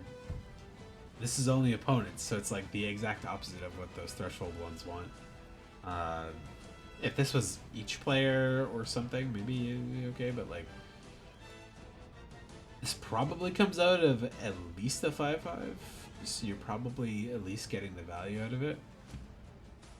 I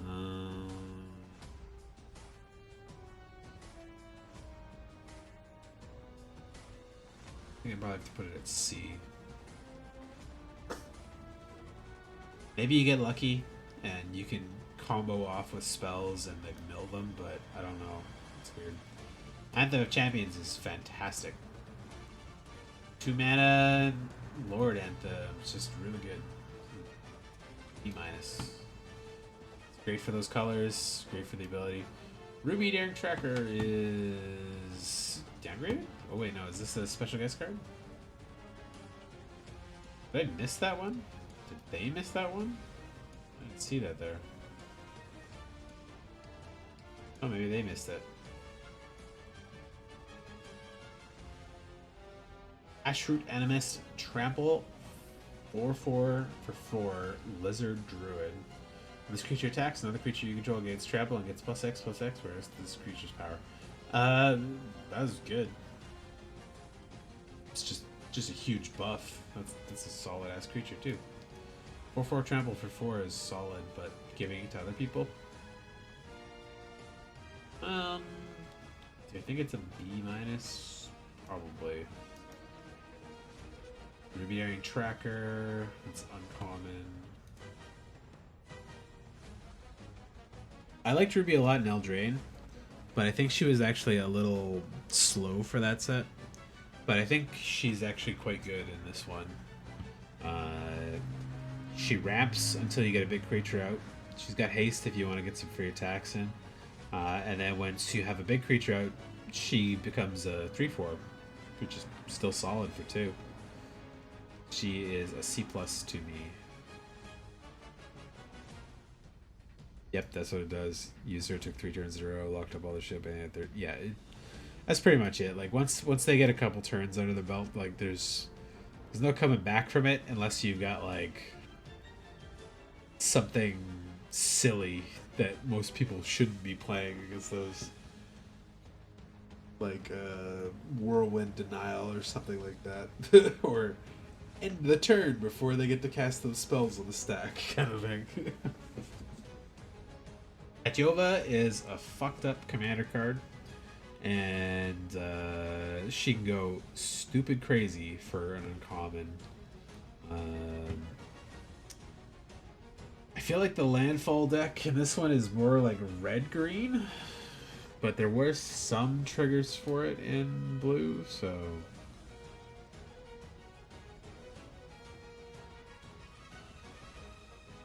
keep it there for now. Battle Mage Captain. I like her quite a bit, but she's got the bad form of the prowess buff, the instant sorcery one, which is generally bad in limited. The nice thing is she gives it to the field. And if you've got enough stuff, you could probably still make it worthwhile.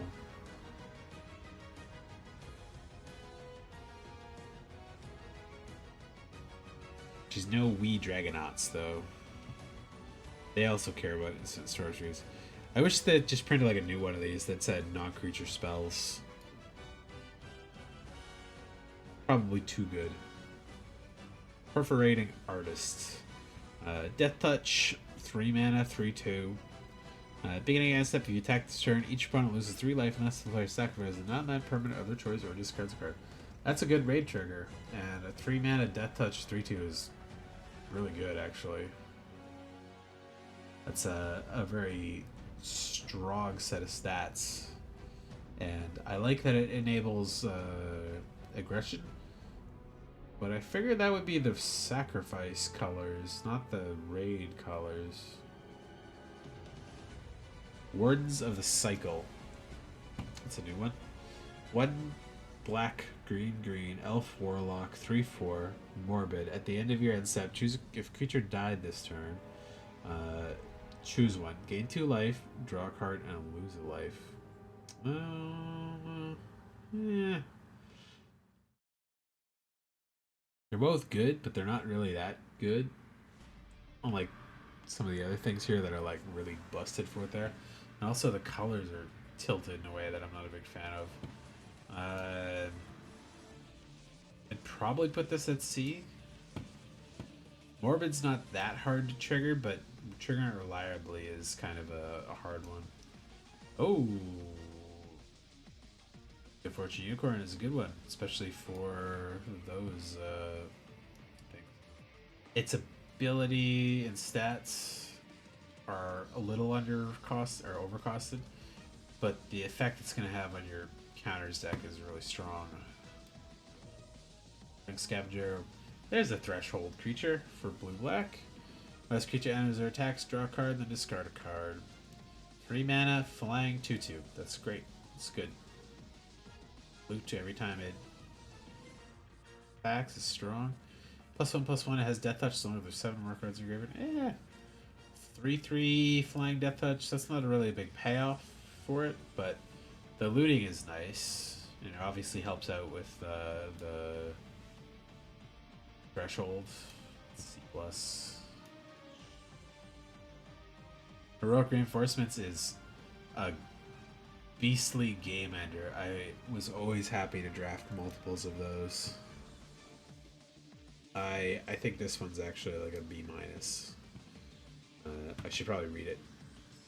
Create 2 white soldier tokens until end of turn. Creatures you control get +1/+1 and haste. So yeah, minimum you're still getting with 4 if it's just the creature tokens, but generally you have 2, 3, 4 creatures as well. It's strong. It's a very good strong buff. Oh, they brought back the classic Imperial Eagle too. The flyers for blue white. Other creatures you control with flying get +1/+1.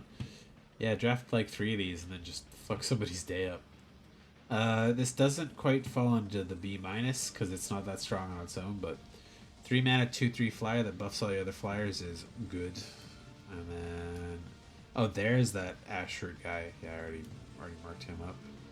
What's missing here though? Fiendish Panda, the white black one. Whenever you gain life, put a counter on this creature.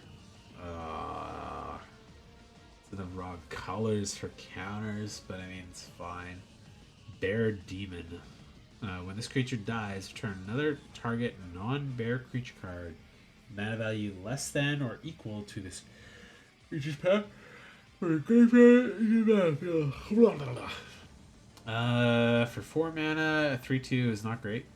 Whenever you gain life, counter on him is pretty good. When it dies, bring a creature back, replaces himself. It's not bad.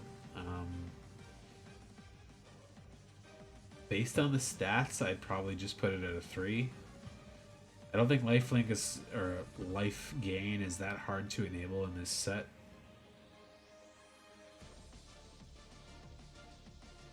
His die ability is strong enough to go into there. I don't know if he goes up into B minus though.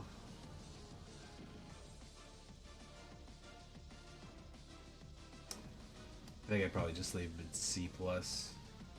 Alright, we got the artifacts now. Oh, and the colorless stuff. Yeah, this fucking thing. This goofball card. Like a joke, almost. Sire of 7 Deaths. Cost 7, 7/7. First strike, vigilance, menace, trample, reach, lifelink, ward, pay 7 life. This thing is gonna be a menace in standard, and I'm not ready for it. Even in this, it doesn't force you to pay colorless, so you don't need a waste or something like that, like a lot of other Eldrazi stuff do. And you can ramp to this. You can just pay whatever color.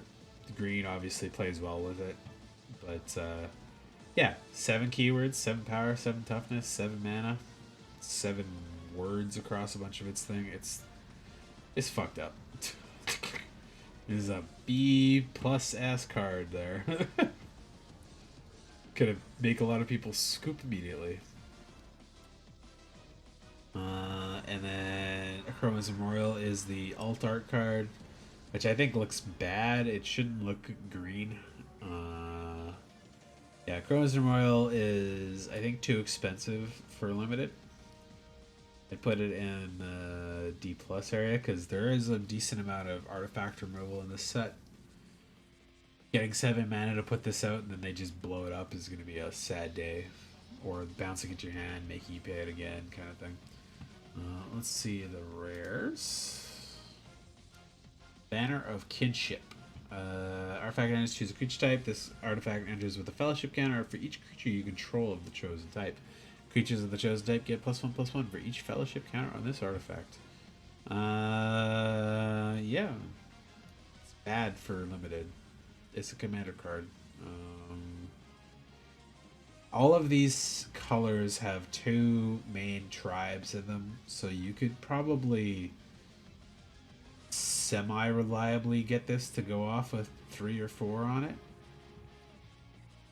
But I don't think you should go single tribe. Like, a lot of the tribal specific cards are going to be built for when you've got 20 plus of the same creatures in this set. This is in the same realm as Chroma's Memorial Unlimited. Leyline Axe. Leyline Axe is fucked up. Leyline Axe is going to cause some new broken goddamn standard shit. I think it already has a turn 1 kill in Modern if you have Leyline Axe Infect. Pub spell. Yeah, it gets stupid. Paying it for free, start of the game, broken. Hanging for 4 and then equipping for 3 is still quite broken, but not as broken. So it's in this B/C area. I'll give it a C plus. Because this is one of the only, and it's like one of the best equipment in the set. Yeah, it's really good. Double strike trample +1/+1 is fucked up. Scrawling Trawler is baby shouldered in colorless, and it's really good. Force people to draw cards, and the opponents lose life. It's just good stuff for 3 mana. Get the fuck out of here. So I'm selling Akram. In limited, he's actually quite good. In standard, I think he has no place. Commander, he's obviously like a staple in Commander.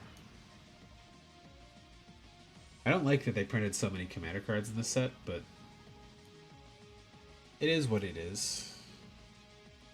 Hey, Heraldic Banner. Let's go.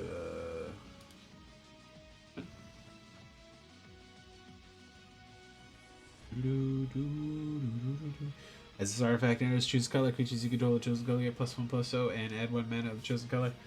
In limited, you want rocks like this when you're multicolor, but this is for monocolor. It's, I'd say, almost not necessary unless you're in green. But red likes the buff. Most of the colors will like the attack buff. But you don't really need it in white most of the time because they're pretty low cost. Blue debatably needs it. Their creatures are a little weaker, but they have better spells. Black's pretty balanced on power versus cost. In fact, I'd say they're probably undercosted a lot of the time because they have some kind of downside to them. Green's really the only one that wants the extra mana, but the power doesn't help a lot of them either. It's a weird spot for this one. Doesn't help you much if you're in the 2-color deck or 3-color deck. I'd put this at a C-. That's Signet.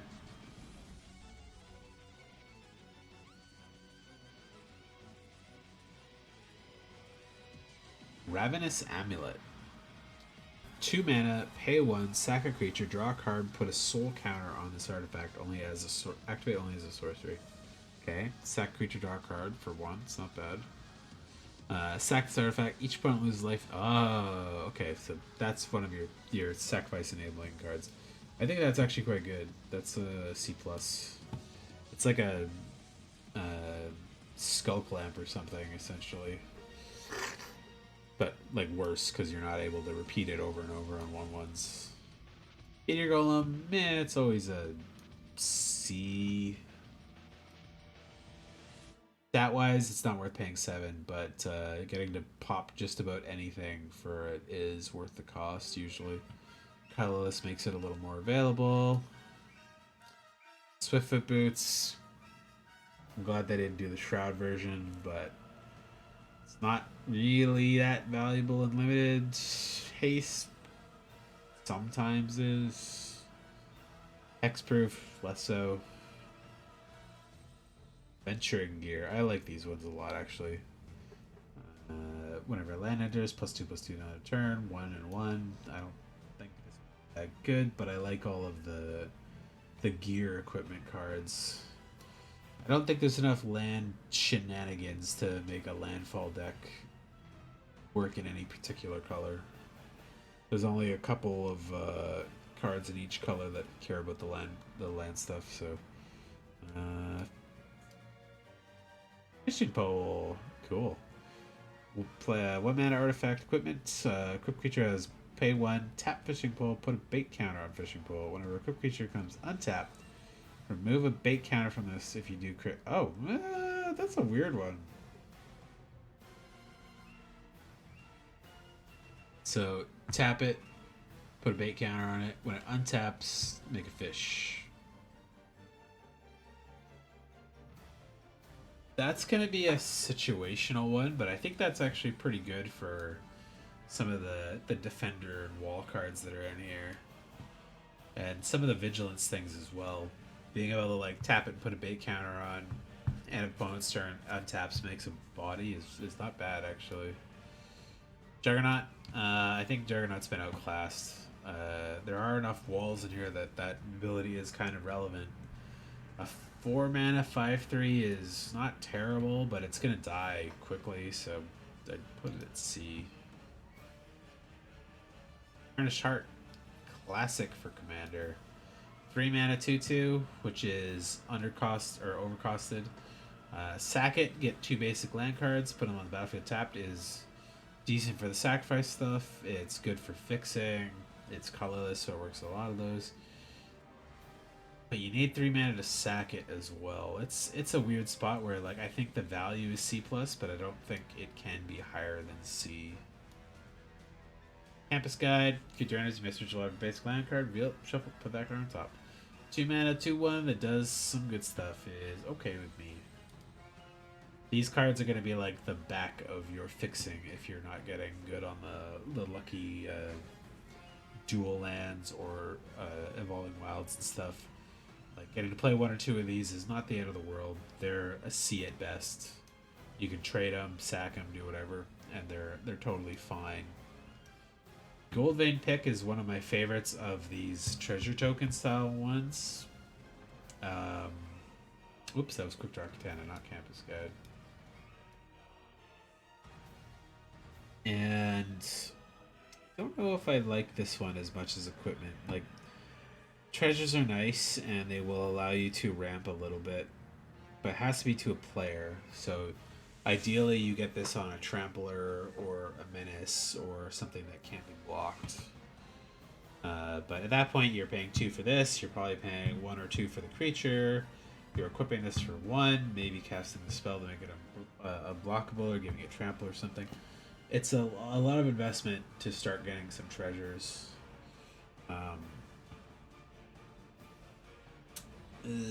C-. Naming Barrier is a decent little wall, and when it dies, get a treasure. 2 mana, 0/4 Defender is not bad. I think the treasure just sticks it above into C+. I like Gleaming Barrier a good chunk. Quick Draw Katana, 2 mana, during your turn, equipped creature gets +2 and first strike. That's actually quite a good stat buff. Ideally, you want to swing at this always, so it doesn't really matter. But not on your turn, this gives nothing. So swing with it every single time you can, and then maybe get prepped to equip it to the next creature after it dies in combat or something. Because that doesn't give you any buff on your, or not your turn, I don't think this can go higher than this. But it is quite good when you're able to swing with it repeatedly.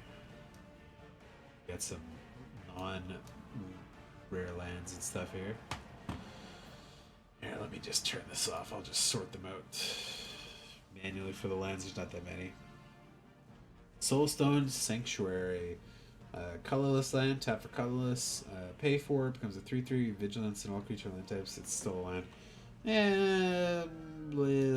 It's not my favorite. I think it's C-. The Courtyard.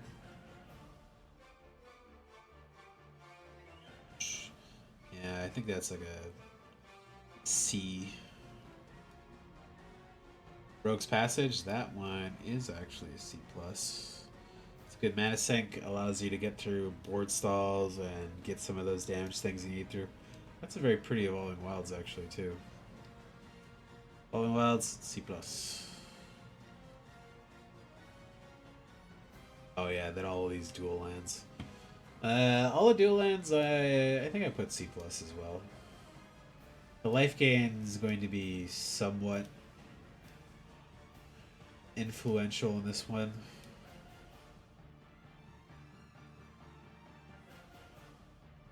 There's enough stuff that cares about life gain, and playing at least 2 colors is going to be probably the ideal for a lot of these. Alright, there is my tier list for Foundations. I don't think there's any actual strict A's for me in this set. I know in the Jumpstart stuff, which we can take a quick look at here, there's some really broken stuff in the Jumpstart stuff. Turtle Ninja, that's funny. A lot of these are going to be some pretty crazy commanders. Yeah, this one's already been a creature. Kodama's been a creature already. All of these are like weirdly anime style, or Brimaz has been a thing before.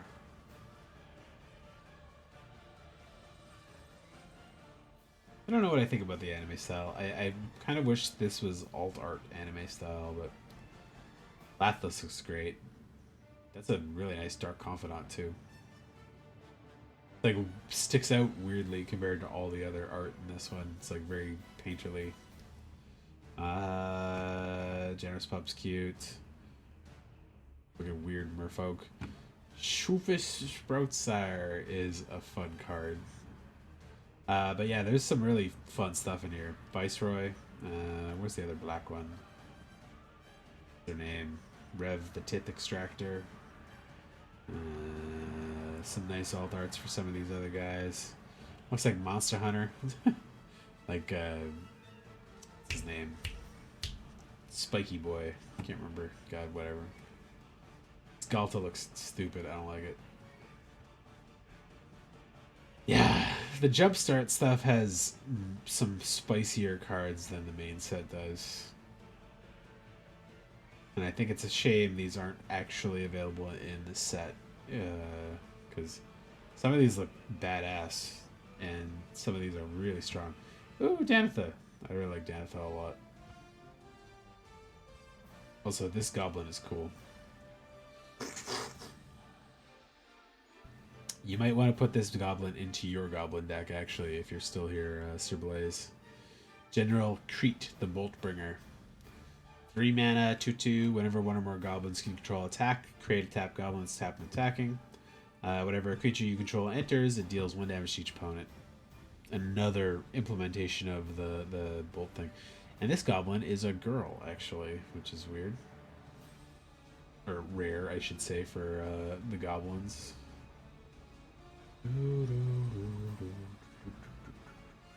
Yeah, I like the art a lot better in the Jumpstart set, too. Like, the anime stuff I'm hit or miss on, but the art overall in the Jumpstart set is really nice.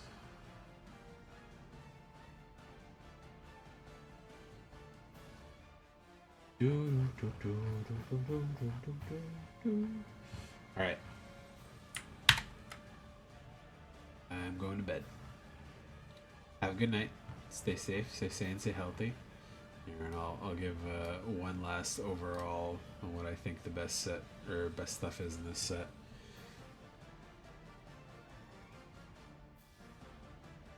I think white has the best overall creature and removal base, which is weird because normally black has those.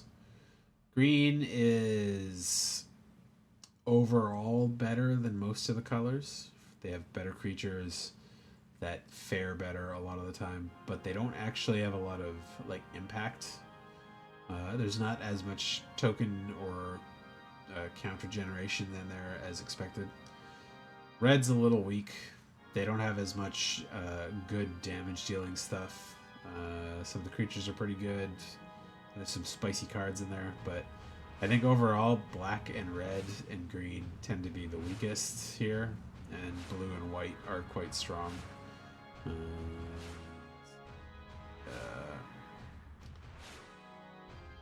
Yeah, flyers are always good, and there's not enough reach and not enough like good available removal for all the flyers. I think that's probably the strongest chunk there. Of course, the exceptions being if you get something stupid like Twin Flame or the Infinite Combo or some really big dumb creatures that can do dumb shit. But yeah, blue and white probably the strongest, I think, just from looking at these. Tomorrow, I don't know. We'll see. I may need to catch up on sleep. It's Wednesday today, right? Yeah. And then if I sleep good tomorrow, I may not stream on Friday, so I'd probably stream Thursday at the least, but we'll see. It'll probably just be regular games. Oh, no, that's right. Today's 13th, Thursday's 14th. 15th on Friday, I'll pick up Unicorn Overlord, but I will play Hollow Gear if it's available after I'm off work. So tomorrow and Thursday, I'll probably play Triangle Strategy and then Valkyria Chronicles. See how close I get to the finish on that, and then Saturday or Sunday, I can't remember which day it's going to be on yet, but I'll try to do an IRL walk around stream as well. So, and then I'll probably stream on the evenings on Saturday and Sunday, but probably just be Hollow Gear. It's gonna take me like a week to probably finish that game and like master all the new characters and stuff. So, but yeah, have a good night. Stay safe. See you.